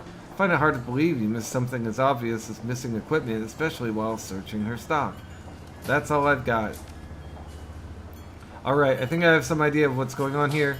And, what do you believe the real story is? Gaiju seems to be telling the truth. Elders, too many facts don't add up. You're obviously hiding something, possibly a great deal, from the rest of the tribe. I'm sorry, but I have to take you into custody until the community can decide the extent and manner of your punishment. Death would seem appropriate to me, especially given that they kept up the charade even to you, one of their most trusted citizens. Don't you dare talk to me like that, you disgusting beast. It begins to raise his weapon. Porter reaches out to stop him. It reluctantly stops. No. Don't make this any worse than it is. Porter turns to face to you. Thank you, Pale Moon. I'll make certain that justice is meted out. You're free to go, and I will ensure payment is delivered to you. So long as you take Gaichu with you, I can't have him staying here. He'll be coming with me. I could have made them pay for their shit, but I didn't feel like it. As you exit the Wampoa into the sweltering night air of the Kowloon streets guide you to face you, I confess I'm unhappy with the decision to allow the Wampoan elders to live. We should have killed them, if not for other reason than to maintain our reputation. If you're going to run on this team, you'll have to learn to accept my decisions. That's why I let them live. That's not how we do things. Gaichu bows to you, head held very low. I can accept this. I am unused to working with Shadowrunners, and assumed you would see things as I do. Hopefully there's much I can learn from you. Shall we leave this place? I'm eager to be done with Wampoa Garden. Yeah, me too. Oh, I got 2 karma for all that.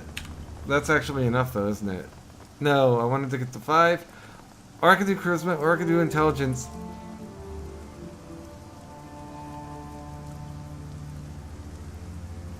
Charisma will give me academic, is probably what I'm gonna take. Unfortunately, a little late to the party for the academic stuff.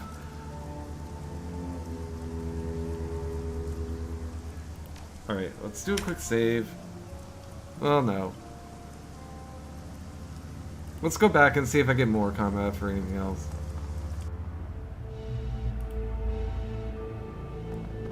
So, I got a cool ghoul, and I think I'm gonna bring him on literally every mission from now on. So it's gonna be a decision between Rigger or Decker. It's gonna be always Shaman and always Ghoul. You're about to leave this location and return to Hawaii. Yes.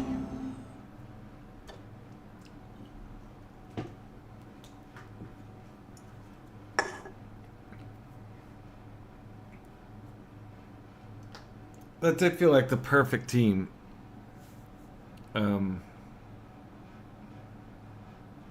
Everyone had a role to play in the investigation, except for me, who is useless for anything but shooting.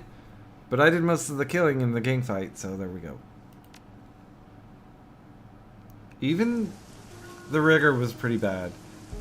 And I gave him the percentage. Oh, karma gained 8. See? I got tons.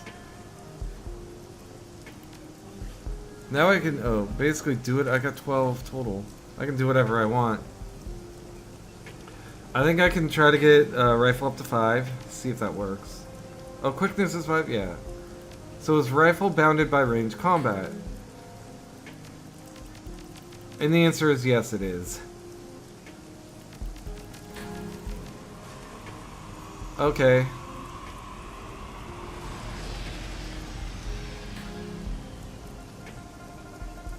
So do I want to round out my charisma to 4, my intelligence to 3, and maybe get 2 in biotech? So that's 3, 4, 5, 6, 7, 8, 9, 10.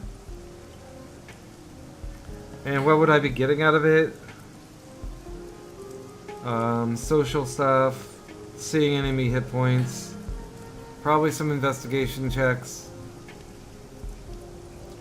I'm killy enough and I'm survivable kind of enough. What if I went body 7? I'd have 5 left. I wouldn't be able to get the intelligence bio. I could do body and charisma. That's tempting. 10 more HP.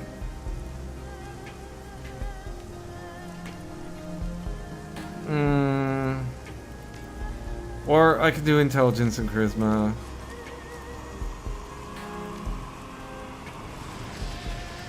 If I had one more, it would be body and quickness, and that would be an easy body and quickness. What about 8, 9, 10, 11, 12, and then I just need 2 more to get, like, biotech up. Oh, I can do biotech now for 6. Or for 3. For 3. That leaves me with 9. I could take that. 7.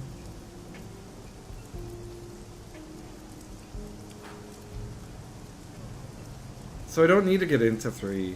I could go... What's my strength 3? There have been strength checks. This would be 9. I could get strength to 5. I don't really think that's good right now. I like intelligence to 3 and charisma to 4. And academic.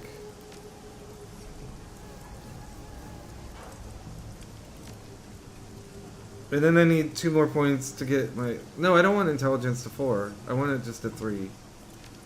I want willpower to 3 too, so I just need 1 more to get willpower to 3. I could consider myself like fairly rounded out, but still like very specialized into killing people. So like what? Yeah. So my next will be 1 more karma, and I'm in willpower 3.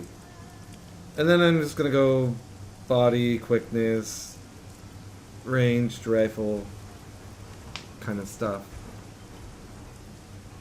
Okay. I have 2 more investigation, I'm assuming investigation type things to do. Optional is get some rest, I'm not gonna. Do I have to report back to my lady?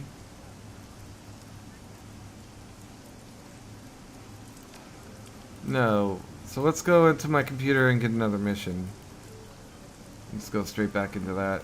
Oh, who's over here? A smuggler. Have I talked to you? Let's talk to you now. Claim payment for your runs at mission computer. Okay. 2 men, dirty synth leather jackets look up from their conversation as you approach. They both look haggard, their shoulders slumped with exhaustion, and neither appears to have shaved this morning. Oi, smuggler, what do you want, woman? We're talking here. I'm new in town, figured I'd make all the connections I can. Grim chuckle rumbles out of him. You chose the wrong day, stranger. We're moving further downstream and we're doing it today. There's something wrong with this place. Too many bad dreams. Yeah? What sort of bad dreams? The kind that bite. You'll see it too if you stay here long enough. The long hall and the thing with the ivory crown. I've already seen it. He licks his lips, nodding. Lots of people in town dreamed it. Or something like it. From the folks I've talked to, there's a bunch of different versions. Some people turned away from the corridor, went down alleys, that kind of thing.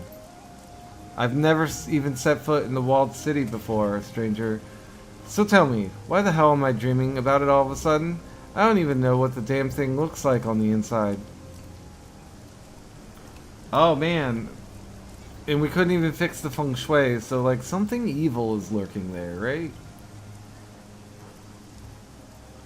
I think there's something strange going on, something magical, and the walled city is where it's coming from. He grunts. It's a curse, nothing else could be. Everybody knows that place is haunted, a living hell full of evil spirits and poisoned chi. If you're not careful, you'll wind up trapped inside the rest of the human garbage. His companion cuts in, catch a healthy whiff of alcohol in his breath. This isn't gonna happen to us, no way.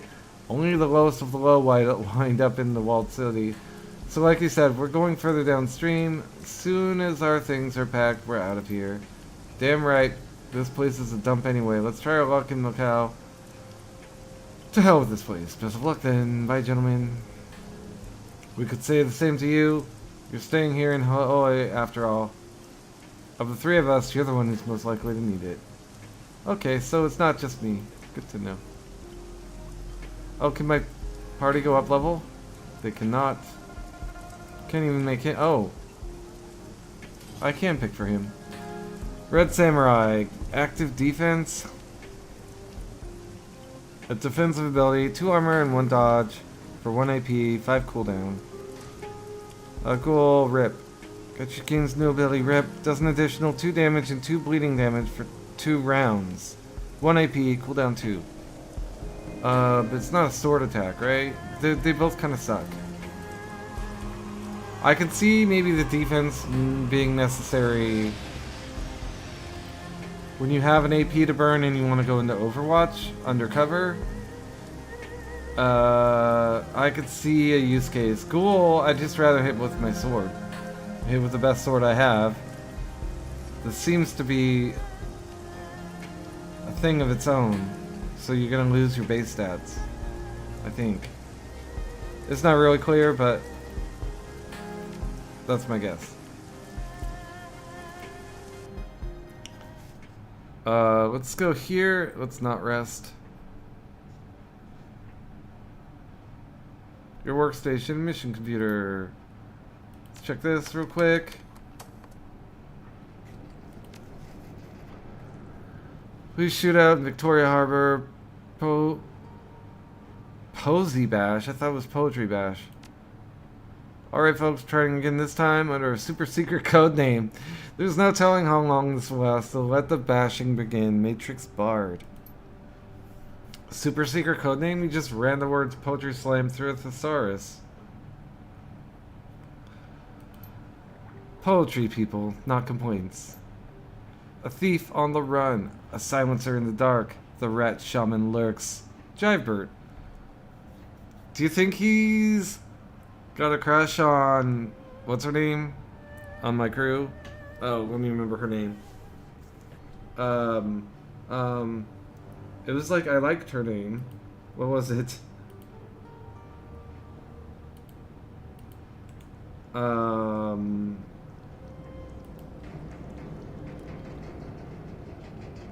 Gobbet.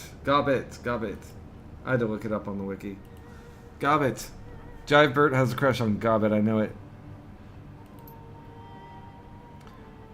Got one for the coyote shamans, too. An unbound trickster. This shaman fears no peril. Wily coyote.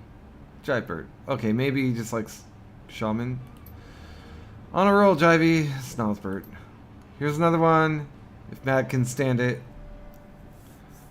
Pulses of light glance off bright chrome. Translucent spheres encase my treasure. Mirrors and tubes and neon implode. Another day in the Matrix. Tennyson. Hey, I can do traditional. I happen to prefer the haiku because less typing. Gossamer tresses. Infinity in your gaze. Very pointy ears. Now you're mad. Extra points for using gossamer correctly in a sentence. Matrix Bard. I like elves. Now you're mad. Jivebert is still the master of the haiku. In fact, Snozbert. Oh, graveyard creeper. Ashen skin, spindly fingers, and claws freak me out. Jivebert. Alright, Shakespeare's. This is strike two. This thread is getting locked, and you aren't doing this again. Got me? This board is for deckers who want to talk shop. There are plenty of other forums that you can use for your stupid amateur poetry. I'd suggest that you go find one, sysop.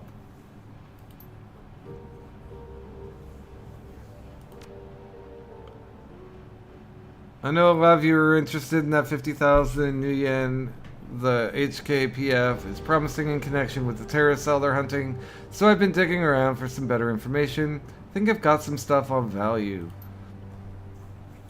Turns out they had a handler here in Hong Kong by the name of Raymond Black.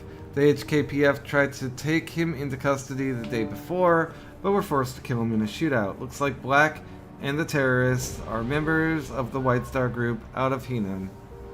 Wharf Rat. Wharf Rat glows. Isn't White Star all about restoring Imperial China? One of those terrorists they killed was obviously North American. Why would she be helping a pro-imperialist group? You got money, you can buy any kind of person you need. You're on Shadowlands, oh mate. You should know that. Feng Huang. So what do we know about Black and his band of thugs? Anything we can use to track them down? Dongqiang. The data I've been able to dig up says that Black was from Henan and was distantly related to the royal family.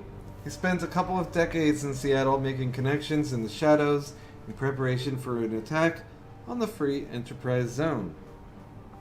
I've attached some dossiers on his remaining agents. Oh, can I download those? Rolling Thunder. I cannot, there's no click. You sift through, oh, okay, here it is. You sift through a long stream of data detailing who you and Duncan are. While the general details about your life, name, and life are correct, many of the small details are wildly inaccurate. You're listed as having lived in Laos for the past 4 years, while Duncan is noted as having spent most of his life in prison. You move on to peruse Gobbet and Isabel's ostensible biographies. The dossier lists Gobbet's real name as Yuchun Gui. And her place of birth is Xi'an, Shaanxi. According to the contents, she is 23 years old and served in the Baihu corporate military until conviction for insubordination led her to dishonorable discharge. Well, you can't be certain Gobbet doesn't speak Mandarin. The idea of her being in the military, any military, is downright laughable. Isabel, in turn, is listed as Fatima Abukar. Apparently, Isabel was educated at an early age in terrorism and piracy by the revolutionaries of the Ethio-Malian territories. Does that stretch from Ethiopia to Mali? That's like from the Horn of Africa all the way across the Sahara to the Atlantic Ocean? Oh, let's see. Is there a map? Shadowrun map Ethiopia.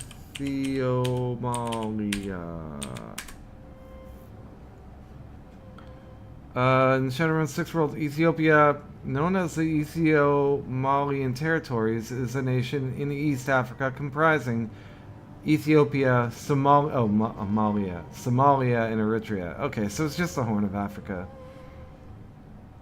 It's characterized by advanced medical technology, widespread cybernetics, and secretive priest-kings who rule the land. The nation's history includes a successful response to the Vitas outbreak, leading to a strong emphasis on cybernetics and gas masks as fashion. Is there... Oh, there is a Shadowrun world map. It's 1,000 pixels. Oh, it's on their wiki. Continue. It's like 1,000 pixels by something. Can I open a new tab? I can't.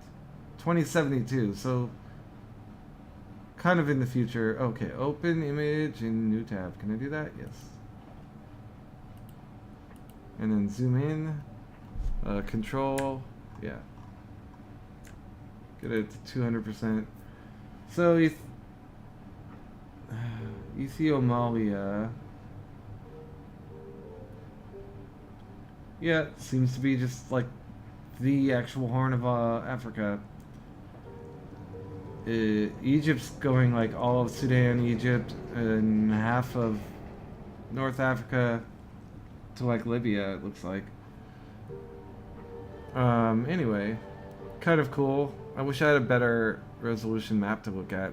Shadowrun seems neat. Anyway, that's it. Ethiopia, it's Ethiopia, Somalia, and Eritrea didn't get into the name. Sorry, Eritrea.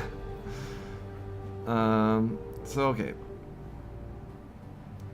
Revolutionists of the Ethio-Malian territories wanted in connection with the bombing 2052 bomb attack on the French embassy in Johannesburg, South Africa. Why would you go all the way from here to there? Given that you know that Isabel grew up here in Hong Kong, this information to be as laughably inaccurate as your own dossier. Thread top shelf sublet available immediately. Like the title says, good location, cheap rent, serious offers only, Harborette. What do you mean top shelf? As in fancy corp condo? How'd you manage that? Shenzhou. Nah, man, it's literally the top shelf of the converted maintenance closet I live in. Harborette. You're joking, Shenzhou. No joke. It's cheap and the location's good, right near the Temple Street night market. And it has super fast access, just in case you need to get in and out of the Matrix real quick. I'm not the sort to ask questions. There's just about enough space to stretch out your legs lying down, and there's a ceiling hook for your gear. What do you say, Harborette? I don't know, I need a place, but still, Shenzhou. A shelf in a shared closet? Screw that. I've got a sweet pad to rent that you can have all to yourself. It's not Victoria Peak or anything, but it's a bargain. Hot Pot 888. Where's it at, Shenzhou? Kowloon City. It's one of the few new construction units on the outer edge. Hot Pot 888. I'll throw in a second ceiling hook. Deal? Harborette. Okay, message me and we'll work out the nitty gritty. Shenzhen Joe. Seriously, the walled city isn't that bad. My apartment is huge and it even has windows. I'll beat Harbor Rat's rent. In fact, just tell me what you want to pay. Wow, Hot Pot wants to get out of there. Hello? Hot Pot. No, we're posting this thread. Looking for a decker. Looking for experienced decker for a discreet milk run on a supply house for purveyors of recreational substances. Potential for a longer term arrangement. We're a team that's been together for years, running your basic heist and the occasional transport gig. We've got a reliable fixer and a long list of happy clients. Requirement: you must have a good sense of humor. Give me some Nuyen, 888. Hey, are you willing to give a newbie a shot? I've been in and out of the Matrix since I was in school. I raised some creds doing odd jobs, so I've got a hot new cyber deck and I'm itching to try out on a real run. Emma Zoom. I don't know, man. We'd really like to find a long-term decker and you kinda don't know shit. Said so yourself. Sorry. Give me some Nuyen, 888. Oh, come on. You said it was a milk run. How else could a Shadowrunner start if not with an easy gig? I'm being upfront with you. Doesn't that count for something, Amazon? Fine, I got a test for you. You hack this guy, Captain Scone, and change his password to erotic massage. Give me some Nuyen, 888. I'm on it, thanks. Done. Am I in or what? Say yes, Amazon. What the fuck? Captain Scone. Amazon, may I introduce you to our rigger, Captain Scone. You'll make a fine addition to our team. Thank you. You won't regret this, Amazon. You gotta stop getting people to hack me. Gimme, or you'll be looking for a new rigger next, Captain Scone. Ah. You know that you love me. Give me some Nuyen. And we'll post. Do I have payday? I have none. Jobs directory. Claim my payment. Kinley Chung. The Wampons tell me that they've ousted all of their council elders. Something to do with you exposing their efforts to cover up their own mess. Isn't the resolution I expected, but I think it's acceptable. If there's one thing I don't trust, it's people who won't pay what they owe. Thankfully, the Wampoans are more reliable than Aang and her allies, and so am I. Your payment is attached. I didn't see how much I got.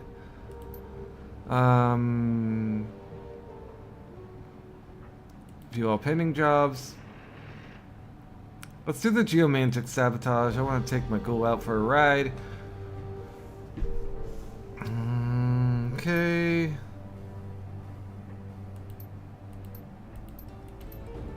I'll take the run. Good. Contact me when you finish the job and I'll send you your cut of the payment. ... How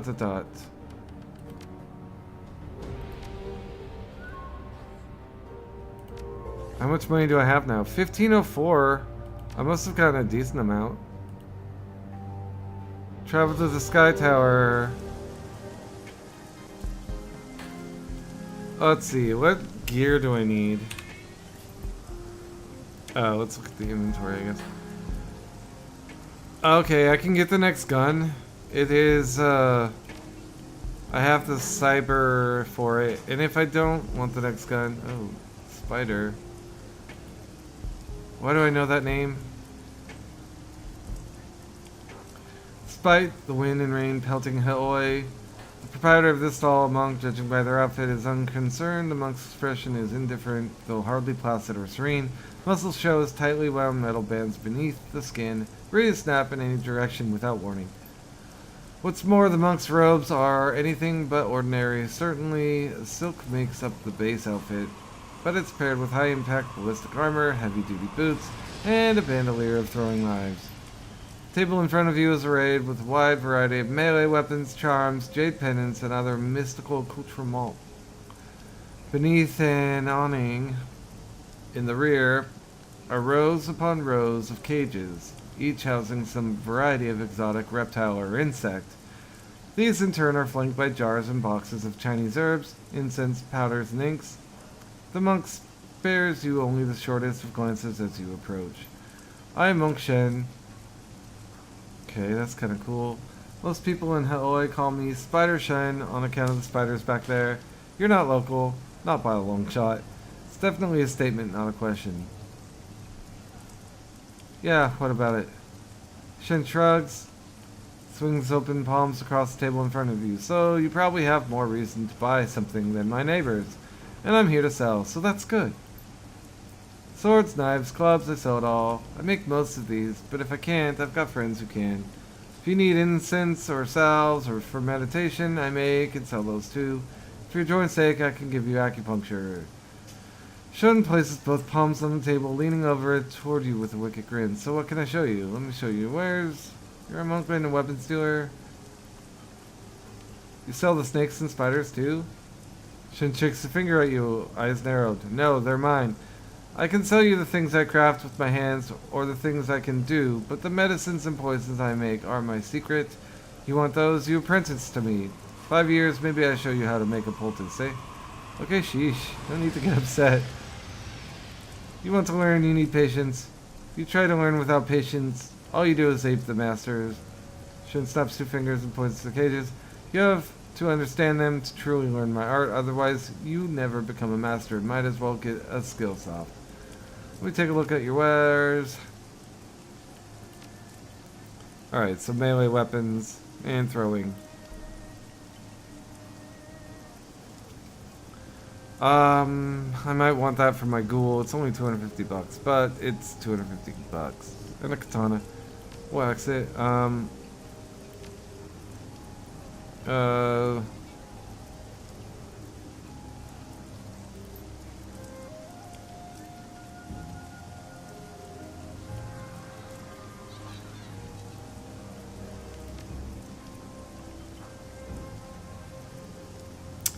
5-element fist style.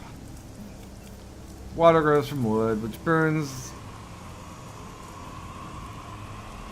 to become fire. Fire creates ash and earth, which condenses into metal, etc. The form cycle, the 5 elements, all opposing elements block each other. A water fist will break a wooden defense, but a water block will extinguish fire. Should one use a water interception on a metal fist, however, water will be smashed apart. Direct, simple, powerful. Not so elegant as Baji Quan or something. Baji Chuan or Tai Chi, but much more powerful.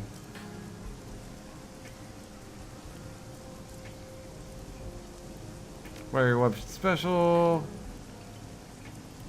Awoken blades. Of course not.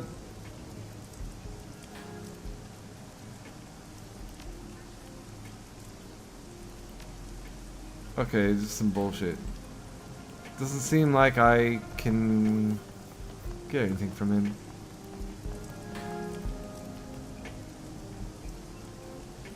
What do you sell, dude?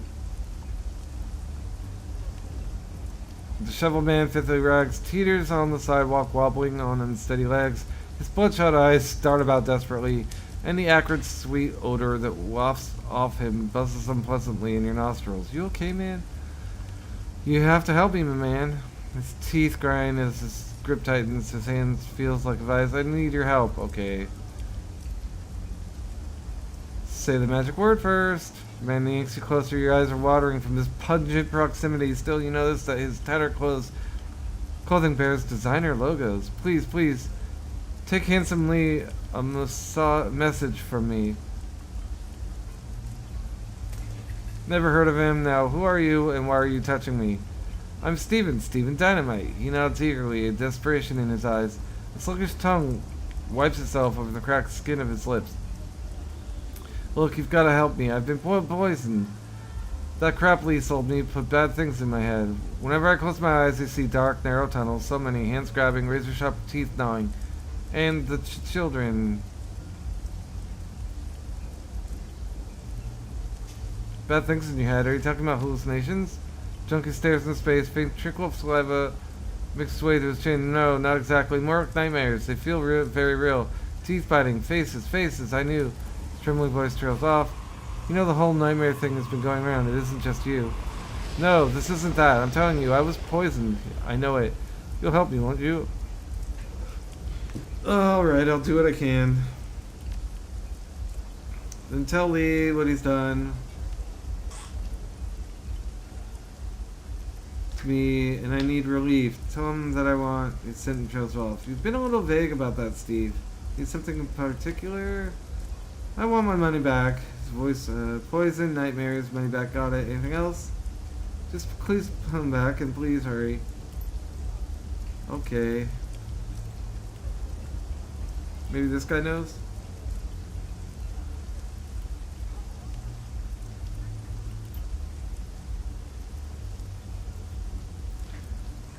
People don't realize you gotta check for internal weapons as well as external ones, and you know how to do that? Are we talking of the rubber glove treatment? No, nothing so crude.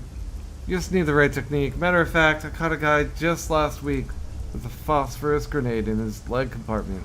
And what did you do? Disarmed him, of course. Got it back behind the bar now. Gonna blow it off in the river and impress some girls. You looking for a pat on yourself? I'll be good, I promise. You break that promise and I break you. Now what do you want?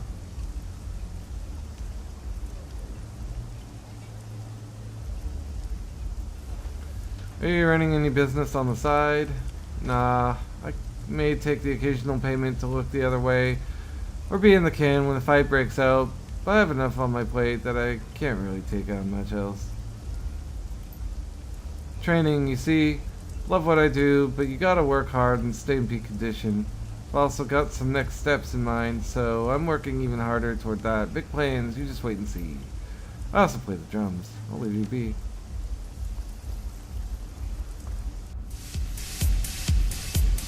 Oh. X-Flow? That's new.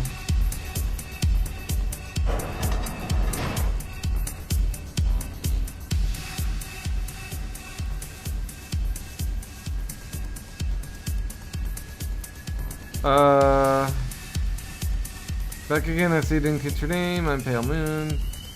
Pleased to meet you. Get a lot of passes through after their business with the Dockman or the Yellow Lotus. They get escorted here to relax and shop. Then they leave. I'm happy to never know their names, but you're a different story, aren't you? What have you heard? Not much yet. What can I do for you? Have you heard of a man named Raymond Black? Of course he has. Seemed to crawl a blurb on the news, but I didn't pay attention. Not a name I know, and if it was a name worth knowing, I'd know it. Let's have a look at what you're selling. Weapons.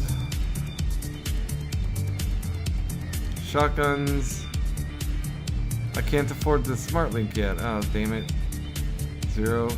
Why is there a tab for outfits? Oh. I'm already wearing it. Okay, that's why. And, okay, exit. Too broke for her. I kind of wanted that gun.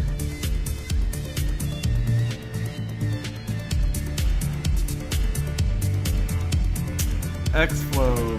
A wiry elven woman leans over the bar, propped up on one elbow. She glances back at you over her shoulder as you approach, lifting a half-empty glass to her lips. The selection here is total crap, but it's cheap. Hope you're looking for quality or you're gonna be really disappointed. I hope you're not looking for quality or you're gonna be really disappointed. Damn, and I was hoping for some classic cocktails. The woman snorts and dips her pinky into her drink to fish out a stray gnat. If you ask real nice, I think they've got some tonic water in the fridge. Aside from that, you're as likely to get drain cleaner as you are a splash of bitters. Even a simple Manhattan's probably beyond the means of this joint. Call me X-Flow, by the way. X-Flow regards you calmly, her eyes calculating. After a few seconds, she nods. Maybe we can help each other. Nice to meet you. I'm Pale Moon. I've got good eyes for people in the business, and believe me, you smell like Shadowrunners and Nguyen. Plus, everybody here has been talking about Kinley's new hired help. I'm out here for work. You need any backup, I'm available. What's your specialty? I'm what the Eggheads call him Mystic Adept, kind of a physical adept magician. I throw spells and I can kill with a touch. I'm rarer than unicorns, my friend. X-Flow lifts her class. Joining the last bit. Cheers. See you later, X-Flow. See you. You know where to find me if you need me. Okay, so another runner that can come along.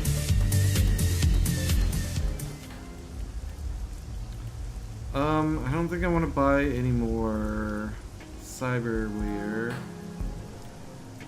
I do have something I can fence. How much money do I have? 15. So if I can get to, what, 1750? I think it was. I think I have something I can fence. Where's that kid?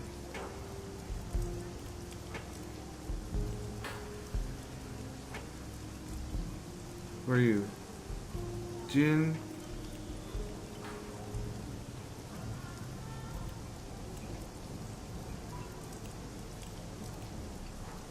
Where's the kid with the freaking boat?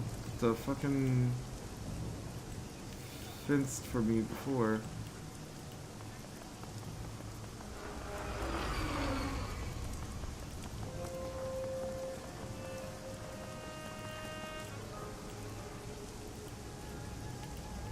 The kid from Whatnot Garden, wasn't he right here? No. This place is so annoying.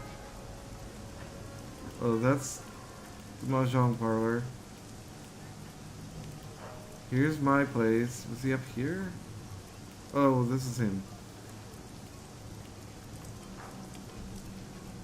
Maximum Law. Let's go talk to him. Can we fence anything with him? Maximum Law surveys the docks from beneath his meticulously patched tarpaulin. Goggled and belted with electronics. His arms folded, his expression stern. A sweat-drenched Lil King. His boat rocks gently. As you approach, he looks sharply your way, breaks into an awkward smile. Hey, Pale Moon, I was hoping you'd come around. You got a minute? What's up? Kinley had Wampoa burn your sin. Word is you're doing work for her, not normal Yellow Lotus stuff. Law shifts from foot to foot. He fidgets with the hardware on his belt. Shadowrunning. Maybe, maybe not. What about it? Yeah, I'm now an unusual asset. Wicked, Law says it distinctly in a hushed tone and seems to catch himself. He draws himself up to his full height. His usual demeanor of self-assurance returns. That's pretty ironclad, Pale Moon, pretty vicious. If you do good, you'll be noticed. Listen, if you've got info about runs, I can make it worth something. We Wampoans call that kind of thing metadata. Wampoa likes to get the word on the street from the active operators. Worth something? Credits? Yeah, I can hook you up with something. Maybe credits, maybe some sweet programs, but really, you'll gain face with Wampoa. That counts for a lot more than money. Law looks through the rain across the rocking boats. He wipes his foggy goggle lenses with a rag from his pocket. His stomach gurgles loudly. Augmented reality goggles aside, this gig gets really boring sometimes. You ever want to talk shop? I'm here.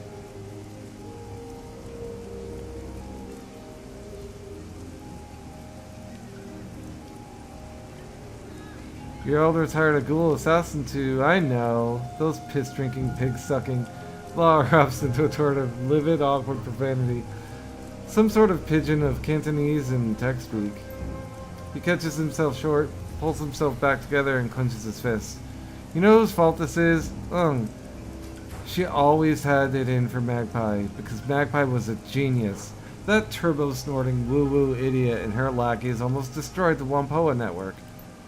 He folds his arms across his chest. I hope they string the bones of those morons from the gutters with a bunch of monofilament wire from the blessed autofab. Law pauses and looks you over at you. I've heard all the rumors, but what's the full story? What do you know? We need to report this data out to the whole tribe. I'll tell him the whole story. He listens in prolonged silence as you lay it all out. When you're done, he shakes himself as if awakening from a bad dream. Whoa, Law looks stunned. For real? Man, this is going to go down in tribal lore, Pale Moon. $450, nice. I think that might be enough. No, I needed about... I think I needed 575. I'm 125 short. I could sell some stuff. Here, this is a credit stick. Keep on hand for when people have special information. Take it. You've earned it. Kind of want to think now. And share files. Oh, see you later, Law. You gotta go? Okay, watch your back and shoot straight and all. Law grins at you. Dexterly flashes a hand sign that Shadowrunners give each other in Holovid shows. I got things to do too. Okay. So he's a geek. He's like the worst kind of geek. I kind of like him. Okay, back here again. Oh, I should have. Oh, I do have enough. Give me a gun. Get you to a gunnery.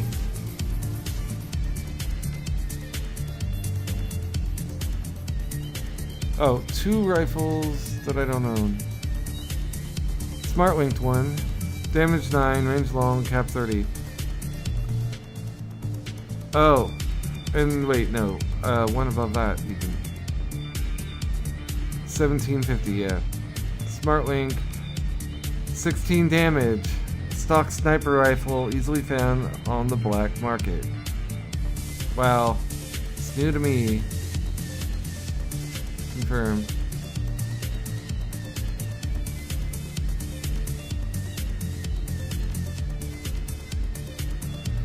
Alright, confirm. Now I have 2 fallback rifles. Only one is full auto though.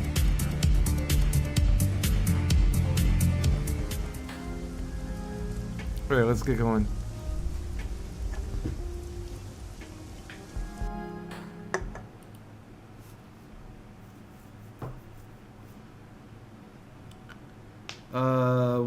Whooshing Sky Tower. Geomancy Sabotage.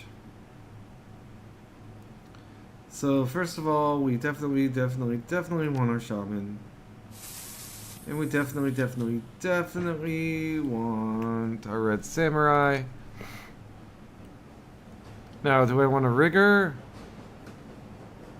A human rigger, a dwarf decker, or more muscle?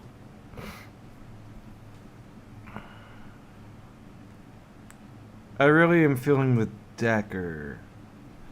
We're gonna be in an office building with elevators and servers and shit.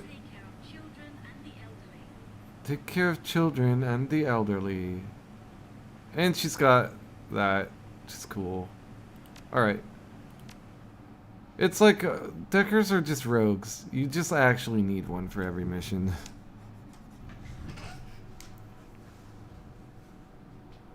Bad chi. Oh, it's 2:19 in the afternoon. Not morning. Afternoon. I've been streaming for 5 hours now? Oh my god. Maybe I'm just gonna save here and do this all at the next opportunity.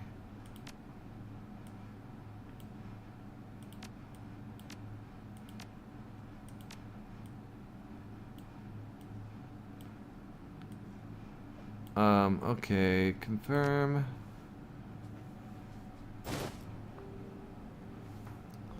Subterranean accessway opens to one of the Whooshing Sky Tower's few employee-only entrances. It's the only underground access point to Whooshing's restricted level. Security is tight. It's unheard of for unauthorized personnel to reach the upper levels. Naturally, that's where you're headed. Gobbet presses a slip of laminated plastic into your hand. Grainy black and white reproduction of your own face stares black back at you. The rest of the card is filled with a barcode. She leans in to whisper into your ear. Kindly wanted you to have this. Spoof credentials, fresh off of Maximum Law's card printer. They should get you past the front door. Wouldn't count on them getting us much further, though. I guess that the client said something about other ways to bypass the check-in system inside the building, but he didn't go into specifics. She shrugs.